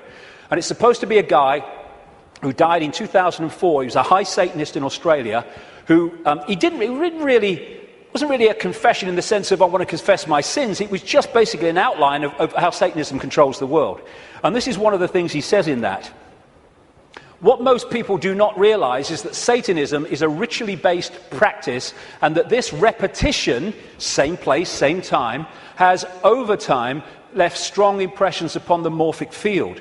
They have to control the morphic field so that we stay in a low vibrational state, so we stay attached to that moon matrix I'm talking about. And of course, as I was saying, we are interacting with this field all the time, and taking in energy into the meridian system from it, and therefore it is affecting us. And as I mentioned earlier, I'm saying that this is part of the process of suppressing that field also, which is why they stuck them on vortex points. Now let's take this connection from Satanism, blood drinking, taking in the human genetic code to stay here longer, which is what some of these reptilians do, and the paedophilia. What's it all about? It's about energy. It's about vampiring the energy of children. The reason that we have sacrifice to the gods of young virgins, children, is because they want the energy of children before puberty, because when puberty happens, there is obviously we all know, there is a chemical change, massive chemical change, at which point, from their point of view, the energy is not as pure and desirable. This is what John Juan Matos said in one of the Carlos Castaneda books. He's being quoted here by Castaneda. Matos is the he. He explained that sorcerers saw infant human beings as strange luminous balls of energy, covered from the top to the bottom with a glowing coat, something like a coat of plastic adjusted tightly around the cocoon of energy. He said that glowing coat of awareness was what the predators consumed, and that when a human reached adulthood, all that was left of that fringe awareness was a narrow fringe that went from the ground to the top of the toes. That fringe permitted mankind to keep on living, but only barely. And that, although the pedophiles won't realize that, although the elite ones will, is what the paedophilia is all about, and why it is so rampant in the upper echelons of this control system. Because while the paedophile is sexually abusing the child, symbolically here, it is connecting into the energy field of the child. This is why they have anal sex with children so much, even girls. It's because they're connecting in to the lower chakra, the base chakra, and they're drawing that energy out, or the possessing entity is drawing it out and feeding off it. This is why pedophiles tend to be overwhelmingly possessed people, because the possessing entity drives the lust for sex with children, and then when it happens, they draw the energy off it, drawing the child's life force out. And politicians in this control system, again, this is why paedophilia is rampant among the political classes. This is what the Satanist confession said as well, that Australian guy. Politicians are introduced by a carefully graded set of criteria and situations that enable them to accept that their victims, children, will be our little secret. Young children sexually molested and physically abused by politicians worldwide are quickly used as sacrifices. In Australia, the bodies are hardly ever discovered, for Australia is still a wilderness. In countries that are not a wilderness, they control the mortuaries and the crematoria, where they get rid of children who they want rid of because of what's happened. And it is rampant. I keep using that word, but it is. People don't realize. What happens is, people think or relate the number of children that go missing every year to the number of times we see a story on the news that a child is missing and everyone's trying to find them. That is the tiniest tip of the iceberg. Hundreds of thousands of children go missing in America every year. I've rung the states, because they don't have federal figures, tell you how many cars went missing federally, but not children. And they said, you've got to ring the states. I rung a load of states years ago now. I said, how many children go missing every year? How many children went missing last year? And I added the figures up. What?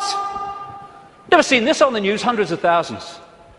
Some of them are found, some of them have explanations. Not all, nothing like. And what happens is that you have the cover-up. There are so many stories where the story of this Satanism and this child abuse starts to come to light, and immediately the lid goes on because the system controls the various aspects that can keep the lid on. This is just one example. It's endless numbers around the world. The Franklin cover-up.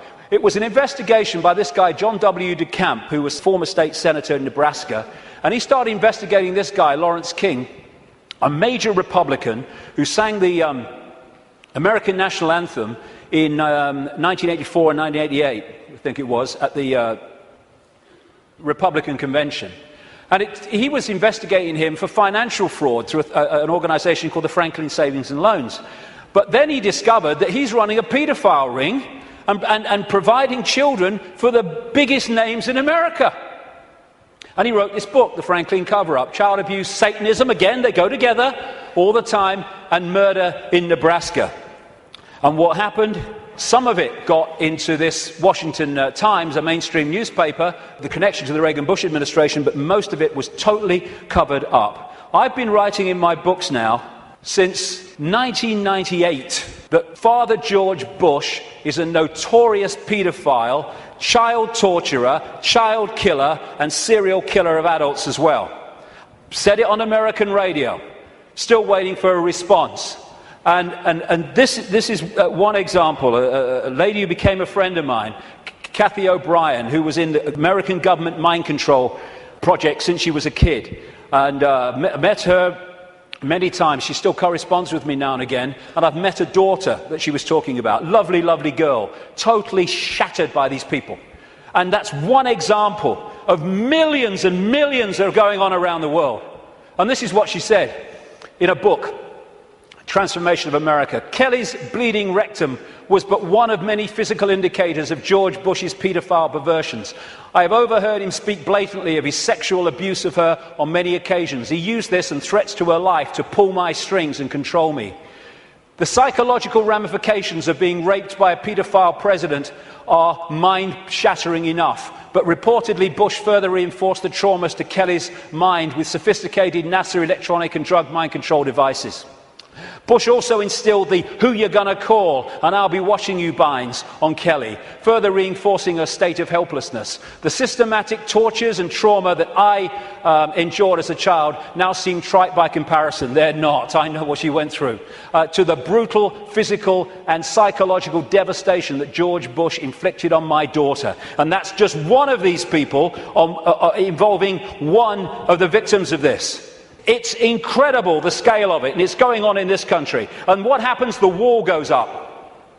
This is what DeCamp found. Suddenly ranks are pulled in, and the media won't touch it, the social services won't touch it, the police won't touch it, politicians won't touch it. It's the blueprint, it's how it works. And the Discovery Channel programme, produced by Yorkshire Television, was about to go to air exposing that Franklin cover-up and the paedophile connections. Bingo, it was censored and pulled just before it was going to air. Never to see the light of day, although you can get it on the internet, because one copy survived. I was naming this guy, like I said earlier, Ted Heath, as a paedophile and child murderer from 1998. This guy's record of killing children is extraordinary. Prime Minister of this country. This fella, Thomas Hamilton, the man who went into Dunblane Primary School and killed 16 children and a teacher, he was a procurer of children for the Scottish political elite, which locks into the Westminster political elite, and the satanic rings that lock into both. That's why they took the records of this case and ordered them to be locked away for 100 years. And then, if you've been following my website recently, and many other websites too,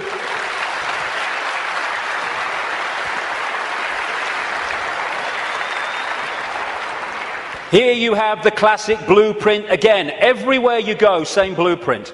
This girl, Holly Gregg, Down syndrome girl, her mother Anne, and Robert Greene, a fantastic guy who's been helping them and committed so much of himself to this, when Holly started saying what had happened to her, being raped and abused by the Scottish elite, suddenly the wall went up again. And Robert was arrested. He's been treated appallingly by the police, the Grampian police in Scotland. Grampian area of Scotland, by the way, notorious for Satanism. And he's now basically been told what he can't say, and he can't name people and all the rest of it. And the case is ongoing. The media won't touch it, though maybe that might be changing, we hope. The Scottish law network or establishment will not investigate it. The police won't investigate it properly. Anne's brother, Holly's uncle, was blatantly murdered when he had seen Holly's father abusing her, and therefore had the ability to tell the truth and tell the story. He ended up murdered. And a cover story of suicide. When you see the story, suicide, are you kidding, was put together by the Grampian police. And Robert Greene is a man who, if there were more of his like in this world, then this world would be a very much better place.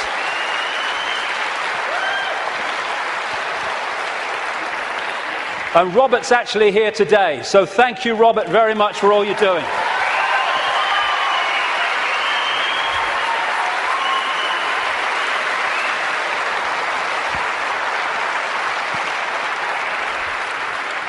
This is how they create the wall.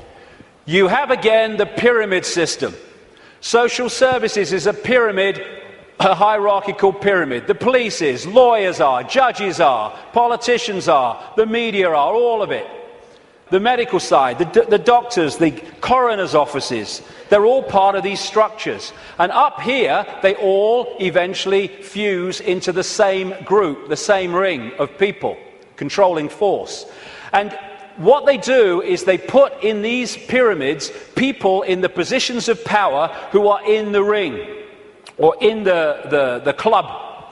You do not have to control everybody in social services to stop investigations or to enforce investigations to take children away for no good reason. You just have to control the level of social services that makes those decisions. And of course, once you're in a position in these pyramids where you are hiring and firing, what you do is you hire people of like mind, and after a period of time, then a lot of these people are in these organizations at different levels.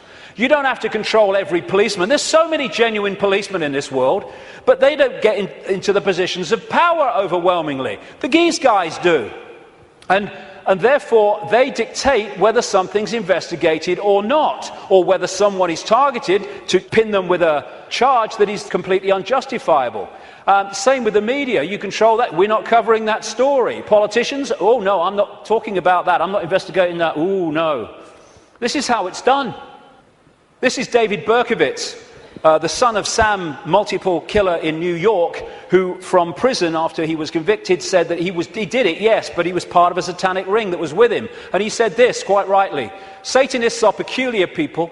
They aren't ignorant peasants or semi-literate natives. Rather, their ranks are filled with doctors, lawyers, businessmen, and basically highly responsible citizens. They are not a careless group who are apt to make mistakes, but they are secretive and bonded together, the cement, by a common need and desire to mete out havoc on society. It was Aleister Crowley who said, "I want blasphemy, murder, rape, revolution, anything bad."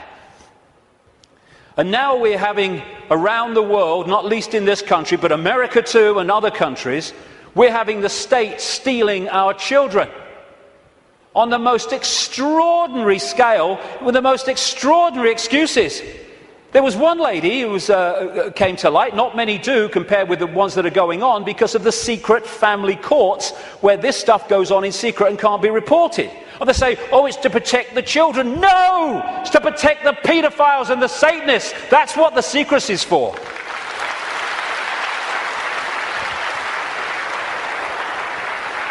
And this lady Here and her husband had spent £38,000 on fertility treatment so they could have children. She had twins, I think it was twins, and she made a joke when social services came round, when the baby came out of hospital, and she said, oh, birth has ruined my figure. They took her children away. And then when she furiously resisted, they said, the mother has anger problems, which are a danger to the child. It's unbelievable the number of children that have been taken away from their parents for no reason. This guy, Tim Yeo, a Conservative MP, just before the last election, said in Parliament, using parliamentary privilege, he accused his local council of kidnapping a 9-week-old baby from parents. But it's the tip of an iceberg, and a gathering iceberg. All over the world, like I say in the book, I've looked at America as well, it's happening there. And what did Aldous Huxley, the Fabian prophet in Brave New World, talk about? The fact that children were going to be taken away from parents, parents were going to become no longer, not even relevant, they're no longer even part of society, and the state was going to take control and bring up all children.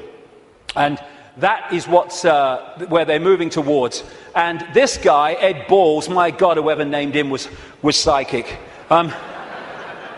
He was children's minister up to the last recent election, overseeing, taking more and more power away from parents, giving it to schools and authorities. And this guy is a former chairman of the executive of the Fabian Society and still a leading light in it. Coordinates to the cement. Now, this might be controversial. I don't give a damn, really, because, you know, we've reached the point here where we've got to start saying what is and not running away from it. What I'm about to say now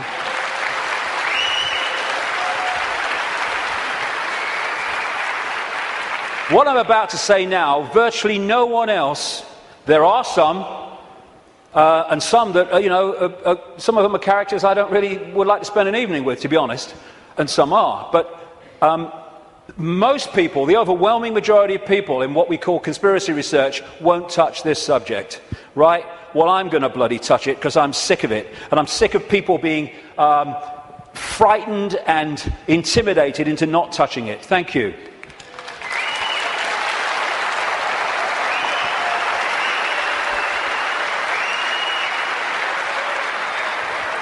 Right. First of all, we as a human race have got to get our fricking heads around what this is, because it ain't what we're told it is. It's not about what's right and beneficial for Jewish people. Jewish people are its victims, not its beneficiaries. Jewish people have been hung out to dry again and again by this crowd that claim to have their best interests at heart, like hell they do. That's why I call this Rothschild Zionism.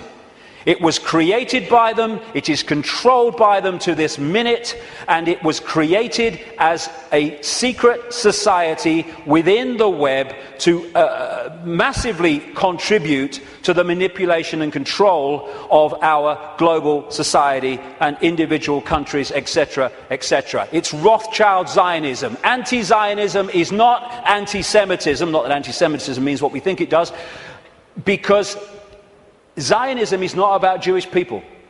Even in its play-out way or world, it is a political system, a political philosophy. At its core, it is a secret society putting its agents in places of power. One of the very few things that Joe Biden, Vice President of the United States, has ever said, which is true, is you don't have to be Jewish to be a Zionist.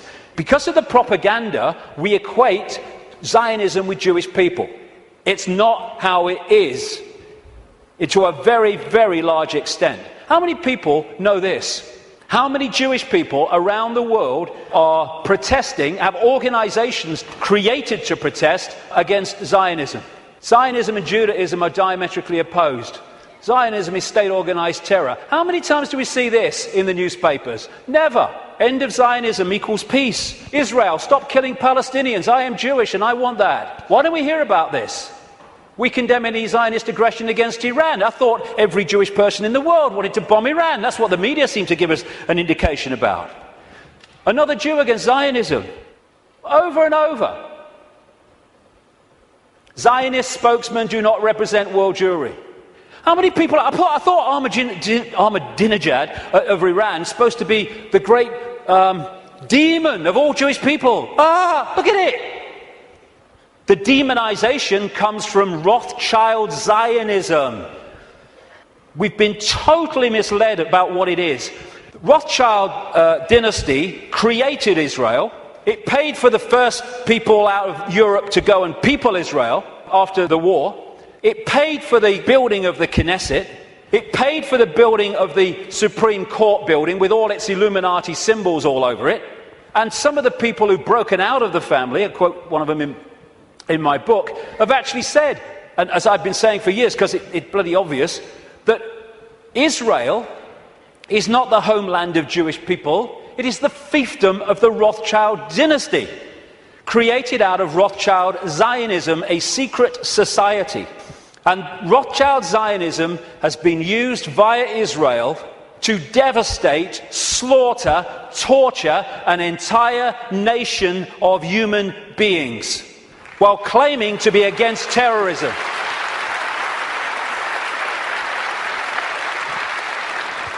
This is the dictionary definition of genocide: the systematic and widespread extermination or attempted extermination of an entire national, racial, religious or ethnic group. Never can what is happening in Palestine and Gaza have been described so accurately. More and more people killed through war, killed through bombing attacks, killed through shootings, killed through lack of food and adequate medical care. Gaza, the most crowded piece of land on earth, is little more, ironically, than a concentration camp. And the world looks on. This is the face of Palestine. Well, tell me what you see. Combat boots. Yeah, another terrorist 5-year-old. And all the time, Palestinian homes are being demolished in occupied land and given over to these extremist settlers who believe that they have a right to it because it says so in some bloody Bible. And then we've got this security fence, which has taken great tracts of Palestinian land, all against international law and all the rest of it. And here is a children's playground being sacrificed as the security fence continues its endless way. This green is Palestinian land in 1946. Then we see what has happened since. This is 2000. We're in 2010 now. It's much smaller than that. What was I saying? The systematic and widespread extermination or attempted extermination of an entire national, racial, religious or ethnic group. And I say to these Rothschild Zionists, don't you bloody dare talk about racism of others when you are behind this.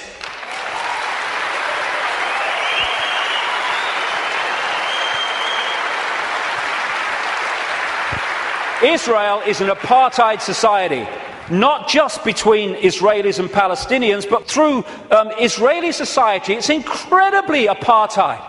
The way they treat the black Jews from Ethiopia is absolutely grotesque. As is spokesman doing that, then talking about other people's racism. We've got to go for that. I mean, and people, Jewish people, have seen it. They can see what it is. There's some fantastic Jewish people in Israel who are resisting this. Young people who go to jail because they won't serve in the army because of what the army's doing to the Palestinians. Magnificent people who never get talked about in the mainstream media hardly. And no matter what is said about Israel, this is Israel's response. Why? Because Israel is the fiefdom of the Rothschild dynasty, which also controls the American administration, the British administration, and so Rothschild's one arm is not going to criticize Rothschild's other arm. In the Matrix movie, there's something called the Zion mainframe. Well, Zionism, Rothschild Zionism, is in so many ways a mainframe of this network. And it pervades all the way through. And it's not about, these Jewish people here and these Jewish people there. It's Rothschild Zionists who are there, and they answer to the Rothschild dynasty. Therefore, they play out the agenda of the web in a coordinated way. Now, before I start this, a lot of names coming up. I'm going to go just through a bit of the American administration and a few other things, just to give you a feel for it, for people that haven't seen the extent of this. Before I start, one fact. Jewish people in America are less than 2% of the population. A significant number of them will not be Rothschild Zionists, and therefore the ratio of Rothschild Zionists is even smaller, significantly smaller than the 2%. Okay. Obama's immediate handler is a guy called Rahm Emanuel. He has served in the Israeli army. He's the White House Chief of Staff. He does whatever he says. His father, Emanuel's father, was a terrorist in the Irgun terrorist group that bombed Israel into existence in 1948.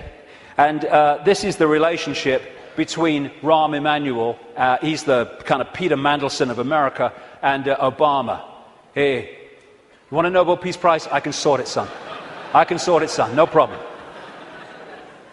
All pictures like that, by the way, are by a guy called David Dees, who's a political artist, brilliant, American, works out of Sweden.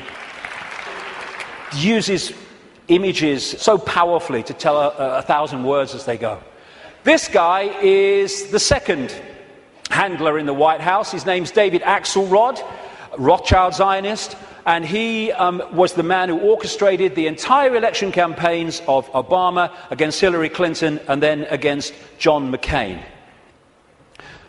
The main funder and orchestrator of the funding, in terms of individuals, of Obama was a guy called George Soros, Rothschild Zionist, who manipulates countries and uses his networks and funding to create coups in countries where they want to change the regime change. And he bets on currencies like he bet on the pound years ago, and makes a fortune out of the demise of the economy of other countries, because he has no empathy. Henry Kissinger, massive Rothschild Zionist, has served that dynasty's agenda for 40 years, if not 50 years. And he's now an advisor to Obama, even though he's officially a Republican. The American economy, the American economic team, is led by Timothy Geithner, Treasury Secretary, Rothschild Zionist, and Larry Summers, Rothschild Zionist. The entire Obama budget is run by the budget director, Peter Orszag, Rothschild Zionist. This man was advising the Russian treasury when the Russian governments were giving state assets away to Rothschild Zionist oligarchs, including Roman Abramovich, the owner of Chelsea Football Club, by the way. It's very easy to become a billionaire when a state says, have these assets worth billions of pounds. Thank you very much. It's a piece of cake. You could buy a football club if you want. And this man's company was also advising the Icelandic Central Bank in the run-up to the Icelandic crash. The Federal Reserve in America, which controls the American economy in so many ways, it's a privately owned, not government-owned central bank, and it's privately owned by the Rothschilds and the affiliates of the Rothschilds, is Bernard Bernanke, Rothschild Zionist. He replaced Alan Greenspan, Rothschild Zionist, who was head of the Federal Reserve from Reagan Bush right up into the Boy Bush administration, and he systematically took away the checks and balances which allowed the mayhem of 2008 to unfold. We keep hearing about Goldman Sachs and all the mayhem that it's created, both in the crash of 2008 and the crash of the economy in Greece.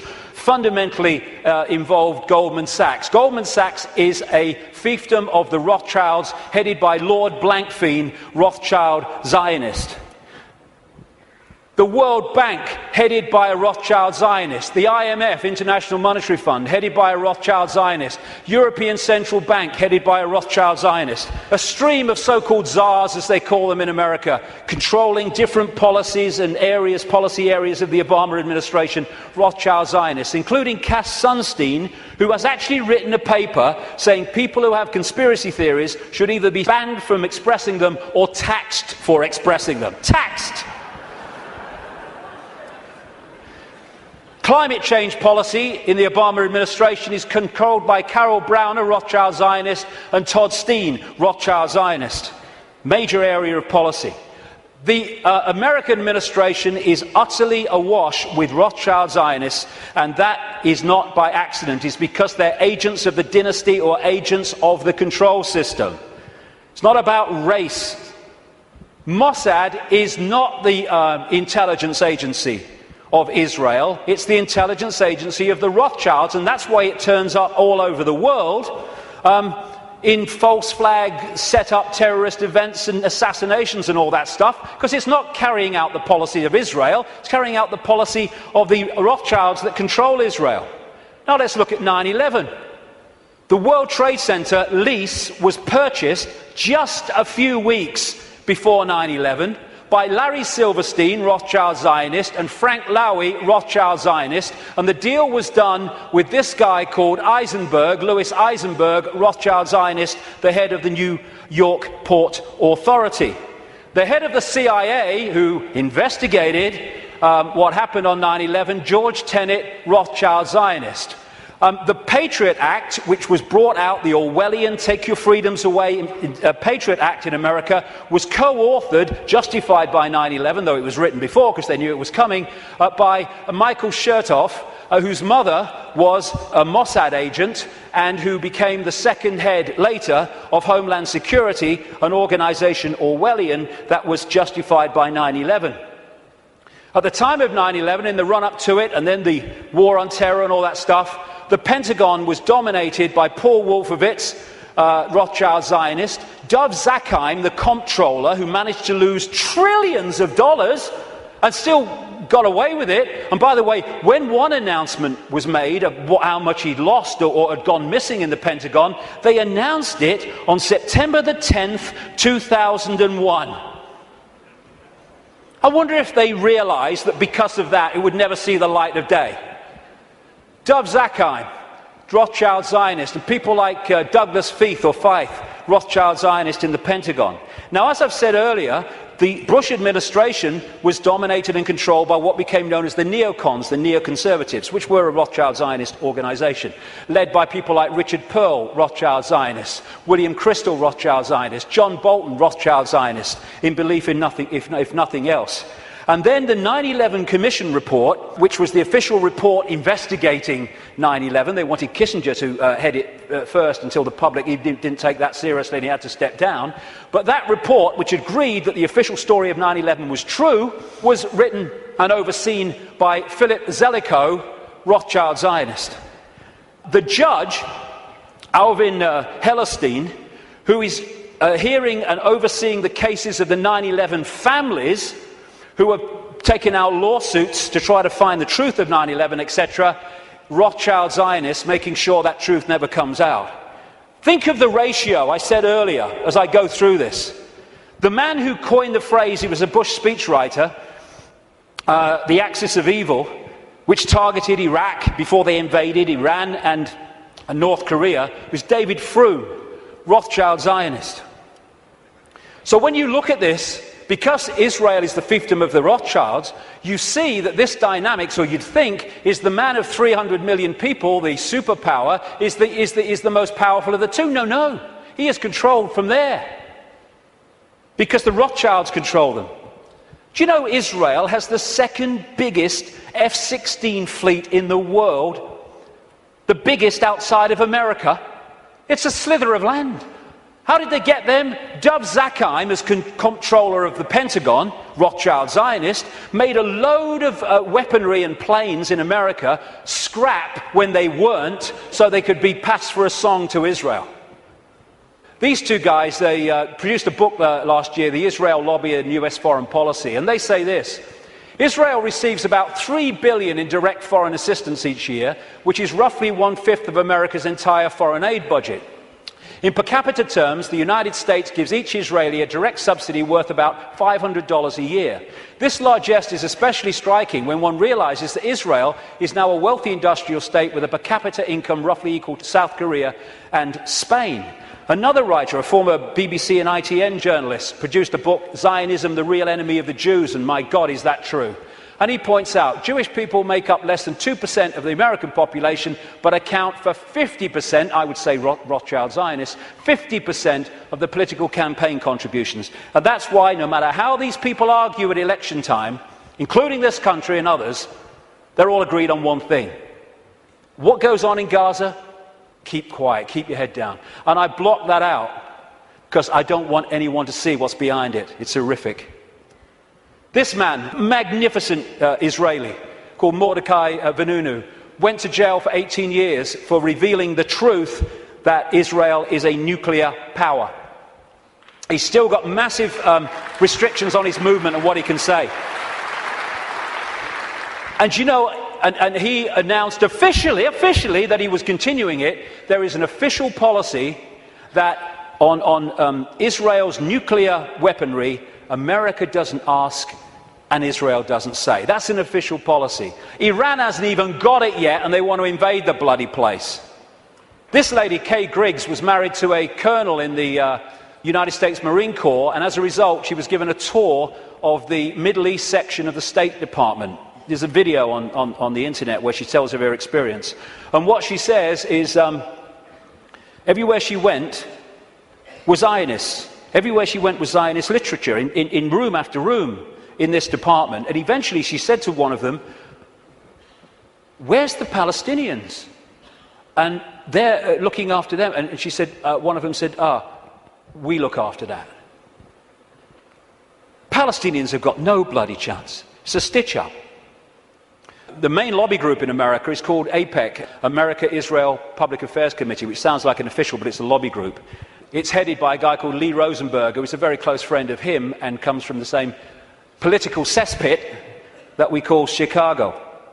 So when this question is asked, Americans, do you dare to say Israeli terrorism? No, because of the way it's controlled, like I say. The Rothschild Zionists control the media and Hollywood. Don't take my word for it. Los Angeles Times columnist Joel Steen, Rothschild Zionist, wrote an article proclaiming that Americans who don't think Jews, I would say Rothschild Zionists, control Hollywood, are just plain dumb. I had to scour the trades to come up with 6 Gentiles in high positions at entertainment companies, but lo and behold, even one of that 6, AMC President Charles Collier, turns out to be a Jew. As a proud Jew, I want America to know of our accomplishment. Yes, we control Hollywood. Leading Israeli paper columnist said, the Jews, Rothschild Zionists I would say again, the Jews do control the American media. This is very clear, and claiming otherwise is an insult to common knowledge. And what do the media do? They keep the truth from us and keep us diverted from what's really going on. It's an elephant in the bloody living room, and people are terrified of going there because they're terrified of being called racist and anti-Semitic and all that. They'll call you anti-Semitic. I don't give a shit. I don't give a shit.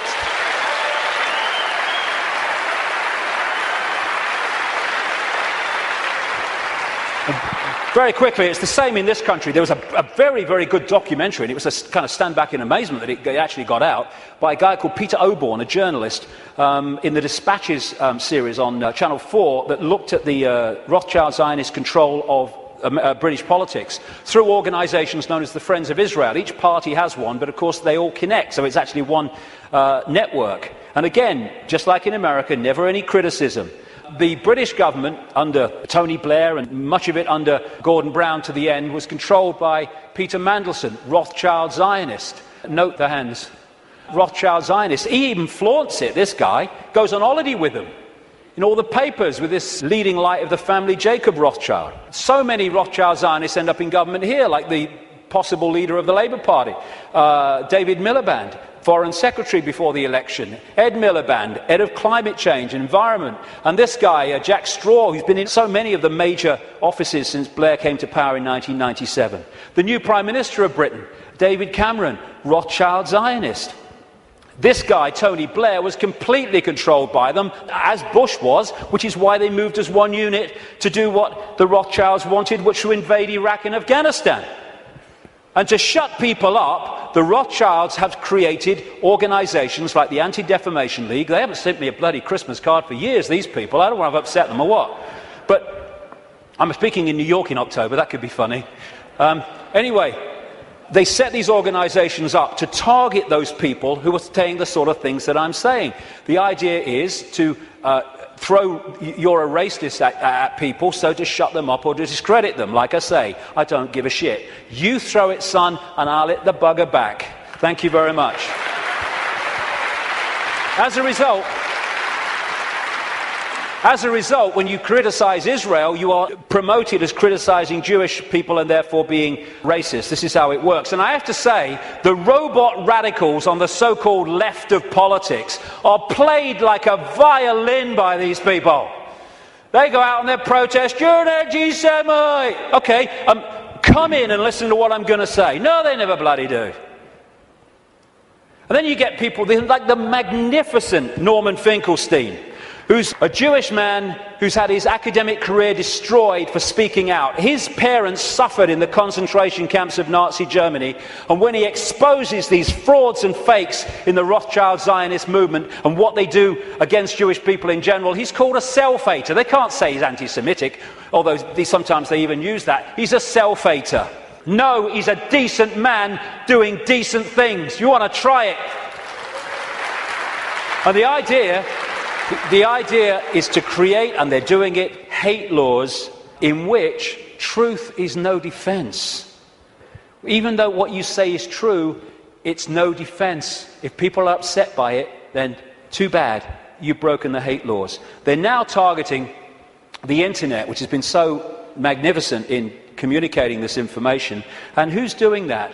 In America, J. Rockefeller, Rothschild Zionist. In this country, up to the last election, he rushed through a bill to this effect just before the election, Peter Mandelson, Rothschild Zionist. And just this week, Obama has nominated this lady, Eleanor Kagan, the Solicitor General, to go onto the Supreme Court.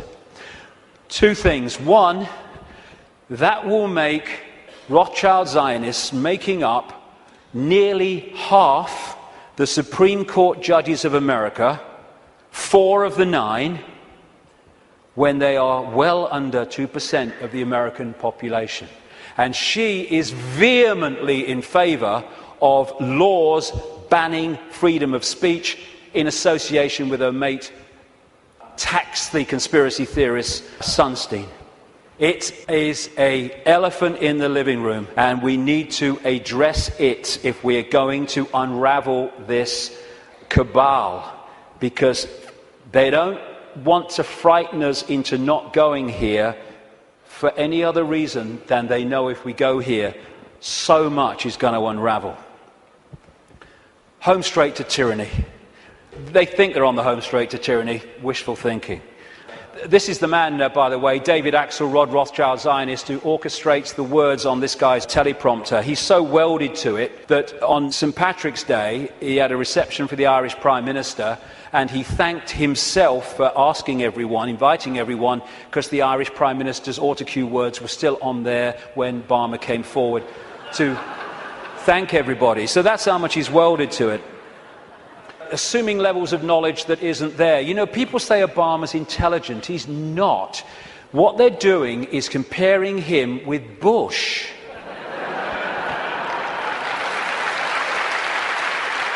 And slow horses look fast when they're running past trees. We have the secret agenda unfolding, and this is the movie. Bush is in the movie, now Obama's in the movie, but it's the same movie. And he's just there to change and Pied Piper the people, although his honeymoon period was encouragingly short. He's another Tony Blair. Will you lie first, Tony, or shall I? Oh, after you, Barack. Tony Blair. If there's ever a half-truth in a Blair speech, it's a typing error.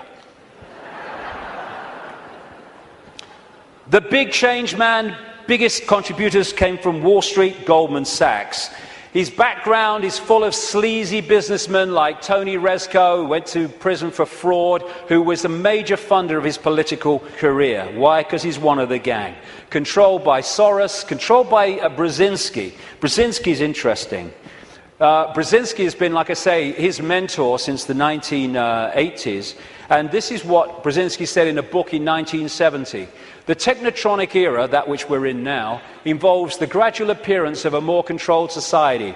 Such a society would be dominated by an elite unrestrained by traditional values. Soon it will be possible to assert almost continuous surveillance on every citizen to maintain up-to-date complete files containing even the most personal information about the citizen. These files will be subject to instantaneous retrieval by the authorities. This is the man who massively is behind Mr. Change, and he was also the co-founder, co-creator of an organisation called the Trilateral Commission, which locks into this network, which I've been writing about for years, a network around a secret society in Britain called the Round Table, including the Bilderberg Group, the Club of Rome, their environmental manipulation arm, and the Trilateral Commission as well.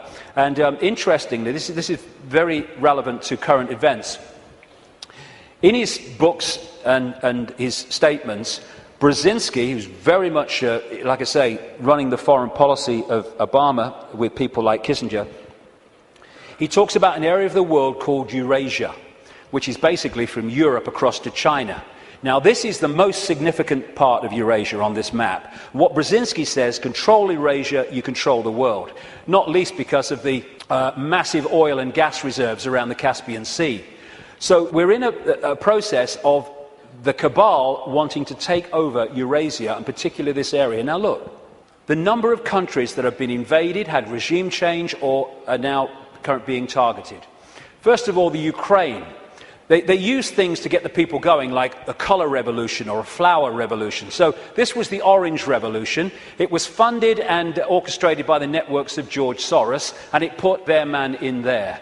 They had the Rose Revolution in Georgia, where they put their guy in there. They tried to get a green revolution after the last election in Iran, but it didn't stick. They have Iraq, they've taken that over. If they take Syria, then they're all the way through to Israel. They're in Afghanistan. They're now undermining Pakistan and bombing Pakistan more and more. In Kyrgyzstan, we had the Tulip Revolution. We just had another one recently, putting their people into power. We've had the terrorism starting to unfold in India, and they are targeting these areas because they not only want to take it over, they want to trigger a war involving China and Russia. The Third World War that their documents have talked about for a long time. And they're ticking them off. And if you take that map of Eurasia and keep it in your pocket, you'll tick them off as the news stories unfold. Oh, a revolution here. Oh, a coup here. And what they're doing, this is not America doing this. This is not America doing this. This is the cabal doing this through America. The idea is to destroy America, to use America to destroy America. Why? Because when you want a world government dictatorship, you cannot have any superpowers that have the military and financial might to say no to what you're saying must happen. Because the world government intends to have a world army, a world central bank, and a world currency, eventually. And they'll manipulate the financial situation to bring that about, or try to. So what they need to do to take the superpower America out is they need to destroy it militarily, and they need to destroy it financially. And that's what they're doing. They're using it on their foreign excursions, and they're undermining its economy to destroy America. And it is going down the pan so fast.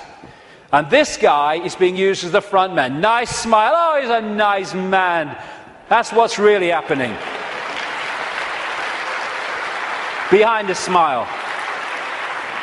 Just hand it on. It wasn't change. There we go. Here's the ball. Make sure you keep the drugs running in Afghanistan, you know.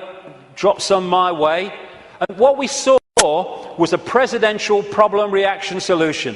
Bush was brought in to create problems, financial problems, overseas wars problems, and this guy was brought in as the solution to the problems. And as Adolf Hitler said, the great masses of the people will more easily fall victims to the big lie than the small one. So, I am someone to believe in. Hope, which is always in the future, never in the now. And so it never actually comes to fruition, but we can hope it does.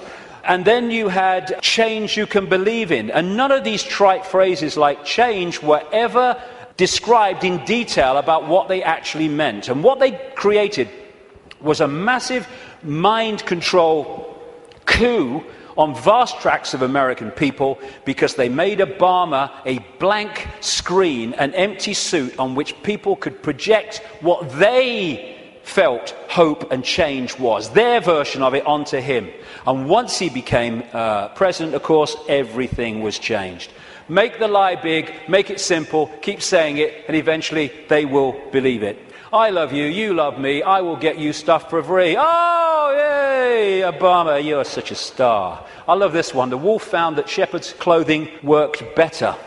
The peace president, first thing he did was agree the bombing of Pakistan. Same guy, all this going on with this spent uranium, depleted uranium. What does he do? Continues the bombing, increases the troops. Fraud, another puppet. Golden rule, big time. Ignore the words and watch the actions, because they're never the same. And just to show you nothing's changed, there we go. Good old Bono. Nothing's changed, we're fine. So, we have this projected agenda, and we're now at the point where they're trying to introduce finally that structure. World government, world central bank, world army, world currency eventually, and alongside it, of course, the Orwellian state that I've been writing about for the best part of 20 years, and increasingly so many others have too over the years, and it's unfolding as daily experience. More and more control. Now, number plate imagery, where they can follow people all over the country. This stuff called Speed Spike, where they can follow cars and their speeds from satellite wherever they go over vast distances. Then they've got this stuff they're bringing in, problem, reaction, solution, because some puppet stooge kid set his pants on fire and now we must have this stuff. You know, I don't care about them seeing my body, serves them right, but it's going to bathe us all in bloody radiation. And of course, people who do care about their body being seen, it's going to, again, break them down. This is what it's about. It's a psychological warfare on the people. We're seeing police becoming more like soldiers. There are some good policemen, there are some sensible policemen, but my God, there's some morons. And they're giving them tasers as well. Bloody hell, 55,000 volts. And what is that about? People say, oh, it's terrible, it's bad for them, isn't it, that these people are dying from being hit by the taser? No, it's what they want. Because when people die of being hit by the taser, that means anything you say, officer, I'll do. It's what they want. It's part of the control system.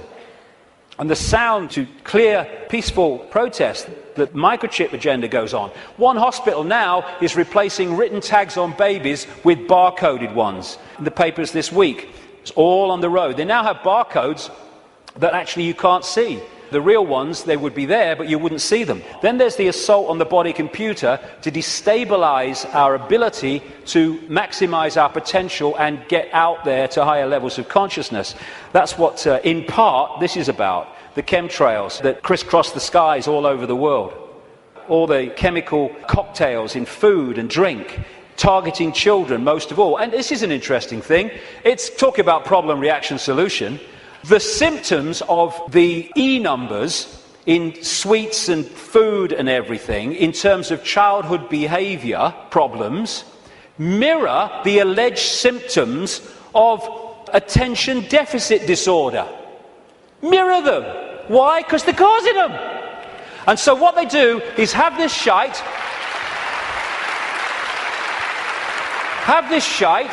This will chemically imbalance the brain. It will create behavior problems and attention problems, and then we'll give you fricking Ritalin to dose you in mind-changing drugs to meet the problem that we are causing here. Same with genetically modified food, which is there to genetically modify us.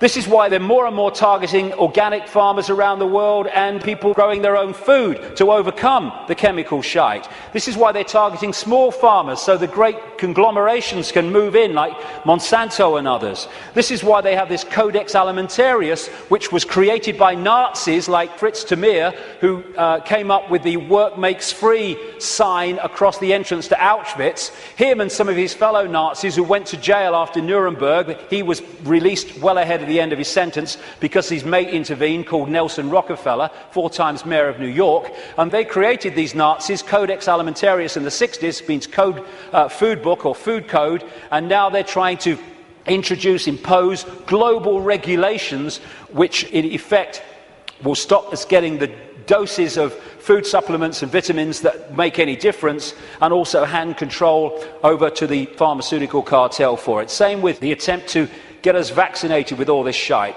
through the Rothschild-created and controlled World Health Organization.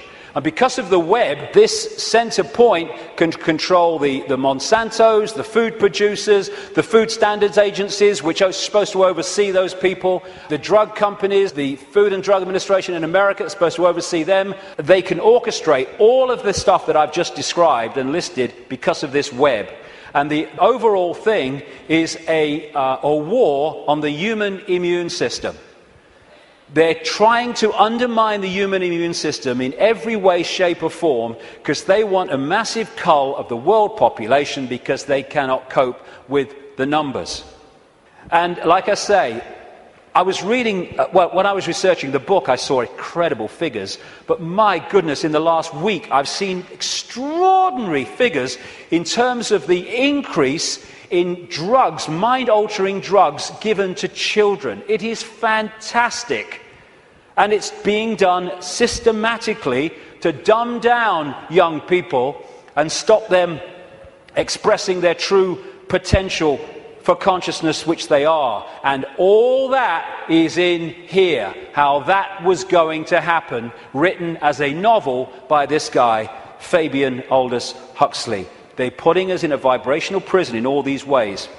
The financial crash was orchestrated on purpose by deregulating, and it's possible to do that because the Rothschilds and their associated families and groups control the world financial system. They're moving trillions of dollars around, so they decide if the stock market goes up or it goes down. If they target the dollar, it will go down. If they target sterling, it will go down or whatever, because they have that ability, and Goldman Sachs is one of their main vehicles for all this stuff. And they can control the world financial system because, once again, they control the banks, they control the Federal Reserve System in America, they control the Bank of England, and they control governments, and they control the reporting of it. And this is the plan. Stage 1, crash the global economy, September 2008. Stage 2, governments throw fantastic amounts of money, credit, money that doesn't exist, but we pay interest on it, at the perpetrators until their financial barrels are empty. Stage 3, and they'll bring this when they feel it's going to have maximum impact, they're going to crash the economy again on unprecedented scale when governments have no means to respond. That's the idea. Why? Well, the last section will kind of pull all this together, because there's something going on which they want to stop.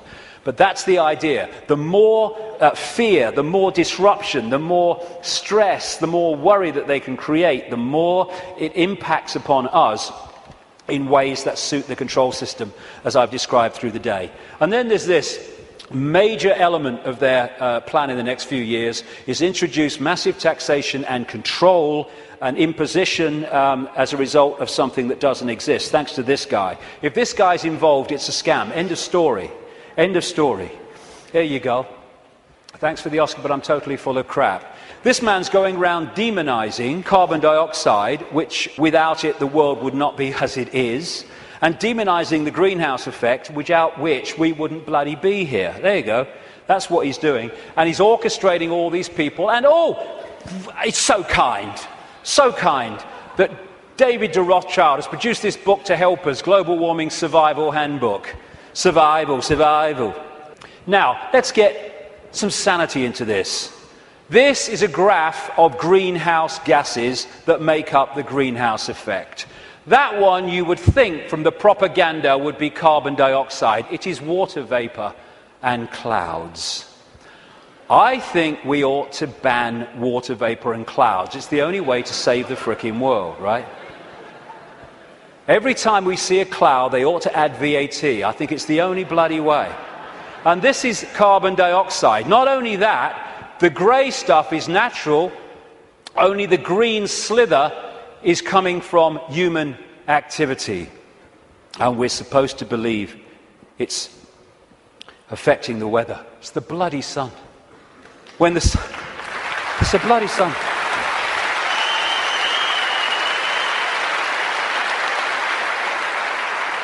When the sun is in an active phase, it gets warmer. When it's in a non-active phase, it gets cooler, which is why over the last 10, 11 years, when the sun's been in a non-active phase, it's got cooler year on year.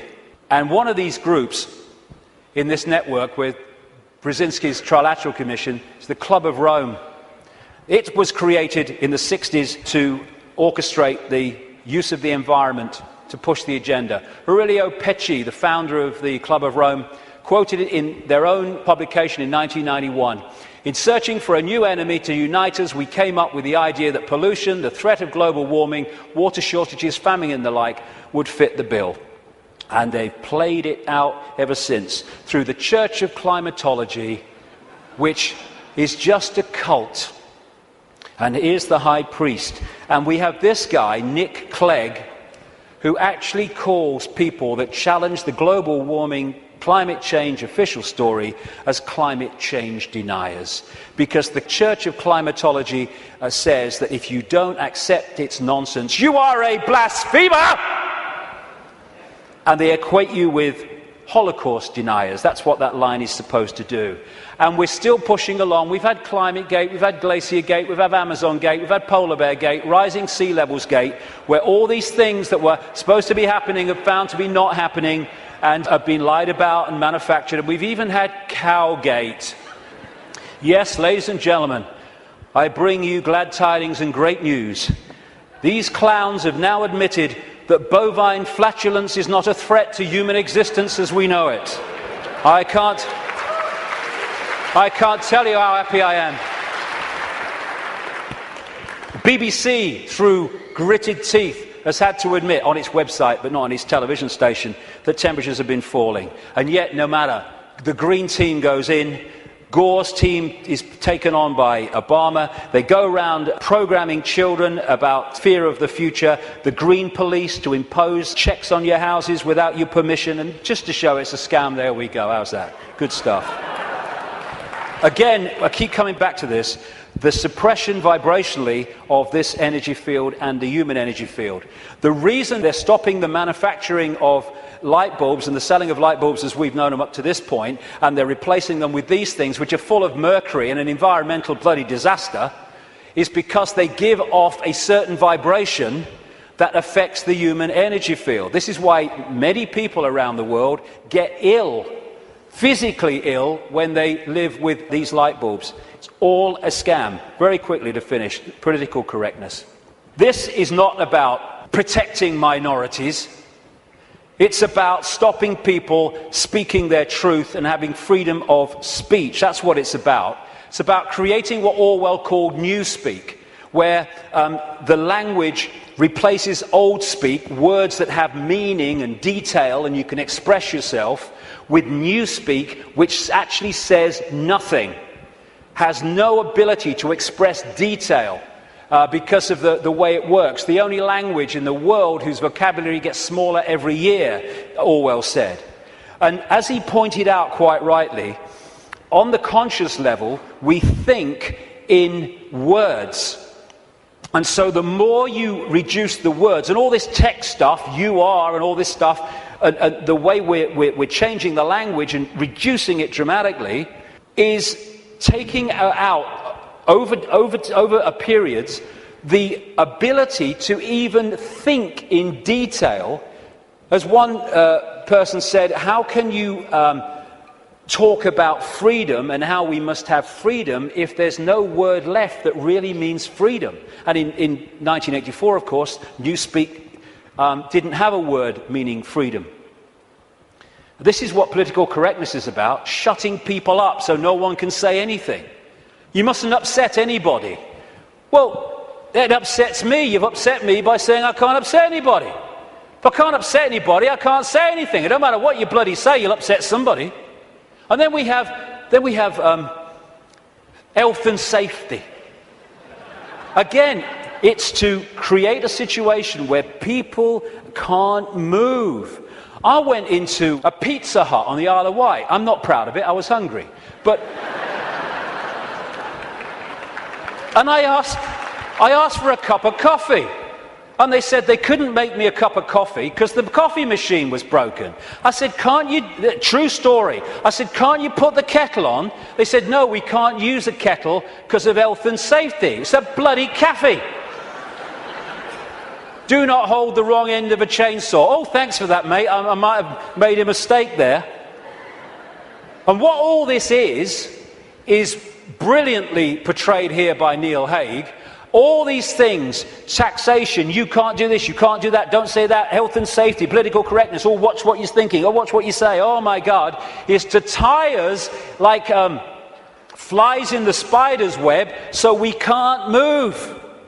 We've got people worrying now about, is me wheelie bin out on the wrong day? Is it a few inches too near the curb? And you know something, and this is important. These people are taking the piss, and I'll tell you why. They are throwing this crap at us, and if they don't meet significant resistance, they go, okay, we'll throw even more crap.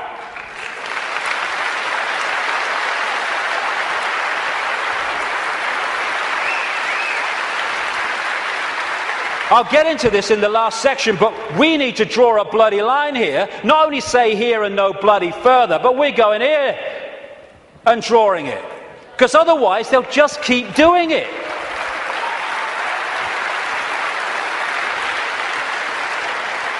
And this is the key to all of this that I'm talking about.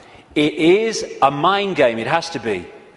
It has to be, because from mind comes everything. This massive stop, go here, don't do this, you can't do that, all this stuff. More and more fine detail of our lives being dictated. It's to turn us into the version of this. You put a mouse in a laboratory maze and you put shock equipment down different channels. When it goes down those channels, it gets a shock, it comes back. It might go down another time, it'll get a shock and come back. After a while, not long, you can take that shock equipment away, that mouse will never go down there again, because you've changed its behavior patterns. And what they're doing is throwing all this stuff at us, giving us punishments for doing this, punishments for doing that, punishments for doing this, but you're okay as long as you do this. And that channel of it's okay if you do this is getting narrower and narrower and narrower. And what they want to do is to bombard us and batter us into acquiescence, so we become subservient totally to the system. Never challenge it. Just stay in this narrow band of robotic computer terminal perception. To turn this into this. A bar-coded, computer terminal, unquestioning, acquiescent robot. And they've done it before in smaller groups. This is China. This is waiting for work in the factory in China.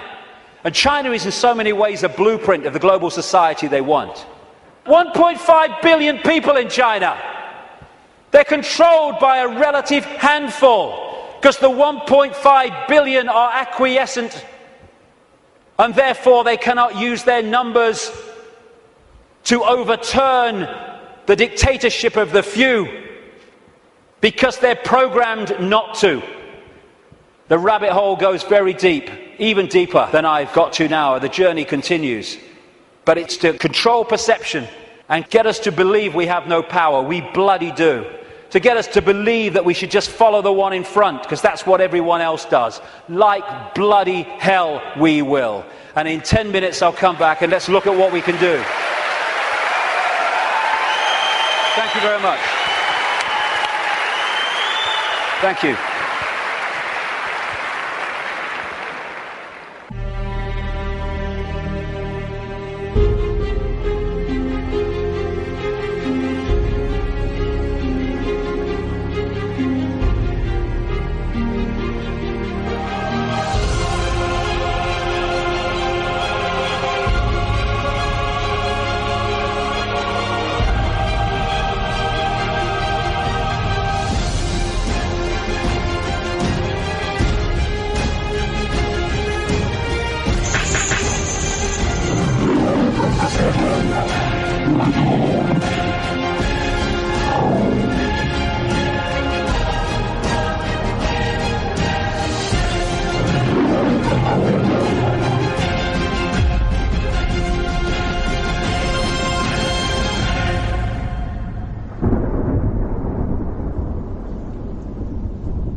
Thank you.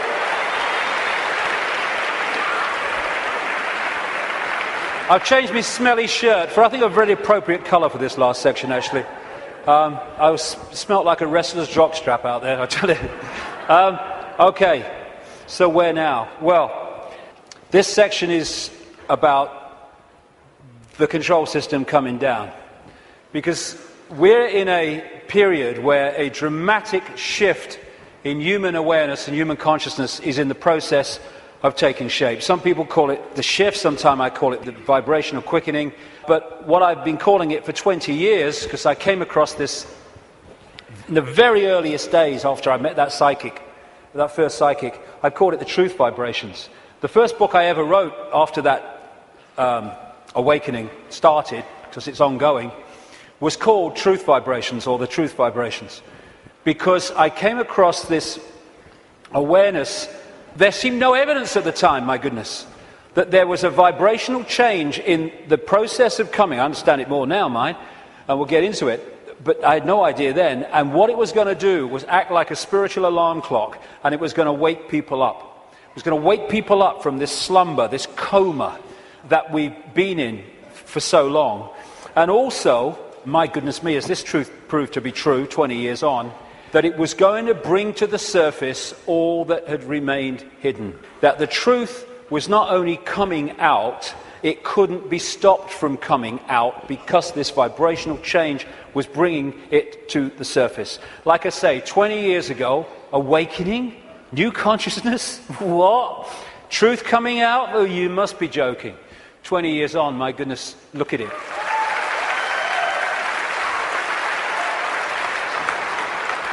I'm fortunate to travel the world speaking, and I'm being invited to more and more countries you never think you're being invited to. And so I can see that this is not just happening in Britain, not just happening in America. It's happening all over the world. And all the differences is those that are staying in mind for now, and those who are opening mind to this change and perceiving self and the world in a completely different way. So I've been saying through the day, there's a base vibrational construct, the base vibration of this virtual reality coming out of the black holes, which triggers, as it goes through its cycle, which appears in the play-out world as like a time loop, it triggers different information coming from the suns. And we decode that information, and as it changes, so the information changes, and so therefore the epoch changes, the yuga changes. And we're now at this cusp where we're going from one epoch, one vibrational information epoch, into another one. And this new one is dramatically more expansive, dramatically more enlightened in the level of awareness that we are going to have access to. And the control system, which is a manifestation of this epoch, cannot survive this epoch, and that's why it's doomed. And we're now in the cusp of that change from one kind of world experience into another one. It's just another stage on the circuit of experience. And so, while for a few years yet, it's not going to seem like the control system's going down, because it's going to be throwing everything at us, because it's going to be desperate, there is no way that our children, young people and grandchildren are going to live out their lives, as appears to be the case now, in an Orwellian fascist global state. No way.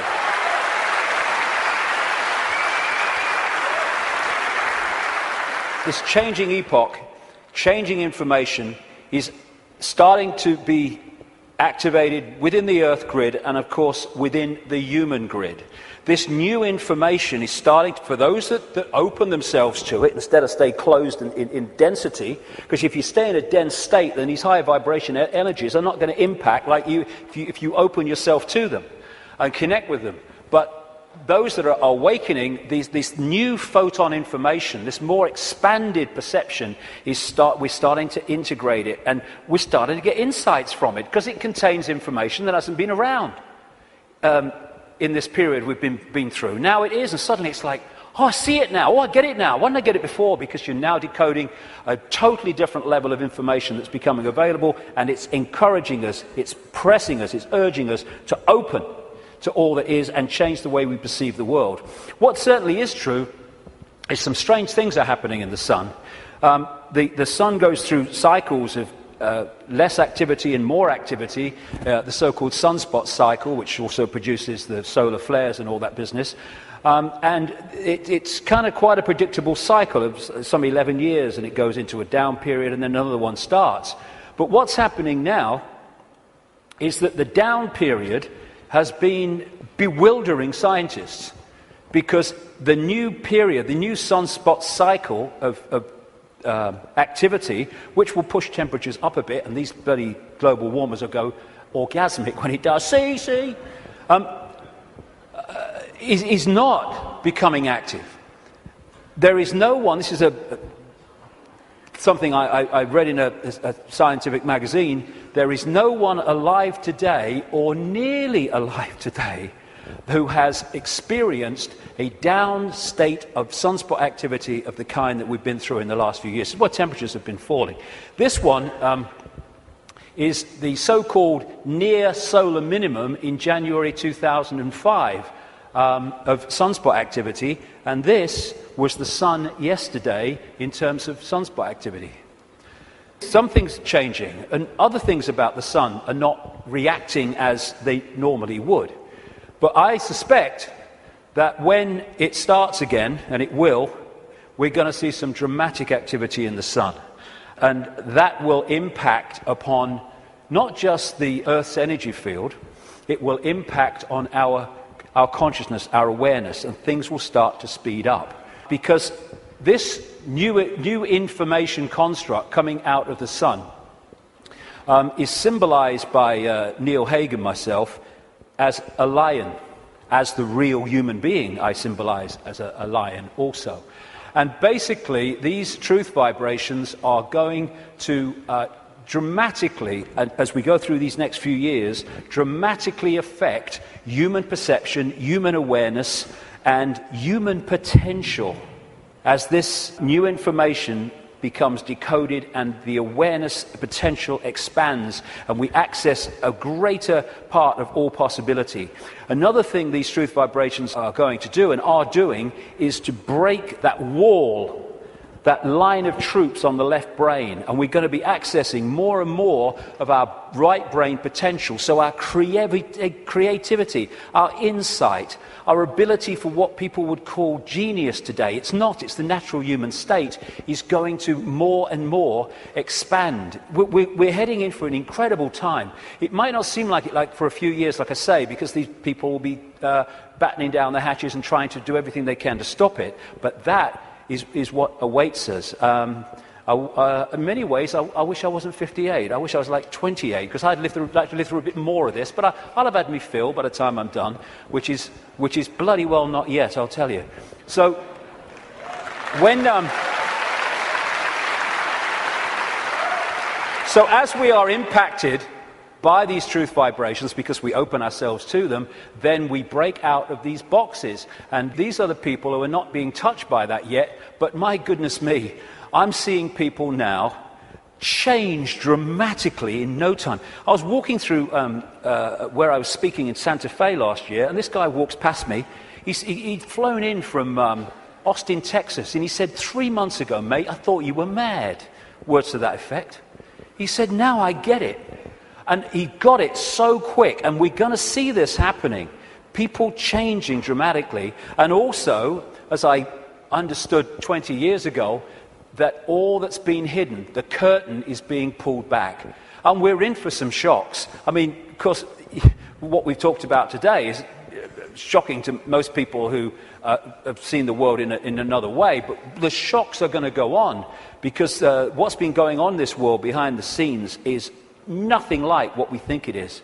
And these truth vibrations, this energetic change, this new epoch of enlightenment and expansion, and people call love and harmony and respect, connection, is going into these dark places, these structures that are held together by low vibrational density.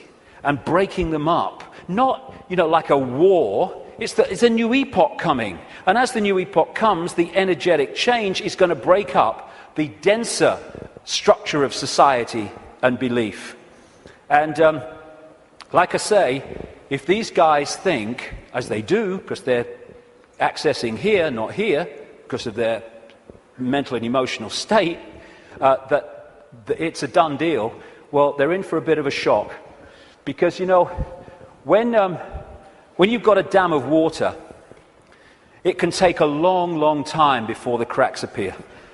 But from the cracks appearing to collapse can be a very, very short time. And already, if you look from this perspective, the cracks are appearing. And the first crack is when people say, I've had a freaking belly full of this.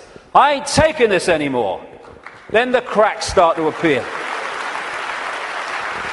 And what we're going to see in the next 10 years is this control system, increasingly as the years pass and these truth vibrations get more powerful, we're going to see this control system come down because a new awareness is being breathed into this reality, and a control system based on suppression of awareness therefore cannot survive that change. Now, another perspective on why the control system is going crazy now. As I say, they can see down what we call a timeline further than we can when we're in this reality, because they're in another reality looking in. So they could see, they don't know the scale of it because they can't get out here where it's being orchestrated from, and they can get here. But they can get a feeling, and they have had an awareness that this energetic change was coming and how it could potentially affect the slaves in terms of waking them up. It is absolutely no coincidence whatsoever that it is now, of all times, in this experience within this reality, when these truth vibrations are manifesting themselves and quite demonstrably changing the way people perceive self in the world, that this control system is at its peak in trying to suppress humanity, control humanity.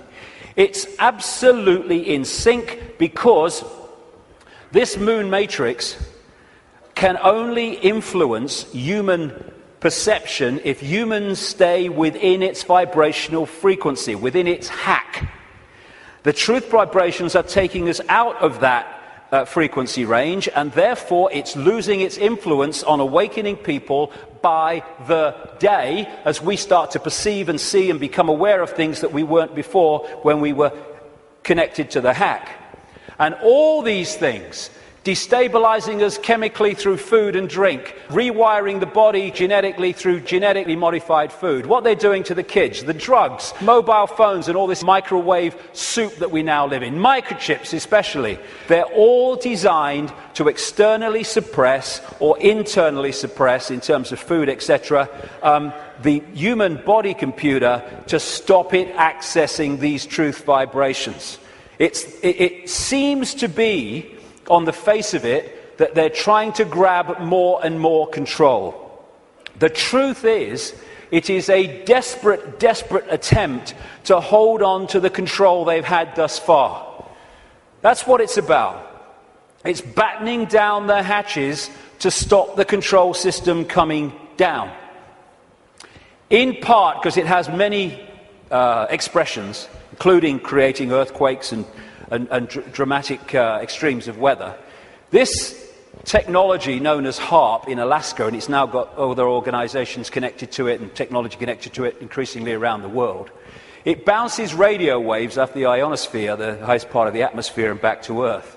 And what it is in major part is a underpinning, a supporting role to this moon matrix to create a low vibrational atmosphere in the lower atmosphere where we live in and operate in like this. Again, it's targeting this morphic field, as the Satanists call it, and some others do too, to keep it in a low vibrational state. It's fighting the truth vibrations. They know what they're doing, on one level anyway.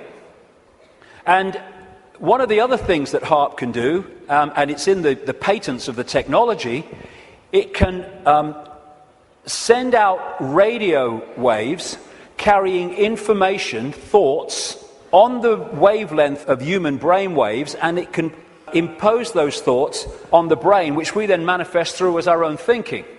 That's also part of this, and it's also part of this defense mechanism against this epoch change. And if they change and affect this energy field we live in, we will be affected by it if we stay in density and closed mind state. I'm absolutely convinced, have been for years, that part of the creation of this sub-reality underpinning, supporting the moon matrix, which was okay up to this point, didn't need anything else. But now this energetic change is taking place. They're bringing the troops in, if you like, to underpin it. And I'm convinced that part of the chemtrails, which kind of pollute our skies and stuff and contain metals and barium and aluminium and all this stuff, is part of creating this sub-reality. What the truth vibrations are doing is healing this schism.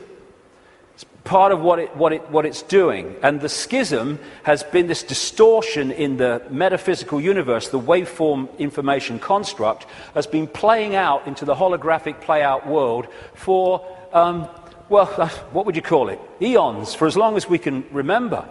And it has manifested itself out as conflict and fractured personalities and all the rest of it. This is being healed all the time as these truth vibrations impact themselves and we move into this new epoch. And those that are tuning into it, it's healing these divisions. And when this changes, this must change. And the control system is a play-out holographic expression of the schism. So when the schism heals, as it's going to, this distortion, its outward holographic expression, the control system, must fall. That's why it's doomed.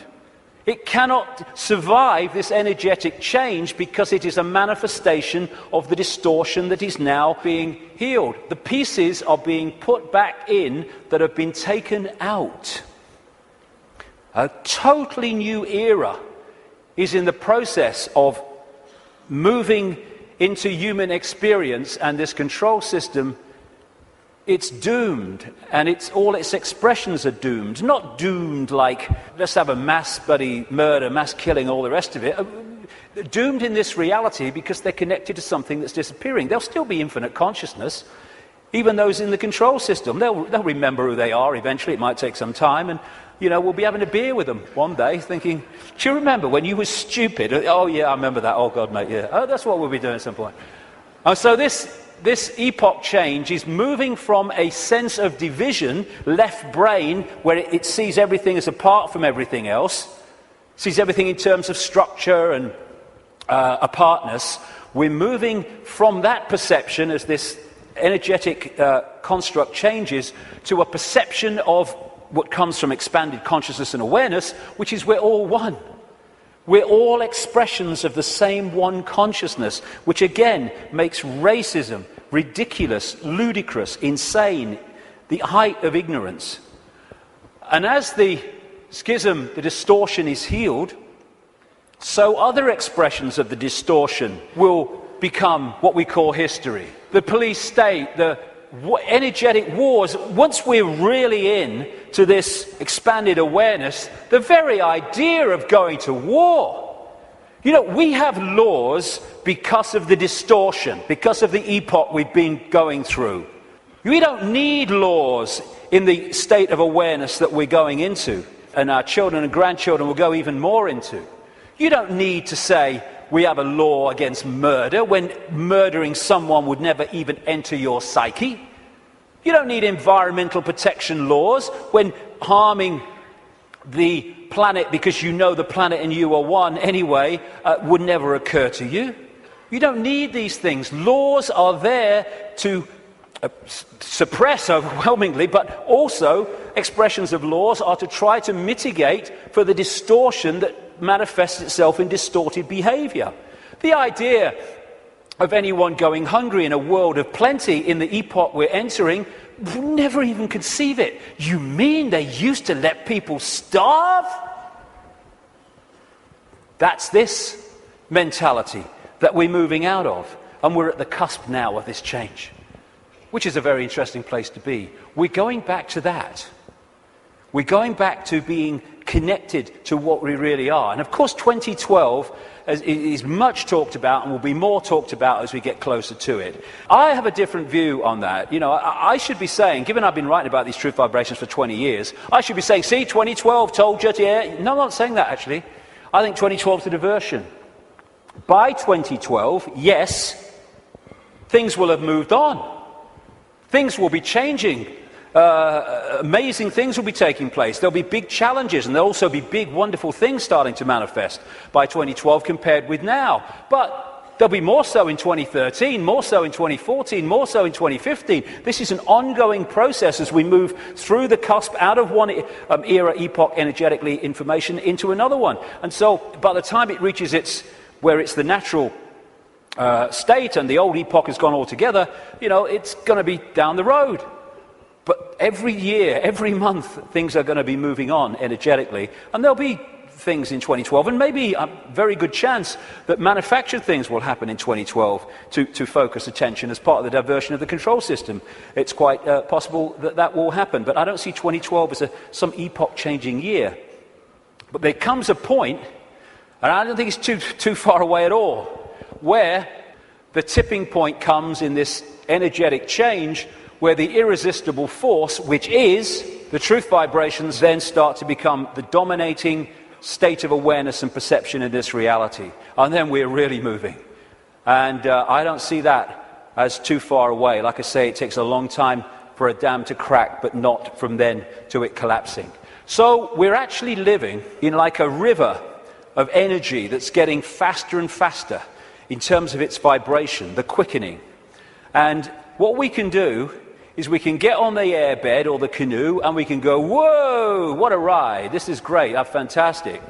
Or we can stand there and try to hold on to the world as it was, in which case we're going to be expending more and more energy trying to hold our status quo, and eventually we won't be able to hold it, and we'll get, symbolically anyway, washed away. And as these truth vibrations manifest themselves and our awareness starts to expand, we're going to be accessing levels of realities that have been denied us up to this point. People talk about the sixth sense. That's nothing compared with what people are going to have as we move into this new era. It's going to be extraordinary. We're going to remember the fantastic people that, and potential that humans once were, when they were aware of who they were, and the world in our heads, in other words, the world we experience, is going to dramatically change. We're heading for a new dawn. Now, this is a phrase the control system uses for their new era, a new dawn, a new day. Well, it is a new dawn and a new day, but ain't the one they think's coming. We've been through this process in the last epoch, and now we're going back the other way. And as a result, this control system must fall, and we are emerging from the abyss, the suppression, and all the rest of it to be who we really are. And that must change everything.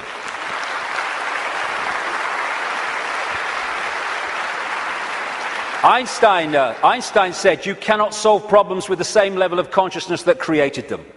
That is very good news, because what we've been doing through this epoch is creating problems with a certain level of consciousness, mind, and then bringing people in to solve the problems with mind and creating more problems. Now we're in this change where we're expanding consciousness, expanding awareness, and suddenly that cycle of problem and more problem, and it's unsolvable, there's no way out of this. Suddenly it's a piece of cake. Look, it's so simple. Fantastic time we're going into, but the next few years are going to be challenging. It's breaking the spell that the moon matrix and its supporting technologies and manipulations has had on the human mind. You know, we don't have to find enlightenment. We are enlightened. What we need to do is remove the barriers of belief and perception that we've thrown around ourselves that keep us from that enlightenment. That enlightenment's never gone away. It's over here. It's saying, I'm over here. I'm over here. And this is what a major role the truth vibrations are doing, because they're the quickening. They're breaking up these dense energy fields, and as they do, suddenly we're connecting with levels of awareness that we didn't realize. We've been in a trance all this time, programming perception because of that. And it connects through the reptilian brain. So let's disconnect from the reptilian brain as part of breaking the spell. It feeds us fear, it has to, constantly. Fear this, fear that. Insecurity, anxiety, that's what it's doing to manipulate our perception and hold us in a low vibrational state, therefore the moon matrix. So one of the ways that we can, just on a daily basis, is disconnect from the lizard brain, and therefore what it's connecting us to, is to, simple thing, don't count to 10, count to 50. And if you're still wound up and about to hit somebody, count another 50. Because what the reptilian brain does is it doesn't think, it reacts. That's why it's so fast. It doesn't have to think, just reacts. Now, the other parts of the brain, like the neocortex, they think things through, so it takes longer than the reptilian brain. This is why we react to something, reptilian brain, and then maybe a minute later, 2 minutes later, maybe half an hour later, the visual cortex has thought this through, and we go, oh my God, I overreacted, didn't I? Did I really say that? Oh my God. That's what, it's the reaction system, reaction. And if we can stop reacting, emotional reaction and all that stuff, because, you know, we're manipulated so much through the reptilian brain reaction system. It's not problem, think it through, do a bit of research, see what you think, discuss it a bit, solution. It's problem, reaction, solution. That whole process of mass manipulation is done through here. So when we're faced with a situation, and I'm talking to myself as much as anybody here, you know, I'm not cross-legged on a mountain saying, hey, here I am. No, I'm talking to myself as much as anyone else. When we're faced with these reaction systems, whether it's because of a world event, whether it's because something in our lives, if we can just go, okay, I don't like this. 1, 2, 3, 4, 5, 6, and eventually the reptilian brain loses its power because it's a reaction power, and once the reaction's gone, it's lost its power, and we can think things through. And if we stop reacting through the reptilian brain, then we are massively disconnecting from the moon matrix. And as these truth vibrations change the nature of this energetic control of the human collective mind, the hive mind that we've been connected to, then its expression, this structured world, the way we work. And, you know, my brother said to me once, what's it all about, Dave? He said, you get up in the morning, you go to work, you come home, you have your tea, you watch telly a bit, and you go to bed. You get up and you go to work. I mean, look at it. It's the way it is, the way it's structured. It's slavery because it's so limited. And I've talked to people once, the last time I spoke at the Oxford Union, I was talking to some students. They could not perceive a world in which there wasn't a hierarchical structure of government because there would be chaos. That's the left brain at work. And people, when you think, look, this world is crazy. It's not serving people. People are serving it. That's what we are. We're slaves to a system. Politicians are slaves to a system. They go into the system. They think they're going to change it. The system changes them. And therefore, we can't perceive left brain, old epoch, that actually there are other ways of living, of interacting, other ways of providing food and warmth and what you have, other ways of living life than this drudgery. But as we expand our awareness, then other ways of interacting will become very obvious to us. Blinded by belief, believe. This is one of the control system's greatest weapons to control the human psyche. Get them to believe something. They don't care if it's this religion or this political belief or whatever it is. As long as you believe something powerfully, then they got you. Because belief builds walls around itself, repels all borders that challenge that belief, and suddenly you're living your life on a postage stamp or a dot. and your true ability to perceive in an expanded way is gone. You've given it up to the belief. This is how it must be. And once you have a belief, like a religious belief, then there are rules and regulations. Walls go around the belief. If you're going to be one of us, you must believe this. You can't believe that because they believe that, so you'll be one of them if you believe that, and all the rest of it. Here we go. We're all possibility.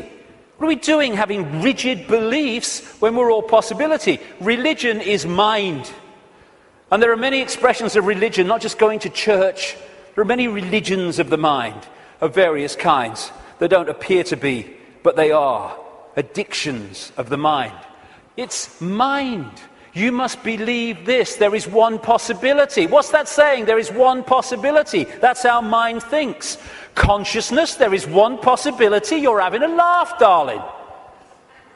So religion, as we know it, is not going to survive this epoch change either, because it's an expression of the last one.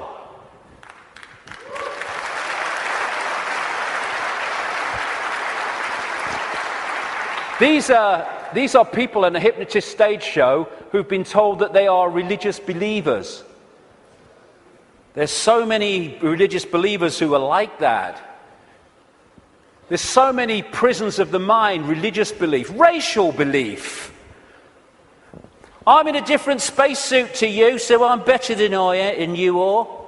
It's like being two spacemen on the moon and they're having a bloody argument because the spacesuit is that colour and that spacesuit is that colour and that was made here and that was made there. Mine's superior to yours. It's childish, child's play. And by the way, it's not just white people who are racist. It's a mentality that can manifest through any race. And we have racism all over the world. It's not a racial belief, racism. It is a mental mind state.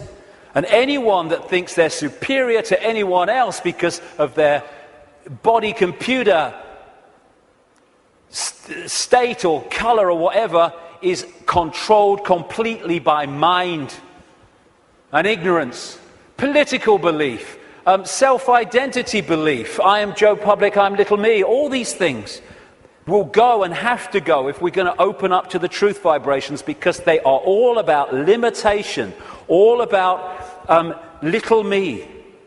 And as researchers have shown, when we have rigid beliefs, the brain fires off the neurons in a specific network. And what that does is filter reality, decode reality, in line with the way those neurons are firing.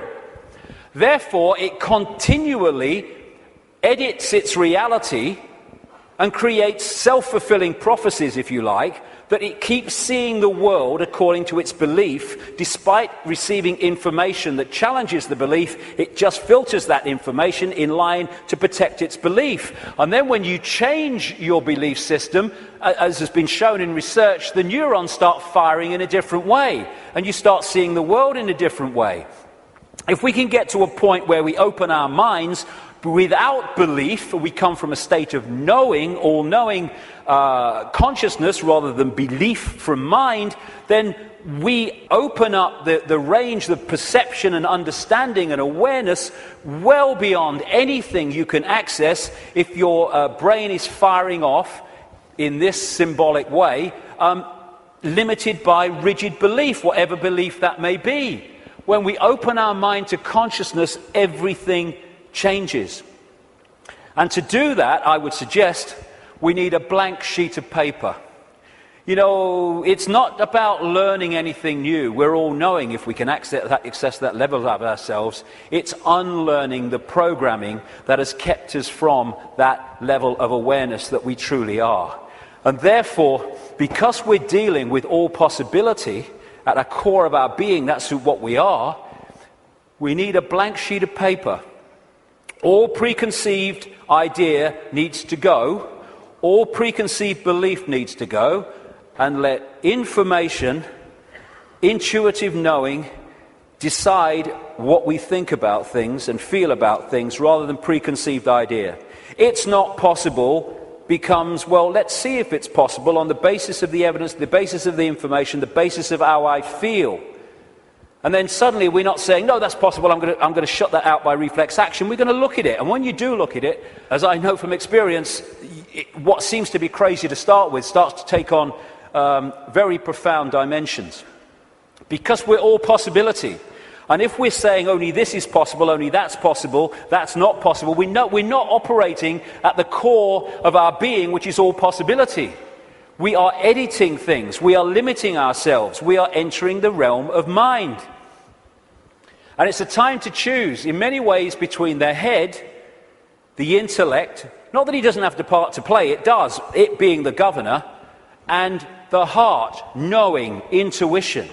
What changed my life more than anything else was 20 years ago when I decided that if I was ever had a decision between going with my intuitive knowing, which we feel here, funnily enough, in the kind of heart chakra area, and my mind, I was going to go with my head, I was going to go with my intuition. And it changed my life and has allowed me to follow this path, because I can tell you over the last 20 years, there have been many times in the early days, not for a long time, but in the early days, when my head was going, you're going to say what? You're going to do what? You must be joking. And not in my lifetime. But I thought, no, I feel to do it. I went with it. And as a result, you follow this, this energetic path through intuitive knowing that's been laid out. And what happens, because intuition, knowing, is coming from another level of awareness beyond five-sense reality, it means that to five-sense reality, general world, some of the things you do when you follow your intuition are seen as, I think I'm possibly an example of this, are seen as crazy and mad and lunatic and dangerous and all that stuff. And what happens then when you do that and you get that reaction is that the head kicks in, the mind, which wants to protect its preeminence that it's had up to this point, puts its arms together and says, see what happens when you don't listen to me, see the trouble you've got into? And it's like, okay, and you come back into mind. But if you stick with it, and you take what comes as a result of expressing your uniqueness and expressing your intuitive knowing, then eventually things happen, good things, great things sometimes, that happen not despite what you did and the reaction you got, but because of it. And then the mind, the intellect, looks at this and says, well, hold on a second. It might get you into trouble, but eventually it works out. And what happens then is your head and your heart, your knowing, your intuition come together. And the war stops. We become whole again, where mind serves consciousness instead of serving itself. And it's years and years, I say this honestly, since my intuition and my head have had a problem. It's an incredible feeling, because it's like, when you start out, it's like, I feel to do this. You're not doing that. No. And then after a while, when this sync takes place, it's like, I feel to do this. And the head goes, okay. And it's a totally different way of interacting with the world. The war stops. And this is open to all of ours. But the first thing is what it is. It's to face the situation we're in, and then we can do something about it. First thing, to realize that up to this point, we have been slaves thinking we were free. And so the first stage is to acknowledge that, and when we do, we can do something about it because we're accepting what the situation is. The second thing is to choose freedom over slavery and be prepared to do what is necessary to achieve that freedom over slavery. And when we do that and we mean it, there is a shift in our energy field. As that shift takes place, what I call magnetic attraction, it's the energy field is of the human body is an expression vibrationally of our state of being, mentally, emotionally, what we might call spiritually. And therefore, our state goes out as a vibrational field, and it draws in other vibrational fields that sync with it. We call these people, places, locations, ways of life, jobs, opportunities, or lack of them. So when this shift takes place, because we've said my intent, very powerful intent, is that I want freedom, and I want to end my life. I'm not going to be a slave anymore. I'll do what is necessary to understand who am I, where am I. Suddenly this energy field shift takes place, and we start drawing in new people, places, locations, opportunities, etc., that are syncing with the new vibrational state as opposed to the old one. And at this point, and I experienced this big time in the public eye, we experience this shift as our lives falling apart. Partnerships may end. We may lose our job. We may change location. We may, like me, undergo massive ridicule. But what if we understand what's happening? The old energy field, the old you, the old intent, the old awareness was pulling in the old life. And then when it shifts, it's pulling in a very different expression of the new vibrational self. And that transitional period, when the shift takes place, the old life falls apart. But if you want to change your life, then the old life has to fall apart unless it serves the new one. So when we choose freedom, the transformation can be challenging.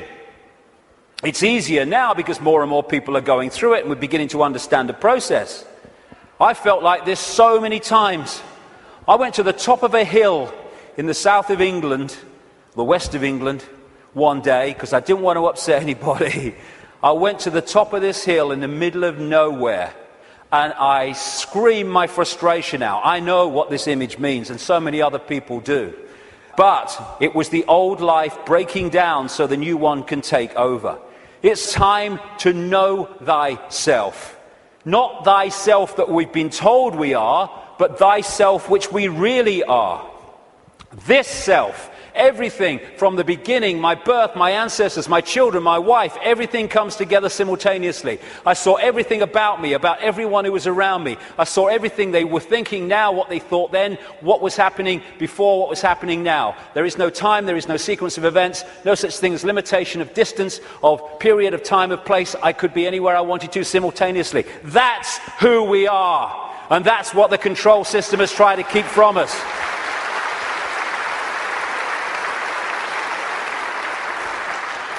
Now, the way to go most powerfully with this change is to stop identifying who we are with what we are told we are, little me. To stop looking in the mirror and thinking that reflection is me, it's all I am. And looking at ourselves under the microscope, that's who I am. And bringing our point of observation from I am David Icke, a personality born in Leicester, England in 1952, to I am infinite consciousness, all that is, has been, and ever will be, can be, all possibility, infinite love, having an experience through this lens into this reality that they call David Icke.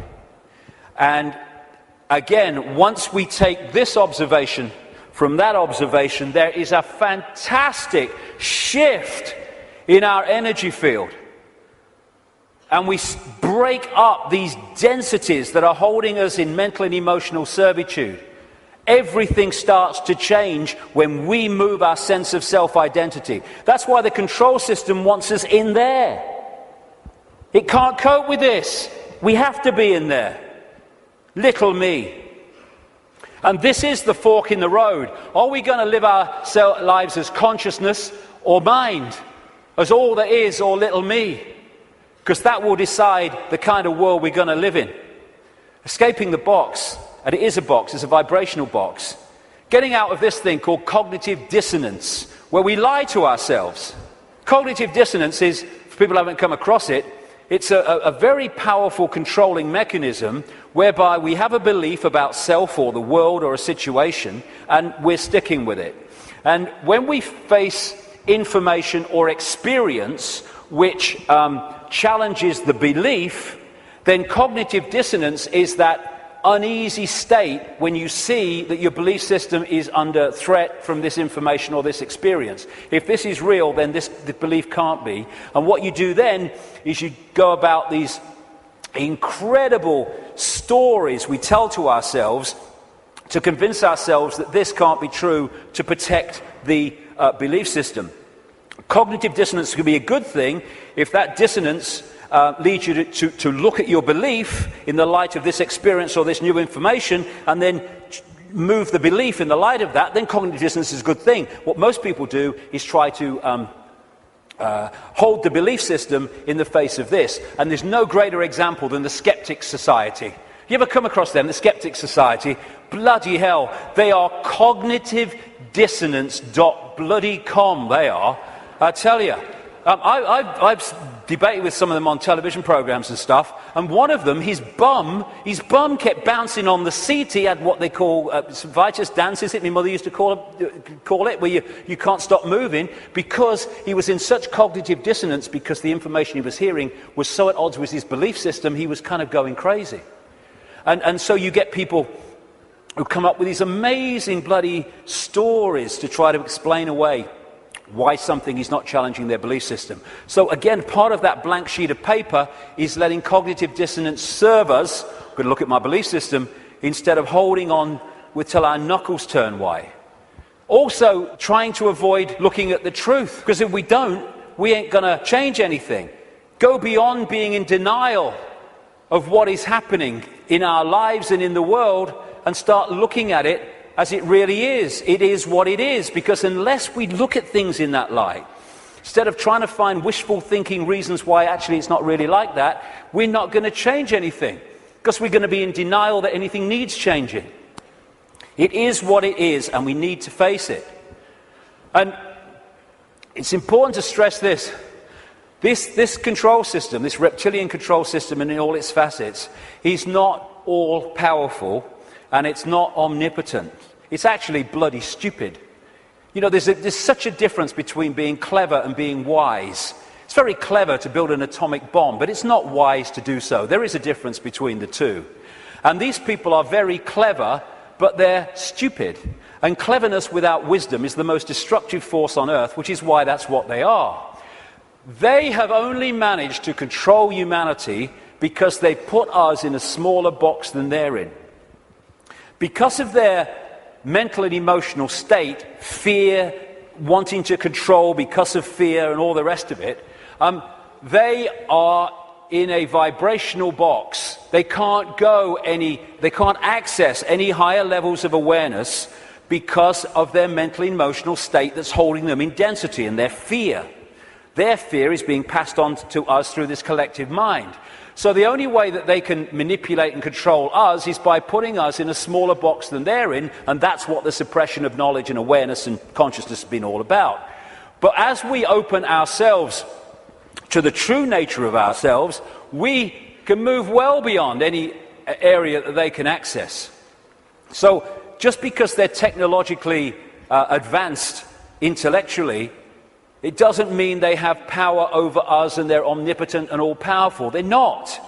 They're desperate. Desperate because of the numbers of them to the numbers they're trying to control. And the other thing, I use this analogy a lot, is, like I said earlier, we don't have to find enlightenment. We just have to open our programming to the enlightenment we already are. And it's a testament to the magnificence of what we really are, that this control system has had to throw everything at us. Look at it. All these facets. The food additives, the electromagnetic pollution, the programming through the media, the suppression of education, the suppression of science, all this stuff. They have to throw at us to keep us in servitude. It's like, I use this analogy, if you want to put a ball floating on a tank in an unnatural state, which is where we've been, you have to push it down and you have to hold it there. Because its natural state is floating on the surface, you have to hold it there, because the moment you let it go, zoom, it's gone into its natural state. And symbolically, we've been held on the bottom of the tank by all this stuff that's thrown at us from cradle to grave. And the fact that it needs so much to hold us in this suppressed state shows the magnificence and genius that we really are, we once were and will be again. When I say we, I mean what we call humanity. So as the control system's ability to do that is unraveled, and this is happening, then we're going to go to the top of the tank again, not by finding enlightenment, but by removing that which is keeping us from it. Be afraid, big monsters coming. This is the big area that they control us with, and we need to let go. They're feeding of this fear. Like I say, 1.5 billion people in China controlled by a handful because of fear of challenging the handful. No more fear. I mean, this is such a symbolic picture. Here's all these bloody sheep, and here's 2 shepherds, and there's a guy at the back. Now, those sheep, symbolic of humanity, can only be controlled in this way because they acquiesce to the shepherds, and the sheepdog symbolizing fear. What if this group of sheep, instead of going ba, ba, ba, ba, and if they want to, oh, ruff, ruff, oh, fear, oh, following the one in front, the control system, the shepherd, yeah, oh, he's got the power, he's got a stick, aye. What if those sheep said, oh, look, I'm not following him anymore. And hey, Rover, woof, bloody woof, on your bike, you're not frightening me, okay? I'm over here. I'm over here. I'm over here. I'm going down here. I like that. There's some grass down here. Suddenly, this herd, flock, whatever you want to call it, is scattered because it's expressing its uniqueness and it is not fearing the consequences. These people, apparently all-powerful, have no bloody power. None. They'd never find most of them. They might catch them. And that's what humanity's like. We have the numbers. And yet, because we acquiesce through fear of challenging the control system, even though we have the numbers, the handful of people control the many. We have the power. We've chosen not to use it. It's about bloody time we did.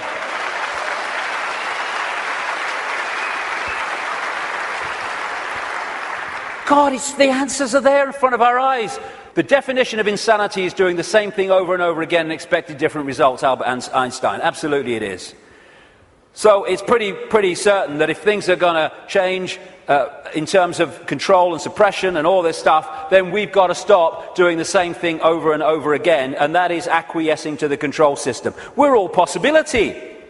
What are we doing? Thinking that we just do the same thing over and over again? That's one possibility. Let's express our uniqueness and respect each other's right to express our uniqueness.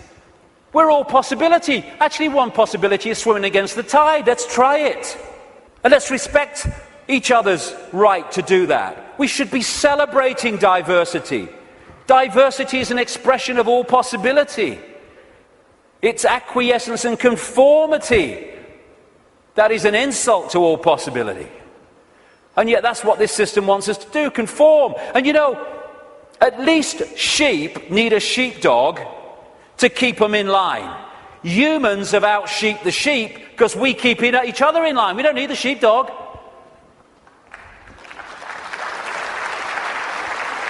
We have sheepdogs called parents and teachers and politicians and peer pressure.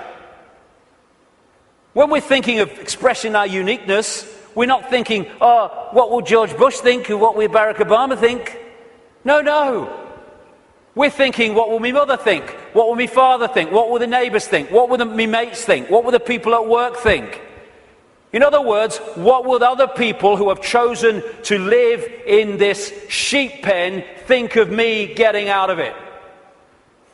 It's like sitting in a cell and you find a way out through the door, and instead of another prison warder coming along to stop you getting out, the other prisoners jump on you. That's what we do. If we are going to be what we really can be, and we're going to respect our right to be different, we have to respect others' right to be different as well. Because when we respect other people's right to be different and express their uniqueness, then we're setting them free and we're helping to set society free. We are policing each other all the time through ridicule, through condemnation. We need to start being at peace with other people having different views and expressing different lifestyles than we do, even if we don't like it.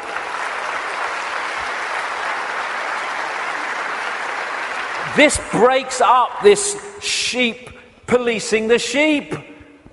There's only a few who in full knowledge are behind this control system, and they have to get the target population to police the target population. They don't have the numbers to do it themselves. I have a simple philosophy on life, so simple. Do what you like so long as you don't impose it on others. Dead simple. That's it.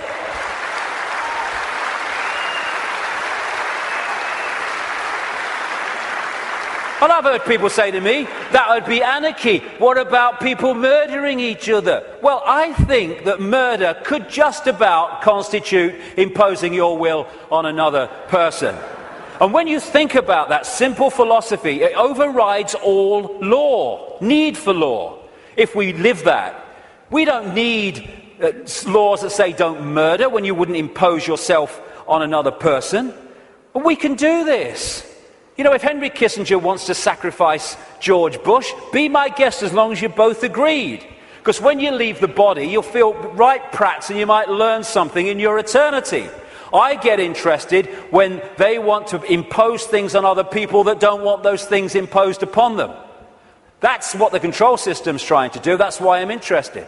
But express ourselves as long as we're all agreed. And we don't impose it on other people. We have this either or. Someone wants kind of a rave or something, and some people don't want to be affected by all the noise and disruption. And so we say, they can have it, they can't have it. It's either or. Any society that was conscious would say, okay, we can sort this out, okay? They don't want the noise, fair enough, understand that. They want to have a party, a rave, a good time. Okay, now, let's find a place where they can have what they want that don't disrupt anyone else's life. So they can have their experience that they want and no one else is affected. Everyone's a bloody winner. This is either or. Someone must win, so someone must lose, so someone could win. Old epoch consciousness. Winner, winner, win, win. That's the new consciousness. I stand upon my desk to remind myself that we must constantly look at things in a different way. You see, the world looks very different from up here. You don't believe me? Come and see for yourselves. And it does. When you move your point of observation, the world looks so different. When we break out of constantly scanning the world from a single point of observation, so everything looks the same. From a higher point of observation, things look very, very different. And we can break out into infinite consciousness. Clear our minds. That's another thing, another layer on the onion. It doesn't matter. My goodness me, how we make things matter that don't matter. And it clutters up our mind, it clutters up our emotions, and holds us in low vibrational servitude. I have a thing I call the deathbed perception. You're lying on your deathbed, well, your body is, you're not, and you've got 10 minutes to live. Tell me, looking back at your life, what mattered.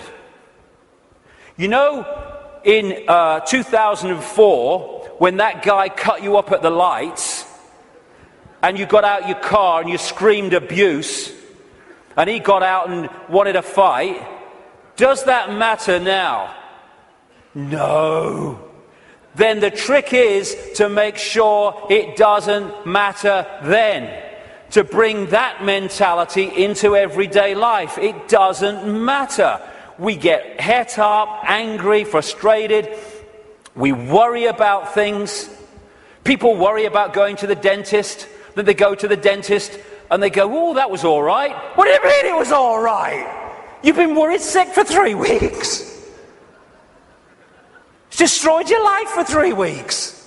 You tell me it's all right. There's no problem. It's bringing this. It does. What really matters? What really matters is loving each other, caring for each other, being kind to each other. What matters is expressing our true magnitude of infinite genius, not acquiescing to meaningless things that we take so bloody seriously. How many things do we look back that got us really het up, frustrated and angry, and we look back, it didn't really matter, did it? Well, don't let it matter then. That's the thing. And then there's what I've long called combing the mirror. Combing the mirror is a crazy thing, because what happens is you want to change your hair, so you comb the mirror. Funnily enough, your hair doesn't change. What you have to do is comb your hair, and then the mirror reflects it. And this so-called out there world is like the mirror. It's not even out there. It's a projection of in here. If we're going to change this apparently out there world, we have to change in here. It's like if this is a movie screen, and I don't like the movie, so I'm going to stand here and I'm going to hurl abuse at the movie screen. Nothing's going to change. I've got to go back to the projector and I've got to change the reel, and then this will change, because this is just an outplaying of that. And the Illuminati control system is delighted, indeed encourages us to believe that we can change the world, if you like, and our lives out there. They want us to comb the mirror because they know nothing's going to change. This is where things change, and we connect with this at what we call the subconscious mind. And it's in the subconscious mind that we interact with this waveform construct. The conscious mind experiences the play-out holographic world, the decoded world. So this is where we have to change things. Because by the time it hits this screen, this holographic decoded world, it's like the movie on the screen. It's a done deal. You ain't got to change that now. You ain't got to change this now. We have to change it before we decode it into experienced holographic reality. There are some people I've been reading, they say 98% of human decisions are made by the subconscious mind, the unconscious mind. I would go further. I'd say 100% of human decisions are made by the unconscious mind. What the conscious mind does is experience them. But the conscious mind can interact and work as one with the unconscious mind if it starts to understand the way reality works. How do we understand what's going on in the unconscious mind, so therefore we can play a part in changing that? By what I call the language of life. The play-out holographic world of experience is a mirror of the information construct. In other words, our unconscious mind in many senses. And the way it plays out, the language of life, as I call it, tells us what's going on in the unconscious. And therefore, we can play a part together, unconscious and the whole of self, in changing and clearing out what is happening in the unconscious, which is playing out in the experienced conscious holographic world. For instance, do things keep recurring in our lives over and over and over again? You'll never guess it's only happened again. Well, why is that happening to you over and over again and not happening to him at all? What is it within you that's manifesting this? What is it telling you? What is the language of life telling you by what you're now continually experiencing? Why don't things work in your life, but they work in this person's life? What is that telling you? What is it about you that's making it not work? What is it about them that's making it work? The language of life. And you can start to read this. And it's about taking responsibility and saying, oh God, I'm so unlucky, nothing ever happens to me. It's like taking responsibility, power. Why is this happening to me? What is it about me that means this is happening to me and not to them? It's the language of life. He's talking to us. For instance, one of the things that totally bloody controls human experience is a desire for outcomes. We're all possibility. If we live as all possibility, our true self, then we're flowing. We're flowing with life. We haven't got an outcome because we're all possibility. We flow where we want to go and we flow where life takes us.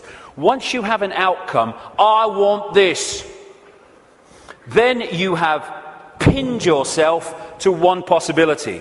And if that possibility doesn't happen, then you're in a state of disappointment. Even though you're all possibility and you can flow anywhere you like. I'm this what I want to be. And it's like a door. And people go through life and they're going, bang, bang. I want to be this. This is my outcome. Bang. And the door's going and life's going, ain't opening. Ain't opening. Bang, bang. Frustration. Anger. Why me? And it gets more, okay, now we're going to put this across the door. And they still go, bang, bang. This is my outcome. And then all the time this is going on, over here there's a door swinging open saying, hey, come through me, no problem. Oh no, I want to be this, bang. And we go through life and the door doesn't open and that one's saying, over here. But because we have an outcome, it means it controls our life. And like I said earlier, and suppresses our life. I don't have an outcome. I don't have an outcome. When I get up in the day, I don't have an outcome. I don't have an outcome in my life. I just go where it takes me. Outcomes are limitations, preconceived ideas. Now, intent is a very, very powerful force for change. This is my intent. That energy goes out there, and through what I call vibrational magnetism, it draws towards us what we need to do to achieve that intent. Not when there's an R in the month and every now and again, every time. So when we have this intent, I want to be truly free. I want to be the true magnitude of who I am. I want to know what's going on in the world. I want to understand this. What happens is that intent, if you mean it, it's not just words, otherwise it's no power at all, then that intent will start drawing to you people, places, experiences which let you achieve that intent. And often they are very challenging and your whole life, your old life starts to break down as a result of this. A lot of people go, if that's transforming, no thanks. And we go back to the old life. But intent, if we mean it, is the first stage of transforming our lives from what they are to what they could be. The thing about intent, however, that it's the need to sync the intent with what the language of life is telling us. Because if you sync the intent with that door that ain't meant to open, then you can have a very powerful experience called frustration. Because the intent then is not going to open the door because it ain't meant to open because it ain't your journey. I have this thing, flow equals go, stuck equals chuck. Or at least look again at what you're trying to do and how you're trying to do it. It might be how you're trying to do it that's not stopping it flowing. But in the end, life is not meant to be a bitch and then you die. It's not meant to be a series of frustrations and barriers. It's meant to flow. That's what we are. And if it's not flowing, then the language of life is saying something about us. Why isn't it flowing? And interestingly, I've experienced this so many times. I know other people have too. Once you acknowledge what the experience you're having is, maybe one you don't like, is saying about you, you acknowledge it, you bring it to the conscious, boom, there's an energy shift and the problem disappears. The pain in the arse in your life goes out. Because you've acknowledged it, you've read the language of life, and therefore you don't need to experience that anymore and come to that understanding because you have, and it's gone. Taking responsibility is a very, very fundamental part of this transformation. Carl Jung, the Swiss psychiatrist, said, people will do anything, no matter how absurd, in order to avoid facing their own soul. And not taking responsibility is the absolute epitome of giving your power away. When we say it's all your fault that I'm in this situation, whether it's collectively or individually, what we're saying is, I don't have power over my life, you do. Taking responsibility is taking your power back and saying, okay, I'm taking responsibility for this because I have the power to change it. They're not responsible for it, they're not. They're just the language of life speaking to me about my responsibility. Therefore, I'm not going to play the blame game. This is my responsibility, and I'm going to deal with it. And when we do that, we take our power back and we can change things instead of going through life as a victim of other people's circumstance, which means we're powerless. That's little me. And we ask ourselves, why me? Why am I going through this experience? Well, through the process of vibrational attraction, vibrational magnetism, an expression of us is going out, and an expression of us comes back in the form of people, experiences, locations, jobs, everything. So therefore, what we're putting out is what we're pulling in. Why me? Because we're creating it. Bad luck, good luck, no such thing. Why do some people win, some people lose? Because some people pull that in, some people pull that in. You get people who they say, you meet them and they say, nothing ever happens in my life. And you say, well, what would you like to happen? And they go, well, I don't know really. Well, I don't know really goes out as a vibrational information field, and what comes back is a life where nothing happens. Why? Because you don't know really. So we're not victims. We think we're victims, and the control system wants us to believe we're victims, because then we will do nothing to change the fact that we're not expressing the power that we have. Why me? Ask yourself, because it's your choice. It's your choice and my choice in the sense of there's not some guy with an AK-47 on some other dimension saying to our consciousness, get in that body or I shoot. And in the same way, once we get in here, we attract what we attract. And when we take responsibility for that, we can stop attracting it. Why me? It's like the Oracle said in the Matrix. You've already made the choice.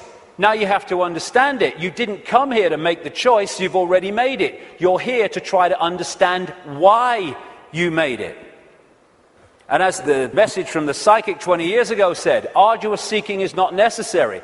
The path is already mapped out. You only have to follow the clues. We are guiding you along a set path. If we get caught in mind and the limitations of mind, then we can not go along that path. Because mind is telling us, oh no, you don't do that in this world because you have to do this and you conform and all the rest of it. The difference is that when we make the choice of the path we want to journey on in this reality, in what we call a life, we're doing it from this perspective of perception. When we're trying to understand why we made it, we're doing it from this level of perception. So this sees it on one level, and this is going, I'd agreed to this, you must be having a laugh. Never. Well, this is seeing it in a different light. And it's the same collectively. Why us? Why are we here at this time now as this cusp of change is going on? Same thing. You've already made the choice, now you have to understand it. You didn't come here to make the choice, you already made it. Now you have to try to understand why we made it. Instead of complaining at the situation we're in, and again, this made the choice, this is trying to understand it. Once you break out of this into this, you then start to understand it. Because you see what we're experiencing from a totally different perspective. For instance, this sees, in the journey down the symbolic river, this sees the next turn on the river, no further. This sees the whole river from source to sea. So this is seeing an experience in the moment that this is having in a completely different way to how this is seeing it. For instance, you're going down the river on a canoe, it springs a leak. You paddle across to the bank and you sit there and you're angry and you're frustrated. Why me? Why am I so unlucky? And then some guy comes across and says, hey mate, you were so bloody lucky. There's a bloody waterfall around that next turn. And we can even override that through intuition. When we intuitively access this, we intuitively know, no, I'm going to stop for the day here. I'm not going to go any further today. And this might be saying, oh, we can go further. I'm not going any further. And so many things we can be protected from by following our intuition. Why are we here collectively? We're here to break the spell. We're here to break the spell on the human collective mind. What a great thing. What a great thing to play a part in. To break this spell and to stop this human experience becoming this.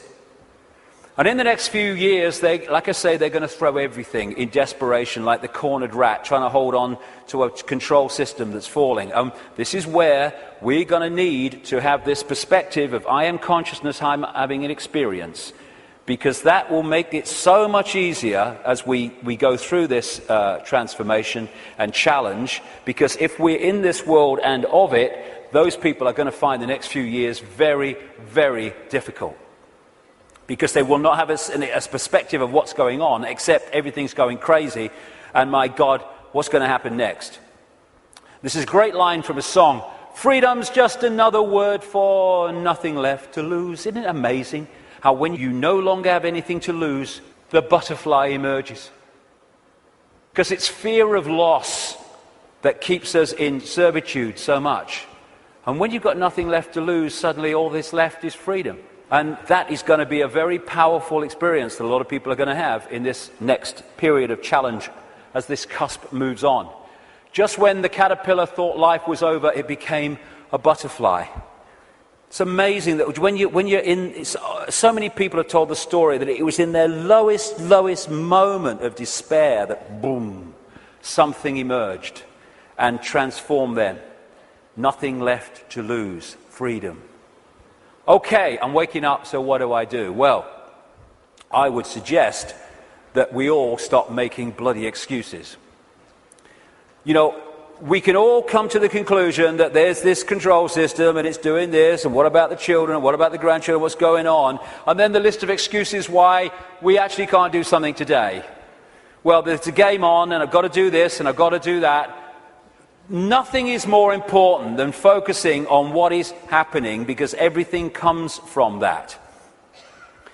What can we do? We can refuse under any circumstances, no matter what the frickin' laws and the pressure and the imposition, we can refuse not to have the right to express our freedom of expression. Refuse under any circumstances to shut up.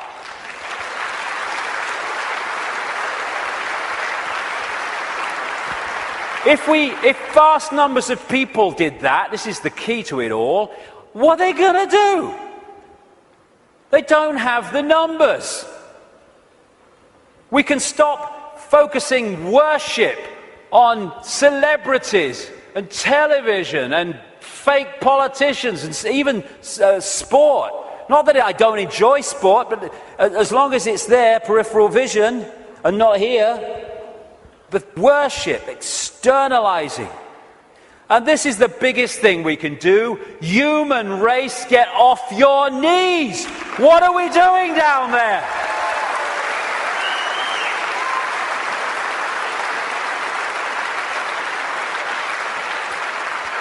What are you doing?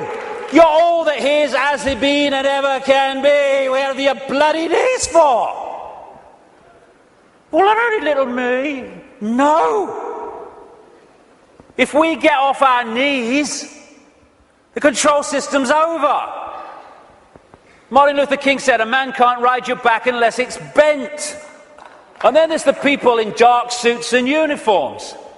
Hey, you got children and grandchildren and families as well. What are you doing serving a control system that wishes to impose a fascist state on your families?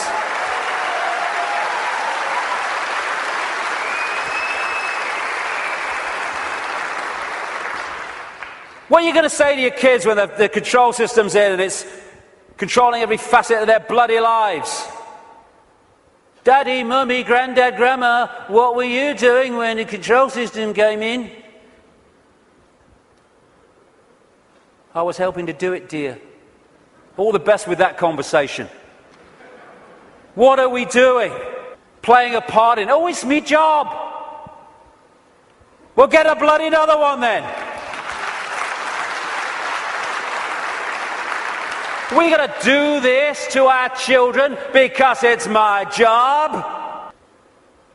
What can we do? We can cease to serve the control system in uniform with a gun in our hands. We can do that.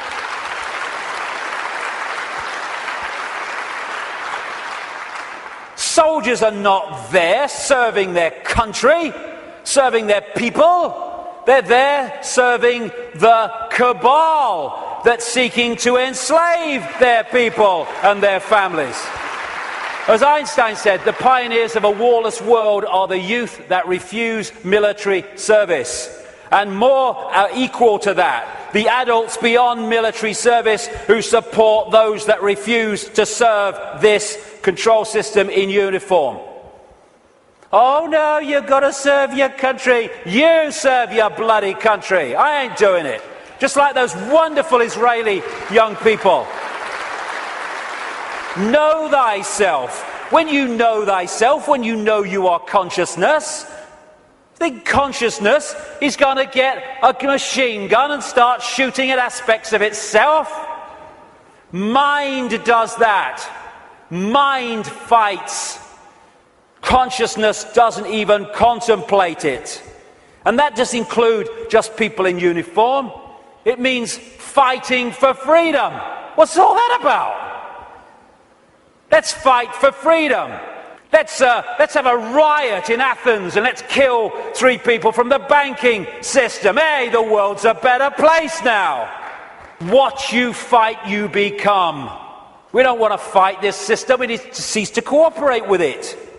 This is a meeting of mind. One mind on a horse, one mind with something in its hand trying to do damage. Oh, they're 2 sides. They're one mind without consciousness.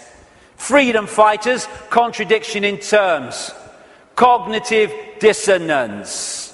As Martin Luther King said, the limitation of riots, moral questions aside, is that they cannot win and their participants know it. Hence, rioting is not revolutionary but reactionary because it invites defeat. It involves an emotional catharsis, but it must be followed by a sense of futility.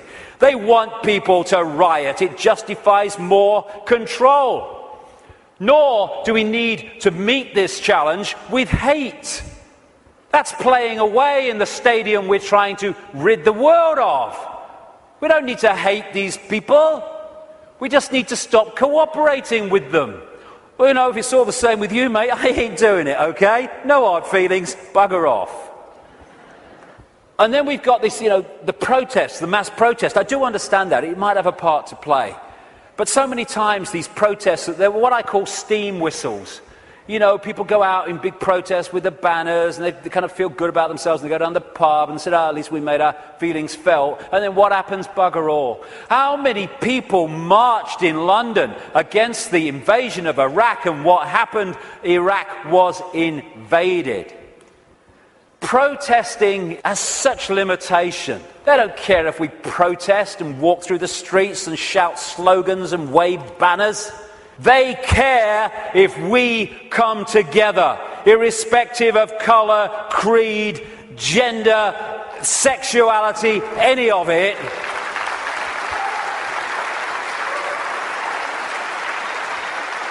Put our differences aside and unite behind what affects us all and all our families. This control system, this Orwellian agenda, is not trying to enslave black people or Jewish people or middle-class Americans or Hispanics or Australians or Indians. It's trying to enslave all of us.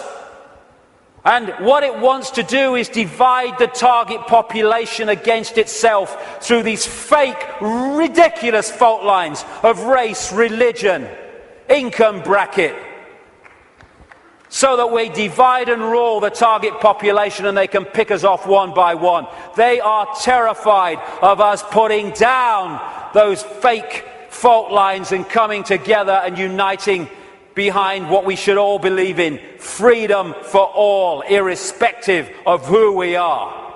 Injustice anywhere is a threat to justice everywhere. Someone else's injustice is our injustice. Because if we allow injustice there, eventually that injustice will come here anyway.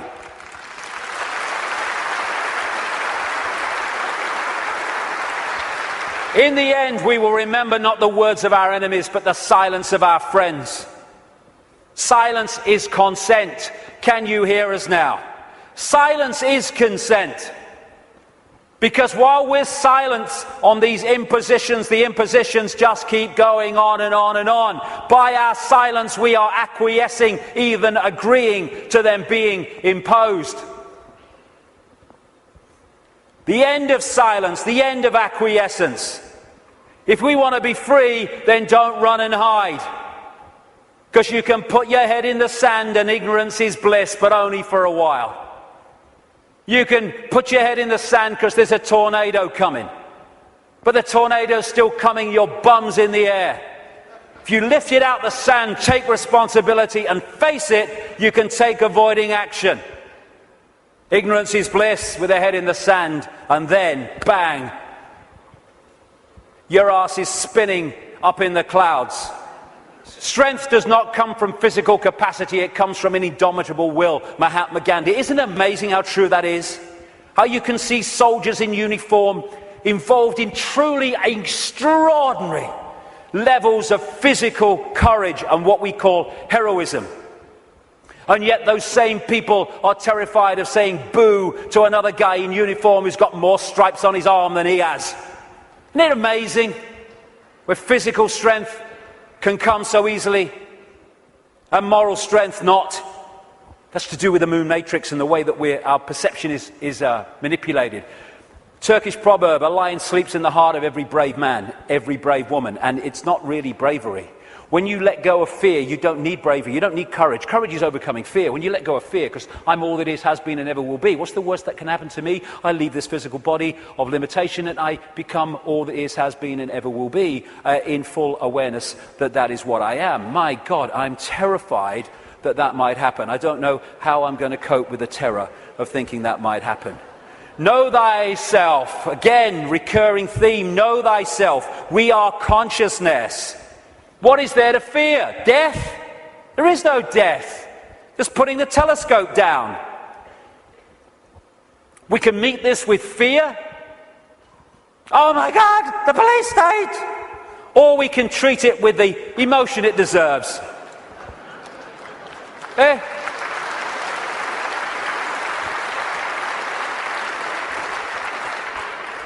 What we have to do is comply. Compliance! That's what we have to do. Because if we don't comply, the control system's in desperate trouble. So it has to frighten us into complying for fear of not complying and the consequences that come from that. Well, hold on a second here. There's something about this that ain't right. When we look at this structure, we look there for the power. But why is that there? Because these silly sods are holding it up there. This is the power.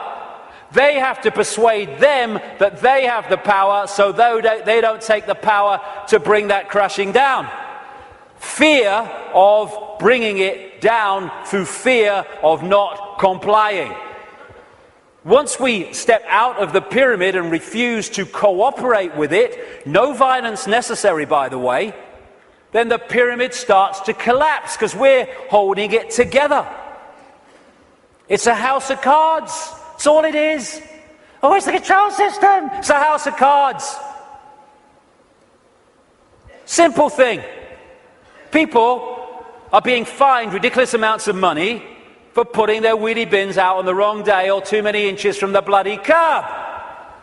And people go, I don't know, what's the world coming to? It's the big brother state, innit? And then what you going to do?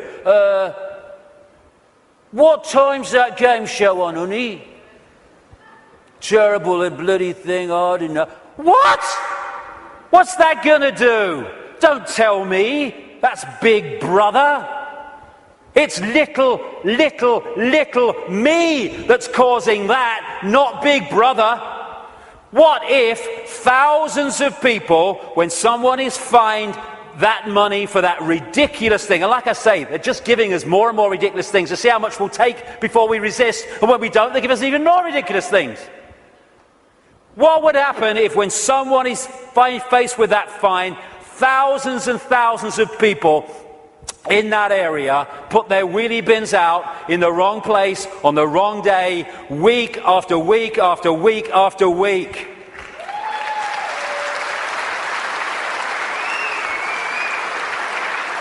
The system couldn't cope. We have the numbers. And I see this, your vote is your voice, be heard. Bollocks it is.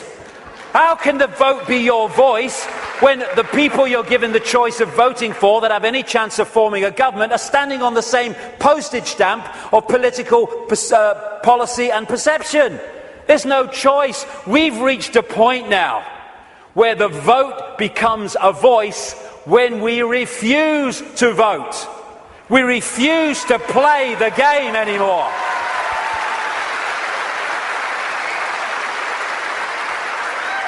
What would have happened at this recent election, this farce, if tens of millions of people had said, we've had a bellyful, we're not voting, it only encourages them. We are not voting because we're going to make a statement that we know this system is rigged and we're having it no more. What would have happened in these days that have passed since that election? The whole focus of the media and everything would have been, bloody hell, what's going on? Why this mass refusal not to vote? Now we've got a debate going. Now we're looking at why people haven't voted because the system is rigged. Now the system has to bloody start to change because it's lost its credibility. But instead, the majority trotted along to vote because they said, well, if you don't vote for them, they might get in. It doesn't matter! They're masks on the same face. So what if they get in? Same thing will bloody happen. Comply! No! No, no! Not if it's enslaving me and my children and imposing on my freedom. Comply, leave your home now it's foreclosed. No, no, no. Let's follow this through, shall we? Millions of people in the world are losing their homes, being foreclosed and ending up homeless. Let's follow this through. Why have you lost your home, my friend? Because I can't pay me mortgage. Why can't you pay your mortgage? Because I lost my job. Why did you lose your job? Because the great banking collapse, they can't get this, they can't get my company went bust. And who's taking your home away and saying you've got to leave? The banks that caused the fricking problem. And we are leaving? What are we doing? What are we doing?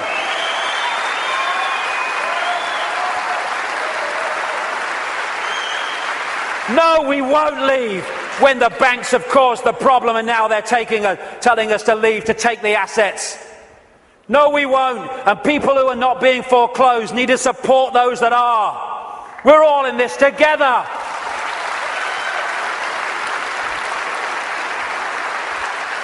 Compulsory vaccinations. No, no, no.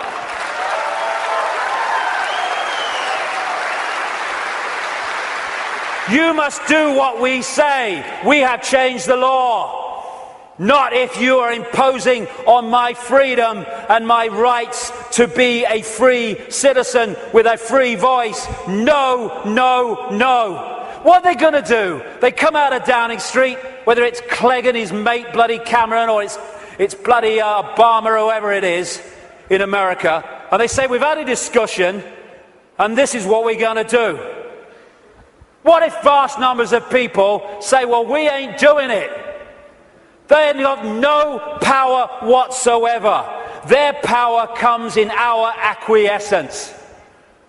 Oh, but you can't defy the law. Okay, let's follow this through, shall we? By the way, while I'm talking, put your arms out and I'll put the handcuffs on, because that's what you're telling me. What you're telling me is this. We have no say in laws that are passed.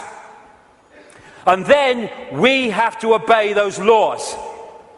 Well, okay, forget freedom then. Okay, what if they passed a law that says, we take your children away? Would you obey it? No. So there is a line then. There is a line. It's just, where is that line?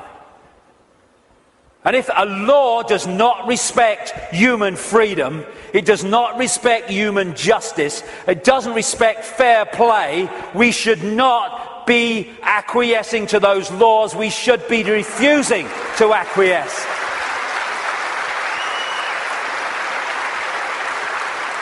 What we need is not compliance, we need a non-comply dance, where we beat to a different drum and we dance to a different drum, where we refuse to acquiesce to this control system that seeks to enslave us even more than it already has. Non-comply dance. Do this, comply. No. No. But we need to do it en masse. We do it with a smile on our face. We're consciousness, all that has been, ever will be. Why shouldn't we have a smile on our face? And smile and feel for these people who are enclosed in mind trying to enslave us. But we need to do it en masse. Because if we don't do it in numbers, then people get picked off. That's what's happening. I am all that is, has been, ever will be. You cannot grant me my freedom. It is not your gift to grant me my freedom or take it away, because I am, we all are, freedom.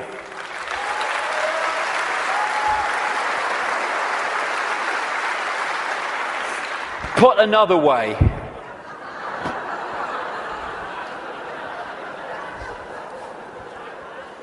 what would infinite consciousness do? Move perspective, little me, all that is. What would infinite consciousness do in the situations that we face, as against what would mind do? If it's not right, don't do it. If it's not true, don't say it. Absolutely right. You know what would change the world overnight? Is if we as a human race started doing what we knew to be right and just in the circumstances that we face, instead of making those decisions as so many people do and have long done on basis of what is right for me in this circumstance that I face. Okay, the just thing to do might not be in the moment the best thing to do, but it's the just and right thing to do. And if we started doing what we knew to be right when we're faced with these decisions, as opposed to what we perceive is right for us in the moment, although doing what is right for us in the eternity, then everything would change. If we want a world of peace, then be peaceful. It sounds trite, it sounds simple, but it's devastatingly profound. That's what we need to be with each other. You know, we have people going on anti-war marches who are hurling abuse at each other in their relationships and stuff like that. If we war with each other, then the collective version of that is warring collectively. If we want peace, let's be peaceful. If we want a world of kindness, then let's be kind. And it must come, for goodness sake. It must, if we're all kind to each other. We live in a kind world. Martin Luther King said, cowardice asks the question, is it safe? Expediency asks the question, is it politic? Vanity asks the question, is it popular? But conscience asks the question, is it right? There comes a time when one must take a position that is neither safe nor politic nor popular, but one must take it because it is right. And when enough of us take that stance, everything changes. The revolution is not a revolution of weapons, it's not a revolution of fighting, it's not a revolution of hatred, it's a revolution of perception, because everything changes. I am a lion then. I'm not the lamb I kept seeing in the mirror and the world kept telling me I was. And then that expresses itself out into the true nature of who we are. And miracles become possible. We're going into the epoch of what we perceive as miracles. It's just a greater understanding of the way everything works. And the system must fail when that happens.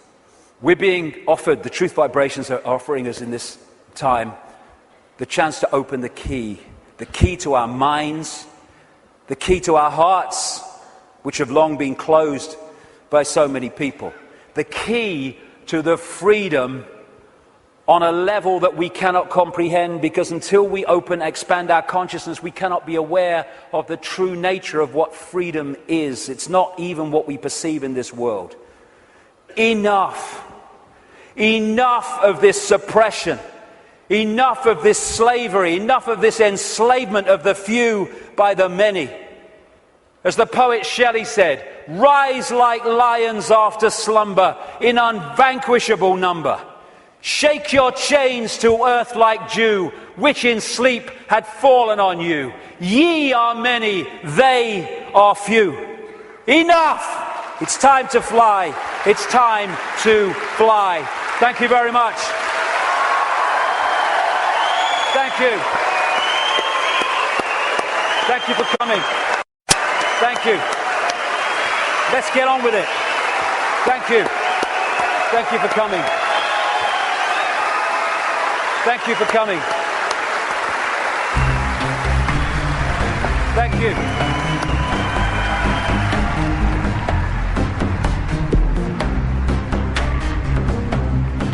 I've waited for years to see him. I've seen his DVD years ago, Brixton Academy. He's a legend. I think I fucking love him. I've been to all David's events here. This is the best one ever. It's the most original, the most passionate, and it really is the greatest. I've never seen David so charged up. I've never seen him so full of stamina, so full of energy, and so there's so much inspiration in what he's said tonight. He doesn't pretend to be a guru or anything like that, and he admits himself he's struggling with the same, things that we are, and I think that's why he's fantastic to listen to. All of it struck a chord. It's probably the same as everybody that's been there. Everybody's aware that, I don't know, that there's something going on. Do you get what I mean? And it's worth travelling 600 miles. It was worth, yeah, definitely. I think the freedom aspect obviously is a really important part of it, because I'm knowing and actually everyone coming together. But I mean, I've been following David Icke for a couple of years now, just kind of openly up to say. What I thought stood out for me is that there was a lot of detail that David Icke gave that's not out in the public, it's not open knowledge. Some of his talk was a little controversial, I thought, but it was still on point of what he was saying. Everything seemed to lead up to one big crescendo at the end, which pointed every direction, no matter what field, race, color, creed you were from, it all pointed in one direction.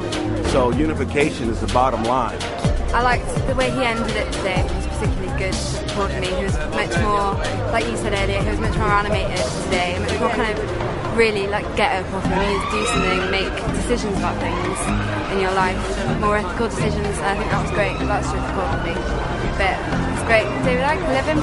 The main thing is that we've all got to unite together and fight for freedom and democracy and justice, and fight against the big boys who are starting to rule the world. That we have to fight the New World Order, the Rothschilds, and all the people who try to dominate us in the name of evil. We've got to stick together and fight for our freedom and our democracy. Stop. All that we treasure, we watch it disappear. For your moment's pleasure, we live in constant fear. You promised us justice, we got war instead. Now you must trust us before this planet's dead. Stop. Doing nothing.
For the past 20 years, David Icke has written books and travelled the world, sharing with anyone who will listen the truth of the world as he sees it.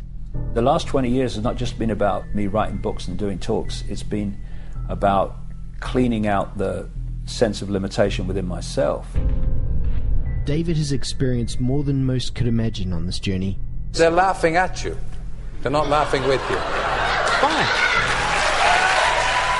But where others would give up and hide, David has kept walking forward. My journey has been fundamental to what I'm doing. And now, 20 years on, when the evidence of what he has been saying is almost undeniable, people are waking up to the truth. That the world is not how we have been shown in the media or told by politicians. The truth that David has been sharing for 20 years. David Icke, still crazy after all these years. Well, I was born in a place called Leicester in the English East Midlands in 1952.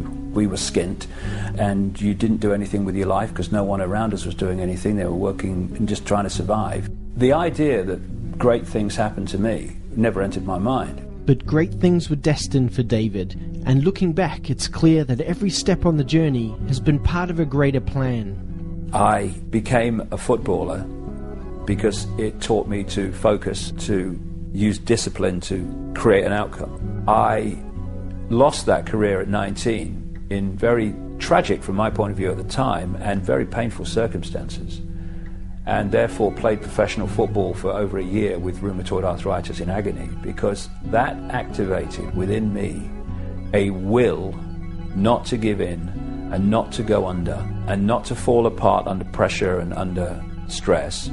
I then went into the television arena because that gave me a national profile, which when I came out with this stuff meant it wasn't going to be ignored.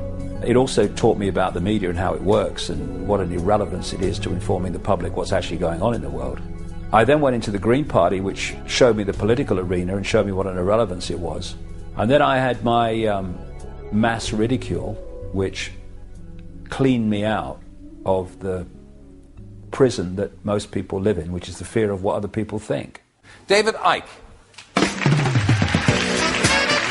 was invited on because of all the furore going on with relation to truth vibrations when it was coming out. Let me get the story right. The press claim that you claim to be the Son of God. Mm-hmm.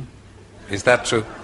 Yes, you see, the thing is that it's quite funny, really. You know, 2,000 years ago, had a guy called Jesus sat here and said these same things, you would still be laughing. It's really, really funny that we've not really moved on that much. What I was trying to say is that I knew that we are all one infinite consciousness, and what we call David Icke and Ethel Jones are just different points of observation of that consciousness. If you take this one consciousness to be God, or use the term God, I don't, but if you want to, then we are all sons, daughters, if you want to be politically correct, of God. And he took the ridicule route, and within minutes the audience are laughing all throughout the interview, virtually.